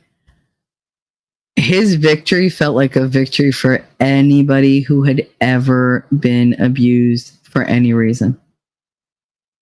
I really felt like it was just a win that we needed. Like one of ours actually came out victorious against the monster, against the one who lies and gets everybody to believe them and whatever. So yeah, that trial did a lot to change my life. It really did. I started watching that when I first got sick. When I first had to like take a leave of absence from work. That was when that started. And it was everything. I made so many connections through that trial. Like I said, that's how I met Nick. And at one point I literally was like sitting there. I just wanted to end everything because I just was in so much pain. And he talked me off that ledge. He was like, girl, talk to me. And who the fuck was I? I was just some girl who was like DMing him my life story and like all these things. And He never answered any of them. Then one day I just stopped talking and he was like, "Where'd you go? What happened? You okay?" And I was like, "No." And he's like, "Talk to me." And after that, it just kind of like took off because he was like, "No, you see, you're not going to do this. Like, no." And he did. He gave me something to work toward, and he believed in me. He was like, "I don't know if you have talent. I'll see." He was like, "But I believe that if you put your effort in, if you want it bad enough, you'll do it. You'll find a way. You'll find it within yourself, like what you need to create a presence online." And he's like, "You have a very strong personality. Like, I know you could do this." And that kept pushing me forward. And eventually, yeah, I did go live, and it was the scariest thing. Oh my God.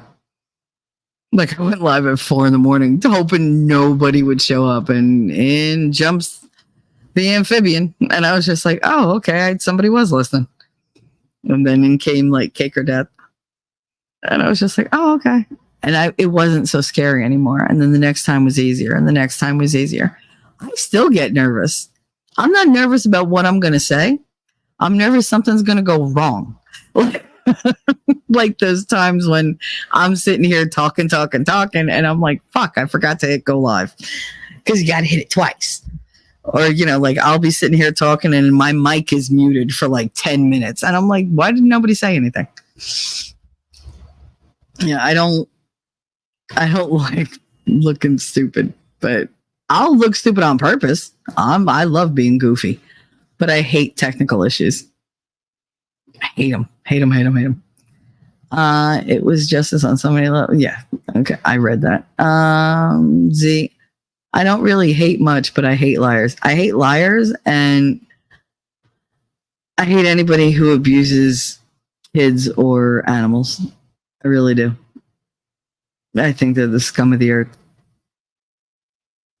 I have no forgiveness in my heart for people who do that. I really, really don't. Like I said, grown-ups, they can fend for themselves. Like, I'm sure you made a decision that led you here. Some of them, yes, they're victims, but I think that they could become victors. That's what Lady Awesome came up with. Don't be a victim, be a victor. I fucking love that.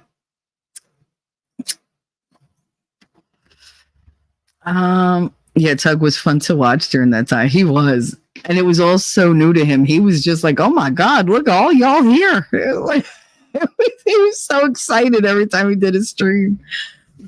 Ziti, my sister ran after a woman out the door who left her a 10-cent tip. She told her, here, ma'am, you forgot your change. She was stunned. I mean, really, it's insulting. Like, keep your dime. Give me a break. It's not like I could buy anything with it anyway. And my mother was like, well, if you get 10 tips, bitch, if I get 10 dime tips, I have $1. Fuck you. Like, you know how hard I had to work for those 10 cents each? No. Like, you're not insulting me with that bullshit. My cat's stuck on the damn thing. Well, you know what, boo? You're just going to have to unstick yourself. I don't know why you're sitting on that thing anyway. Lay back down. I gotta yell at this damn cat. Boo, lay down. Go CP. Don't blink at me. Go CP. Stop. Go CP. 1 sec. I gotta call Katie to unstick him. His nail is stuck in the bedding because he insists on sleeping on something he knows he gets stuck on. It's like, really? You get stuck every single day, at least twice. Stop sitting there. Anyway, sorry about that. I know I'm yelling at the cat while you guys are here, but whatever. We're in the 4.5 hour mark, so you get what you get because I'm tired and I'm gonna have to pee soon. Oh geez, Z, good for your sis. Howard, absolutely. Umbrella guy. Z, you don't know the umbrella guy? Something about umbrellas. No, Tug is the umbrella guy. Yeah, he's amazing. He's so funny. Hold on 1 sec.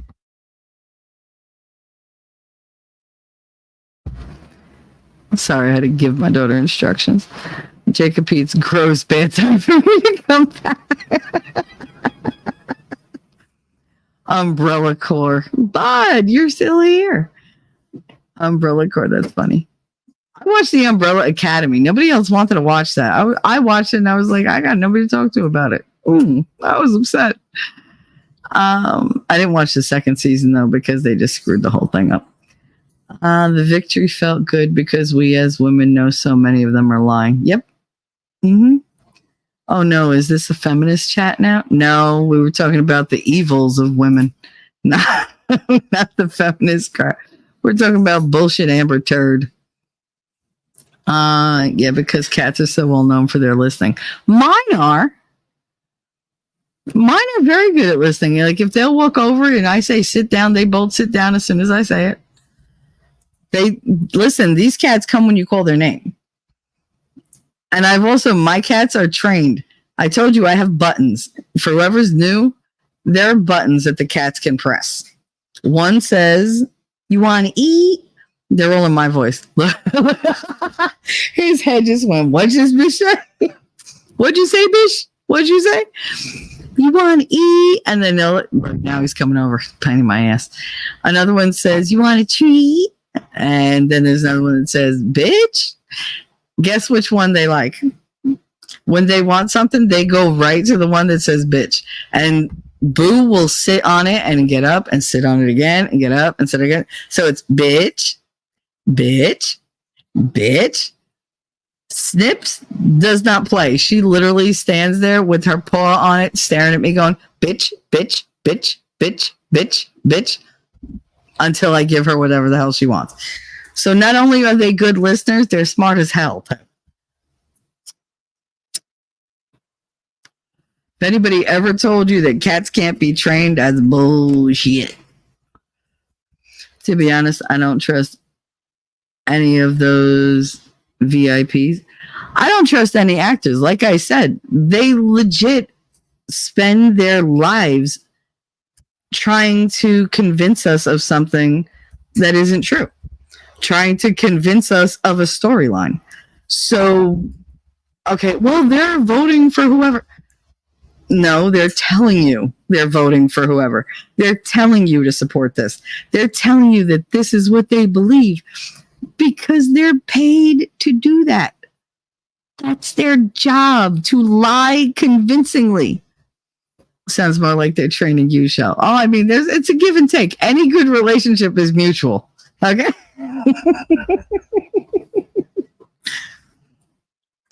Listen, I wanted to give them like a treat, but I didn't want to give them plain old tuna, so I bought like this can of crab meat yesterday, and I put it on like 2 plates, and then I took like the squeezable treat and I draped that over. And you would think what I gave, they wouldn't leave me alone yesterday. That's one of the reasons why I slept so long.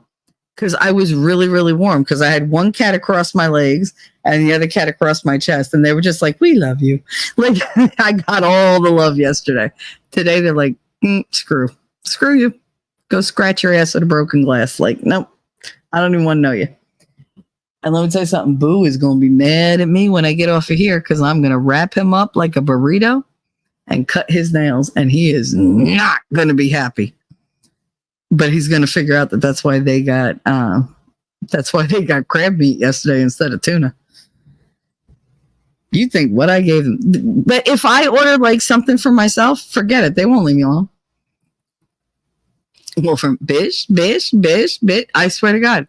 And it's my voice calling me a bitch. So it's like really like self-abuse. Kind of have to love it. Bitch button noise will be missed when I know. My old cat knew how to sit and speak. Wish I trained him to use the toilet. I had one cat that knew how to use the toilet, George. He was a rescue and he was an adult rescue because he was like a more senior cat. And I remember walking past the bathroom and I just stopped and I was like, no. I was like, and I called my ex-husband over and I was like, come here.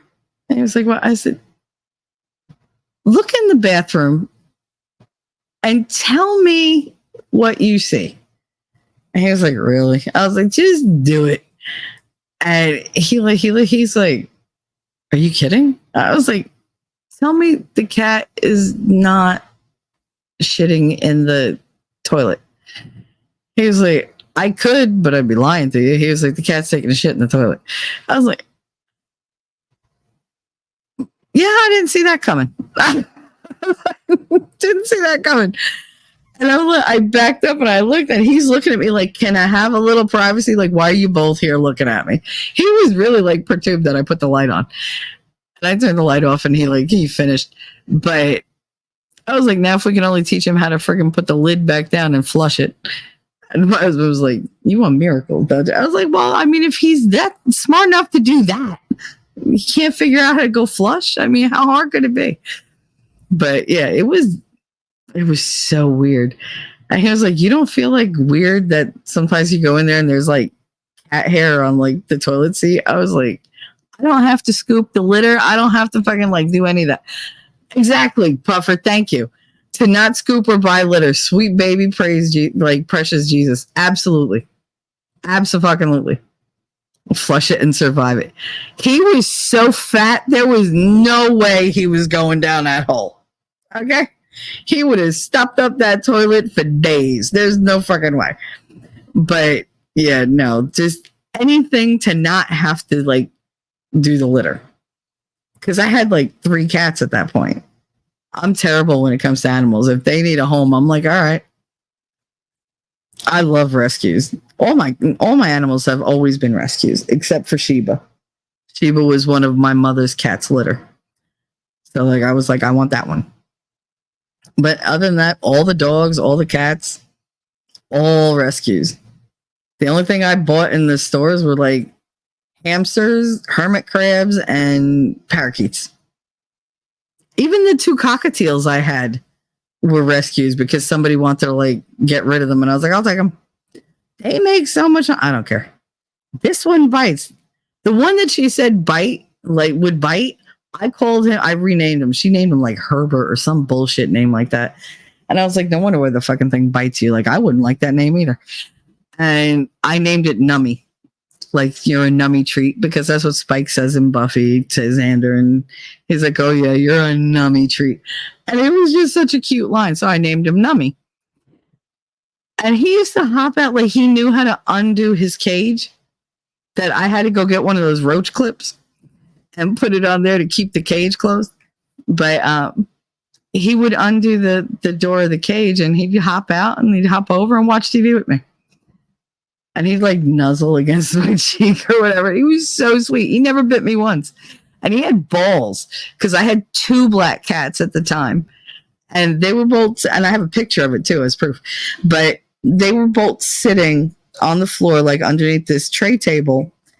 And the bird jumped down onto the floor, walked over between them. They're looking at him like, oh, no, you didn't. And he hopped up on like the bar that goes across the legs of the tray table, turned around and sat there and was just like looking back and forth between the cats like, hey, what's up? And they were huge cats. And they're looking at him and they're looking at me. And I was like, don't you dare eat him. And they're just looking like, are you kidding me? Like, are you not scared, stupid? Like, they were dumbfounded that this cat is just sitting there. Like, this bird is just sitting there in front of them. I saw a reel of a cat actually flushing the toilet after use. I was amazed. Oh, my God. I really wish I could have taught him that. Jeannie, not on. Mine, too. Hi, Jeannie. Mine, too. Sorry, been dealing with all my animals, which is why I haven't chatted much. Nah, no problem. We love lurkers. Lurkers, that's fine. As long as you're listening and getting something from it, I'm happy. That's it. Happy bird. Yeah, it was a very happy bird, but it was also like, that bird had a death wish. That it was just so stupid. It didn't know, oh, these cats are going to eat me. They're going to eat me. But yeah, no, they never touched it. And they all just coexisted. I mean, I also kept them well fed, so there was that. But I actually had lost our GSD that we named Johnny Depp. He's about 19. GSD. I want to say German Shepherd. I don't know what GSD is. Was it a German Shepherd? I had a German. Oh, I had a Belgian Touareg. He was 19 months old and Thanksgiving. Aw, I'm sorry, honey. Oh, his stomach flipped, but he was a puppy. Oh, I'm so sorry. Oh. Winning just lost his kitty cat. Not last week, but the week before. He was literally like on the floor every day nursing this cat and like force feeding, like putting food on his finger and like giving it to him. He tried it in a syringe. He spent so much money at the vet. And then he had to wind up putting her down because she was in too much pain.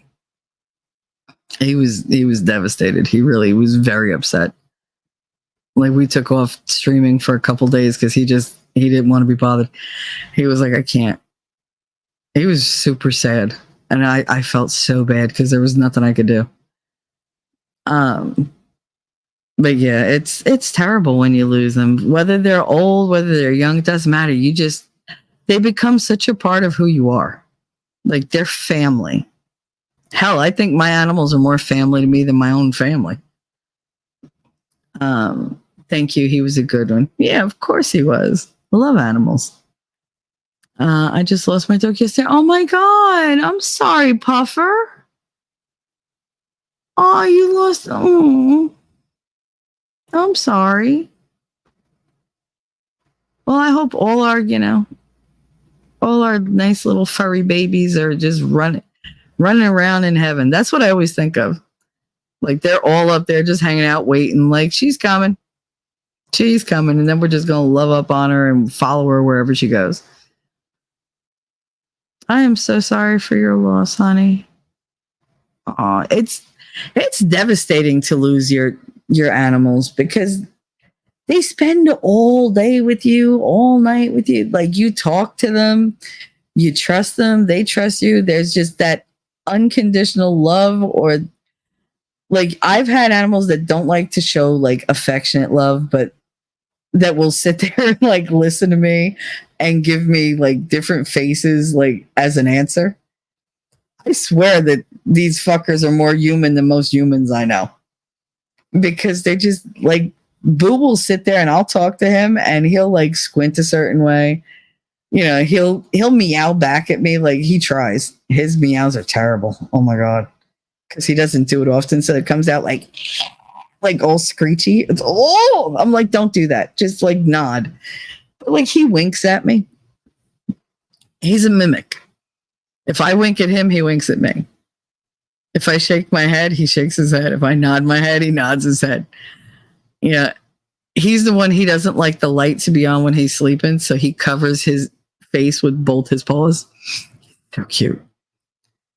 Meanwhile, Snips is the one, she keeps track of like if I stop breathing in the middle of the night, because I do that sometimes. And she'll come over and she literally will like smack my face. And I'm like, why? Oh my God. And then she's like, And then she'll just sit there and watch me. And I'm like, oh my goodness. Do you know when I was in the hospital the first time and I was gone for 2 weeks, I came back, they didn't talk to me for 2 days. They wouldn't even be in the same room. They were so mad that I had just disappeared on them. And then this other time they were better about it, but they were just like, oh, good, you're home. I got a bone to pick with you. And why do we have a new chair? Like they were more happy about the new chair. The Rainbow Bridge. Yep. But I do believe that. I believe that my heaven is going to have the kids that, I never got to meet. And all my babies, my fur babies and my real babies. Grandma will be cooking and daddy will be waiting to play checkers, and my great grandparents will be off bitching and moaning about something, but being funny and making wine. That's all I want. I'm not asking for much. Though I do want to have a conversation with God and be like, I got questions. I got a lot of questions and I want answers, damn it. Yeah, sucks. 'Tis okay. Her toys went to the neighborhood dog, Mowgli. He's happy and she's running around with my dad in heaven. She's totally her dog. Mm-hmm. See, I love that. I do. I love thinking that they're off and happy and peaceful. Because, that's eventually where I want to wind up, right? Keep the memories alive. I can still cry over my sugar, and I lost her in 2012. Oh, yeah. I have the little card with my Sheba's paw print on it that they sent to me. Because I was like, I'm not keeping the ashes. I'm not doing that. Just, no, I can't. But yeah, I have that. And it means so much to me. It really does. Just to have that little bit of her. Cool Gamer. Hey, honey, what's up? Happy Wednesday. Happy hump day. Hugs, Wolfram and Jeannie. Thank you. Aw, you're so welcome, Puffer. I'm glad y'all are here today. I really am. We had a good day. We had a good talk. Lots of support. I love it. I love it. You sound like our friendy. I always say don't mess with animals, kids, elderly people, or disabled people. I also heard you say something like that too. Oh yeah. See, for most adults, I don't give a shit because you make your own decisions. But animals, kids, yeah, no, that I will cut a bitch. Like, don't. You'll see me go full freaking guinea. I will lose my temper like you've never seen. I'll destroy you. Elderly people, yeah, I don't like when people fuck with old people. I'm very much about the respect. Even like we have Mr. Malloy. You know, he's what, 70? I almost never call him Mike because it feels wrong. And he said, call me Mike. I'm like, all right, Mr. Malloy. I always call him Mr. Malloy. He was complaining. It was like the end of November that it was getting cold and, you know, they don't give him the heat the way he wants and it's either too hot or whatever. And he couldn't get comfortable. So I was like, Christmas is coming. And I was asking Winning, you know, do you want to get him something, whatever? He was like, yeah, sure, just whatever you want. So we sent him a tie-dye fleece pullover oversized hoodie. You know, the really, really big ones. Oh my God, he was so happy when he got it. And then the other day I went to leave a like and he was wearing it. I was like, oh. And he was like nice and warm. And I was like, oh. And he loved it because it was tie-dye. I mean, I specifically looked for tie-dye for him. But yeah, he's a super sweet dude. I love him to death. But I have a lot of respect for him because he's older than I am. Yeah, I'm not going to treat him like just Joe Schmo on the street. He gets away with murder. Oh my goodness, the things that man has said to me. And like, I put on the act for him that he wants me. I got Mr. Malloy, like, because he's just like, oh, Shelly, you know, that he likes to try to shock me. You can't shock me, but I'll let you pretend like you did. Like, it makes him happy. Whatever makes him happy, that's what I'm gonna do. Disabled people, I mean, that would be me. My daughter, she's multiply disabled, so it's like, but I hear you. I do. The thing with Katie is like, people always want to help her and I yell at them. And I'm like, no, you can't help her. Leave her alone. She'll do it herself. Why are you so mean? Are you going to be there every time she needs something? I'm not. I would love to say I am, but I'm not. I mean, eventually one day I'm going to die. Maybe I'm in the toilet when she drops and she needs to get up right away and I'm not there. I'm off in the bathroom working on my own shit, like trying to get in and out of the fucking shower with the legs the way they are. I don't know. But she's got to be self-sufficient. You're not going to be there. I know you think you're helping her. You're not. You're enabling her. I need her to stand on her own. So if I have to come off as a mean, heartless, hard ass, oh fucking well. But that kid's going to know how to take care of herself. You doing shit for her doesn't help her. They're like, oh, but it's so cruel. No, it's not cruel. What's cruel is doing something for her, knowing you're not always going to be there to always do it. You want to be kind to her? Give her autonomy. Give her an independence and a sense of, you know, self-confidence that she can do it on her own. That's what I do. Do you like the way I do it? No. Do I give a shit? Also no. Shove it up your ass sideways. I don't care. Like, I am going to raise my kids the way I raise my kids. I raised her to stand up for herself. to take care of herself. And thank God I did, because I didn't see this fucking disability coming. I didn't see none of this coming. But I did know that one day I might not be there. Hump day. All things serious. Good to see ya. All things serious. How are you? Zini recommended you. Ah, she's awesome. It's great.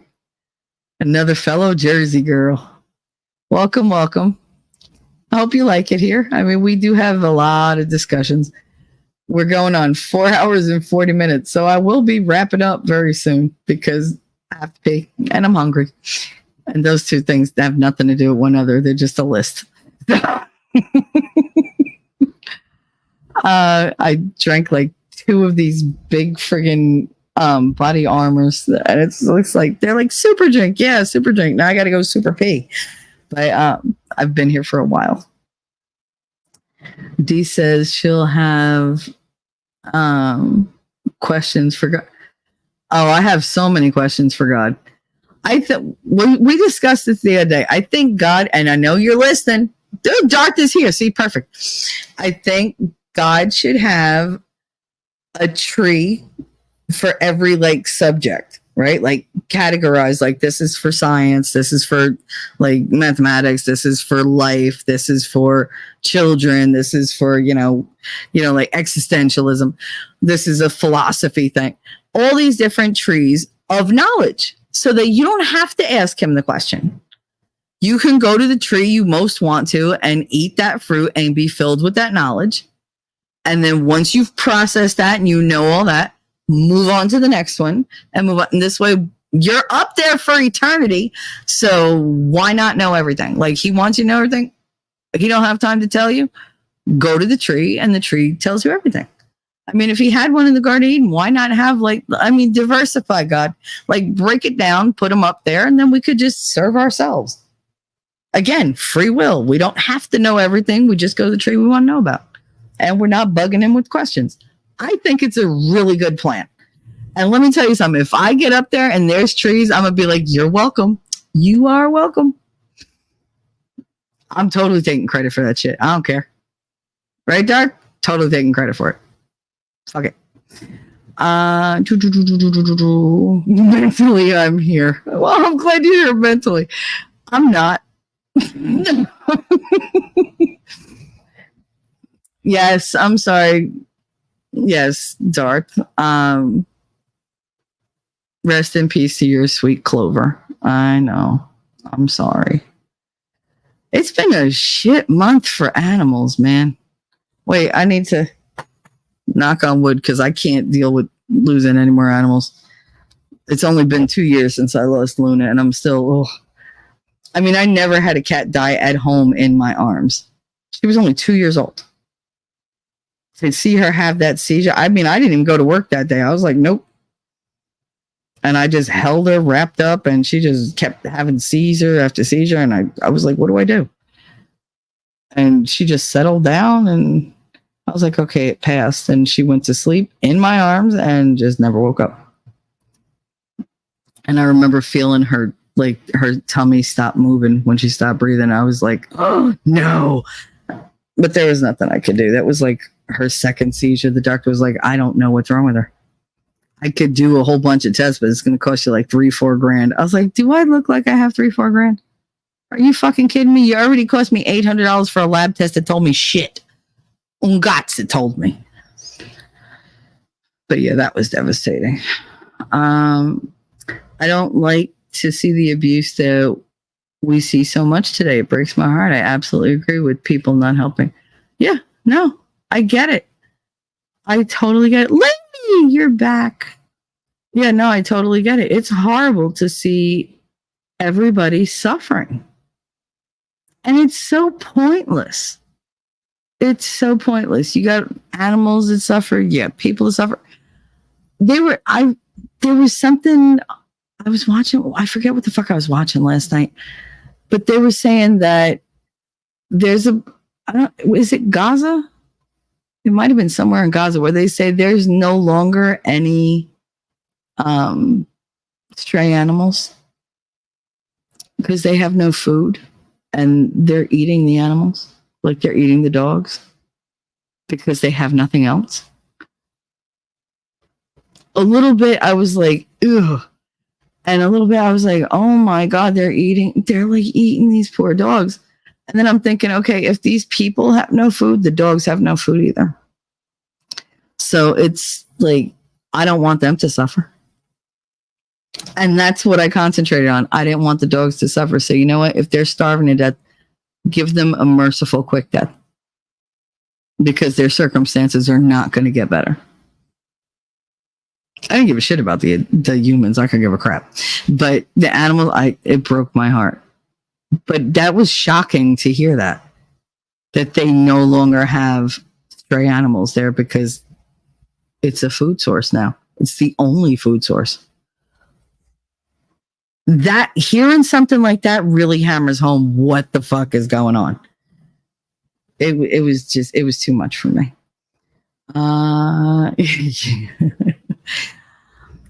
Lady, you said you're sick. What do you mean you're sick? You didn't tell me you were sick. You thought you got that past me last time, Lady Awesome. I heard you. But you hadn't said you were sick. Unless I missed it, or I forgot it, which is altogether possible. But, I mean, send me a fucking note. Let me know what's going on. If there's something I could do, tell me. ZD. I don't think serious. I'm lurking. I just got finished cleaning the bathroom. I'm glad you got a chance to pop in. Me too. Maybe God does. The tree of life is real. Yep. Tree of life, tree of knowledge. I just think the tree of knowledge, that's too much for us to take in at once. And I kind of have a list, like prioritize of shit I want to know. So like, I'd like to know one thing first, not everything at once. You know, like I have eternity. Why can't I just take my time and go through it? So that's a cool idea. I'm glad you like it. I like it though. Cause you know, then I could do the learning on my time. Amen. Oh, how terrible. I'm so sorry. It's really been a crap time for animals. Yeah, Puffer, it really has. Everyone seems to be losing a friend. ZD, I don't think we'll have to ask God anything. I think when we cross over, we'll automatically have all the answers. I also think we think too much and none of it matters except for our souls. Well, I mean, that was my last stream, that we're all overthinkers. Yeah, I agree. But I don't know. I don't know. I want to know things. Do I absolutely have to know it? Can I go on without the answers? Sure, I can. Even in the afterlife. But again, eternity is a long time. And why not? Why not? I don't want to know it all at once. I want to drag it out. I like it to last a little while, girl. Like I went to school for so many years and learned nothing. I want to go through eternity learning everything the whole time. Like maybe one day I want to learn how to play an instrument. Go to that tree. Okay, now I suddenly can play music. Actually, have you ever seen the movie Don't Fuck with Cats? Yeah, I actually have. ZD said, take care of your soul. I'm trying, girl. Every day I'm trying. I fail fucking spectacularly sometimes. But I keep trying. Jeannie, I saw like the first 10 minutes and something happened and I never went back to it. It was, I don't know, it was something happened and I got sidetracked. I do that a lot. There's so many things I want to watch that I start and something happens and I never go back to them. I move on to something else. But if you recommend it, I'll give it a second look. Lady, drop your link. That's right, Lady Awesome. Drop your link. Drop it. Because we're going to try to get you up to get monetized, girlfriend. Let's go. Drop it so everybody can sub up. Who hasn't subbed up? We got new people. Gutter, I'm back from getting the grandson. And I'm still here getting ready to wrap up. I know. I agree, Puffer and people. I'm not trying to be a debutante. No, don't. Listen, you know what happens when we like have downtime moments? I do shit like this.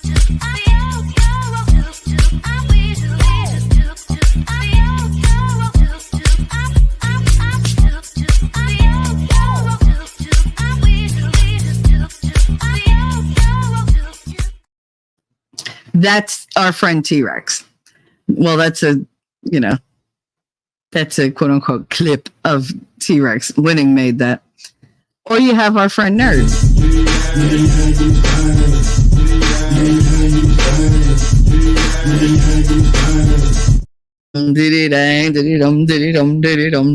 That one makes me so happy. Or you have ones where Winning got and put my face that makes certain people very happy. I deserve good things. I am entitled to my share of happiness. I refuse to beat myself up. I am an attractive person. I am fun to be with. Because I'm good enough, I'm smart enough, and doggone it, people like me. Mm-hmm. I hate that clip, but they seem to love it. So Winning makes them all for me, and I play them. Wait, do you see my outro? He put my face on literally every actor. Like, he loves putting it on Demi Moore, Phoebe Cates, Julia Louis-Dreyfus. Like, they're all my face. None of them are me, but it's all my face. Watch the ending. It's hilarious.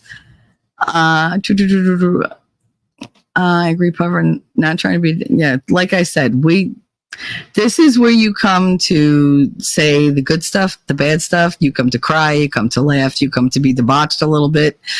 You can curse, the only thing that happens here is you're nice to one another. You can have differences of opinion. We don't do personal attacks. You can give your opinion. We will respect your opinion. That's your opinion. You're entitled to your opinion. We're entitled to ours. Nobody's going to fight about it. It just doesn't happen. I don't ban people. I don't kick people. If somebody's like having a problem with another person, I'll just get in there, make a joke, and remind them that they have something really big in common. They both love me. And that usually they're like, but it makes them laugh and it diffuses the situation. So yeah, we're very accepting here. This is a very, and I hate to use the term, safe place to be. Nobody's going to jump on you here, ever. Hell, bots don't even come here, thank God. But I have more loss than Johnny Depp in the last 17 months. Oh, honey. I'm sorry. Yeah, we've all been going through it. Trust me. You're not going to find anybody here jumping for joy that their life is perfect. We've all been through a lot of shit. That's why we get each other. We do. And we have each other's backs. And I'm never going to lie to you. I'm never going to give you any kind of twisted story. You might not like what I have to say, but it's going to be the truth regardless. So, and I'm not easily embarrassed or offended. So it's fine. Take care of your soul and the rest will follow. My belief is you might not have eternity. You might come back again. I don't want to come back again. I didn't do so well the first time. I believe I've been on this earth before. I think that this is my first time around being like a chick. I really do. Because I'm not comfortable with women as much as I am with men. I love hanging out with women. I can be very good friends with women, but I'm just more at ease with the dudes in my life. They're just my bros or my bros. I don't think I'm one of the boys though, but I do think that I am much too aggressive to have been a female too many times. There's just way too much of that energy. And I'm doing my best to lean back into my feminine energy, but I have had to be,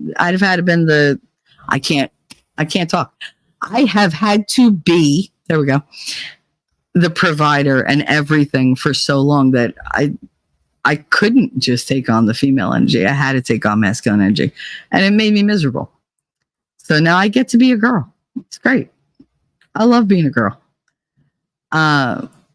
We get down more than W5.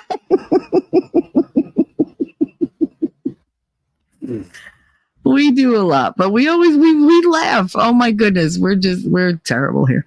Got his pup. Wrap up. Wow, I didn't realize you were getting a nooner, but hey, get it while you can. I've been going for 5 hours. Girl, my throat hurts, and not in that fun way either.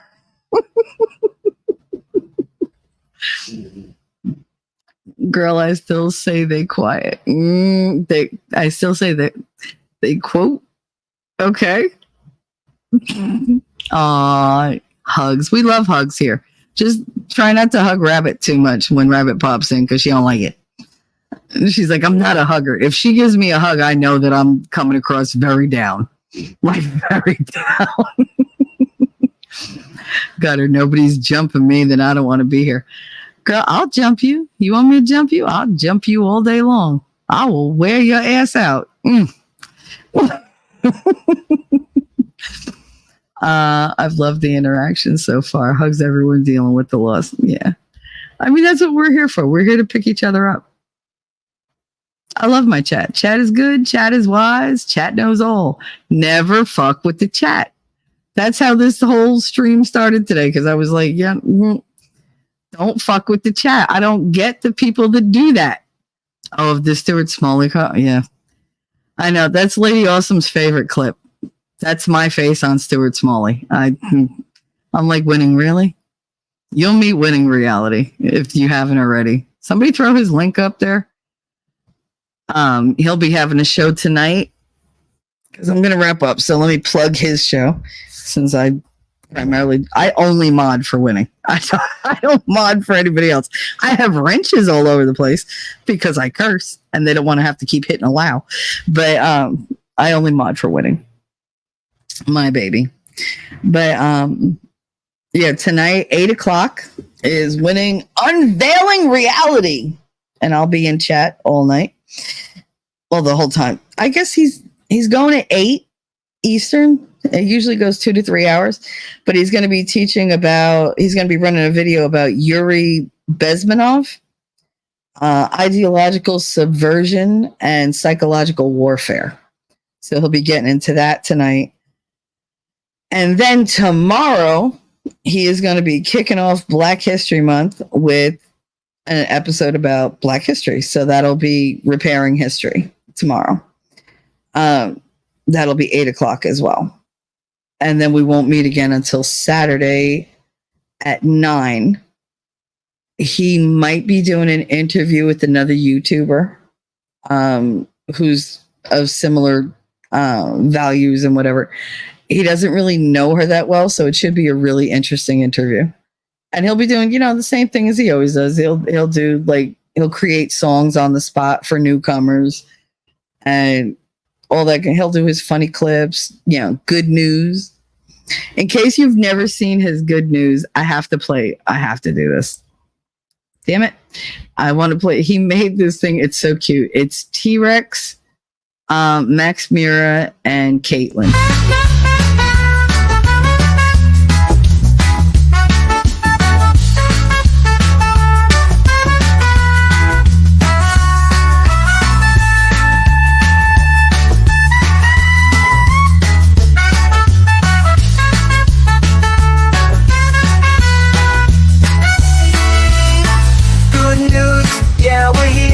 Spread the word, bringing joy and love to each and every nerve.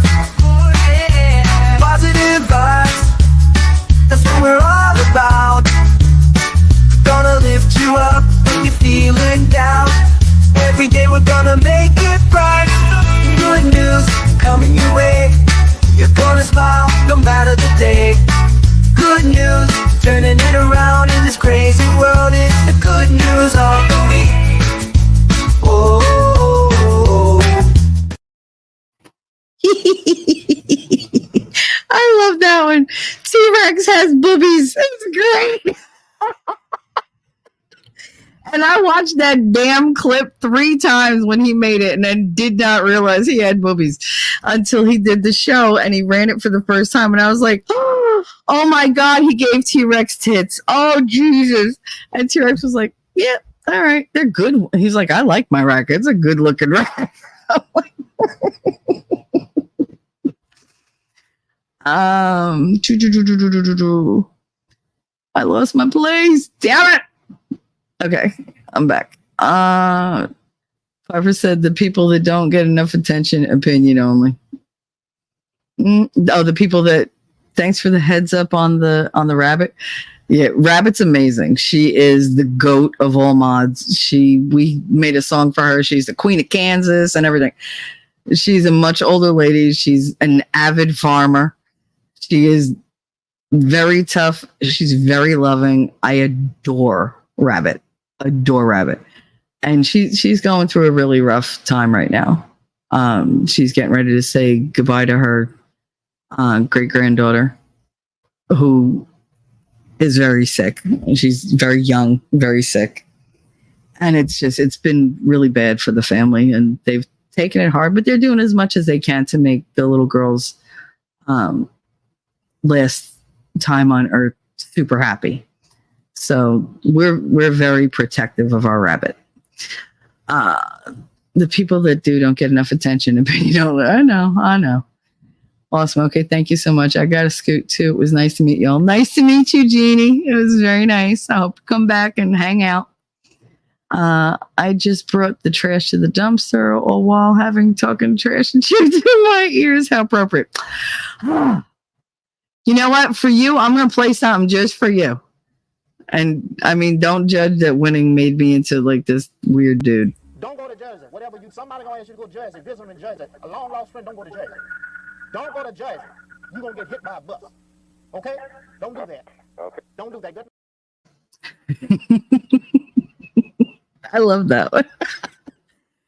Some psychic dude that had like a 800 number or 900 number in like the mid 80s that he was like on a local like TV show at like 2 a.m. And I don't know, Winning found the clips and he turned me into the dude. I was like, thanks, Win. Love you too.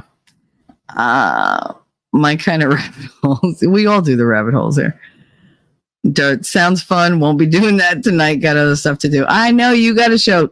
If somebody wants to throw Dart's link up for either YouTube or his Rumble or both, he has a show tonight. You have it. It's tonight, right? 8:00. One of the laws of power. What are you on? 39? Is it not 39? Is it 39? Yeah, because it's 48 laws of power. So you either on tonight's 40, maybe? I think it's 40, if I'm right. Or 41. God damn it. I don't know. I know you're in that range because you said it the other day. I listen to him when I'm going to sleep. I really like his have fun video. Oh, yeah. The one with all the penises, the snow penises. It's amazing. He hates have fun. Don't forget to smash that like. Thank you very much. I do videos some do. Awesome. You should talk to Winnie. He loves to do that stuff. Perks. He was boobies? Yes, I know. It was a booby alert. I know. I didn't notice it either. No, in that clip, the guy has a really good rack.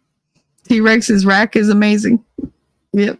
And he loves it. He's like, can I just get a better picture? I'm like, you don't want a male body? He's like, nah, I'm fine. I like the fun videos, Puffer. You know, the have fun, Captain Have Fun. Oof, that's a whole other topic. Family send them loving, and yes, bless Rabbit and her family, send them all the love in the world. Yeah, she's awesome. I fucking love Rabbit. I love everybody here, but I mean, Rabbit has a very special place in all our hearts because she's a very generous, fair, tough individual. She doesn't take sides. She doesn't favor one over the other. And the only time that I've ever heard her curse was at dark. Wait, did the stream just end abruptly? I don't know. Did it end at like 5? Check out Darth. There you go. No, mine is still going.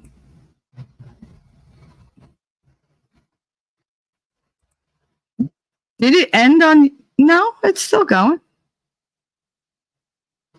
It's still going on Rumble, as far as I can see. But a lot of things are going on with StreamYard. A lot of things, for some reason, it took like 3 posts on StreamYard and decided to put them all together with no spaces in between. And I couldn't like read 2 of them because they were like typed over one another. It's so weird. Law 40? Okay, so you're on Law 40. That's cool. 8 more to go after this. Oh my God, you're going to be ending that soon. What's next? I believe our rabbit has a special place in all our hearts. Yes, she absolutely does. So we've reached the 5-hour mark. I'm very tired and I really have to go to the bathroom. So I'm going to play my outro. I love you guys. Join me tonight for Unveiling Reality or go see Darth or do both. At least drop by, say hi, leave a like. We should be, I believe we'll be staying on YouTube tonight. We're always on Rumble, but I think his show will be okay on YouTube. We only sometimes we do 15 minutes to a half an hour on YouTube and then just go right to Rumble because YouTube is asshole. So, but thank you guys for being here. I love y'all. Thanks for making my day a little easier. Oh, I'm glad you got your situation with the car worked out because that sucked. And I'm glad you didn't get fleeced by the tow truck driver because that could have easily happened. Ta-da! Thank you guys for being here. I love you all. Now enjoy me being all these women I look nothing like. Love y'all. Bye. Jersey girl, I know that you're a Jersey girl inside. 4 a.m. at a diner, stop singing, living on a And doggone it, people like me. I'm thinking maybe you're a Jersey girl with all those highlights in your hair. No other girl can move like you. We pump our fists, damn right, it's true. And I don't care what they might say, they'll never get us anyway. So be my Jersey girl, and take a little ride with me tonight. And let's get dirty, girl. I know that you're a Jersey girl inside. The way you turn it up, turn me on, and then you take it off, make it hot, make it loud. We'll wake the whole town. Jersey girl, I know that you're a Jersey girl inside. Yeah, listen up. Let me tell you about a girl from Jersey. She was looking so fine with her hips so curvy. I wanna over down and see side heights and a boardwalk fight at the end of the night. Hey, hold up, got a situation, got condensation from the girl's gyration. She's hot like the girl next door with a tig gold bitties that I can't ignore. Who the fuck starts a conversation like that? I just sat down. I'd be a boss, you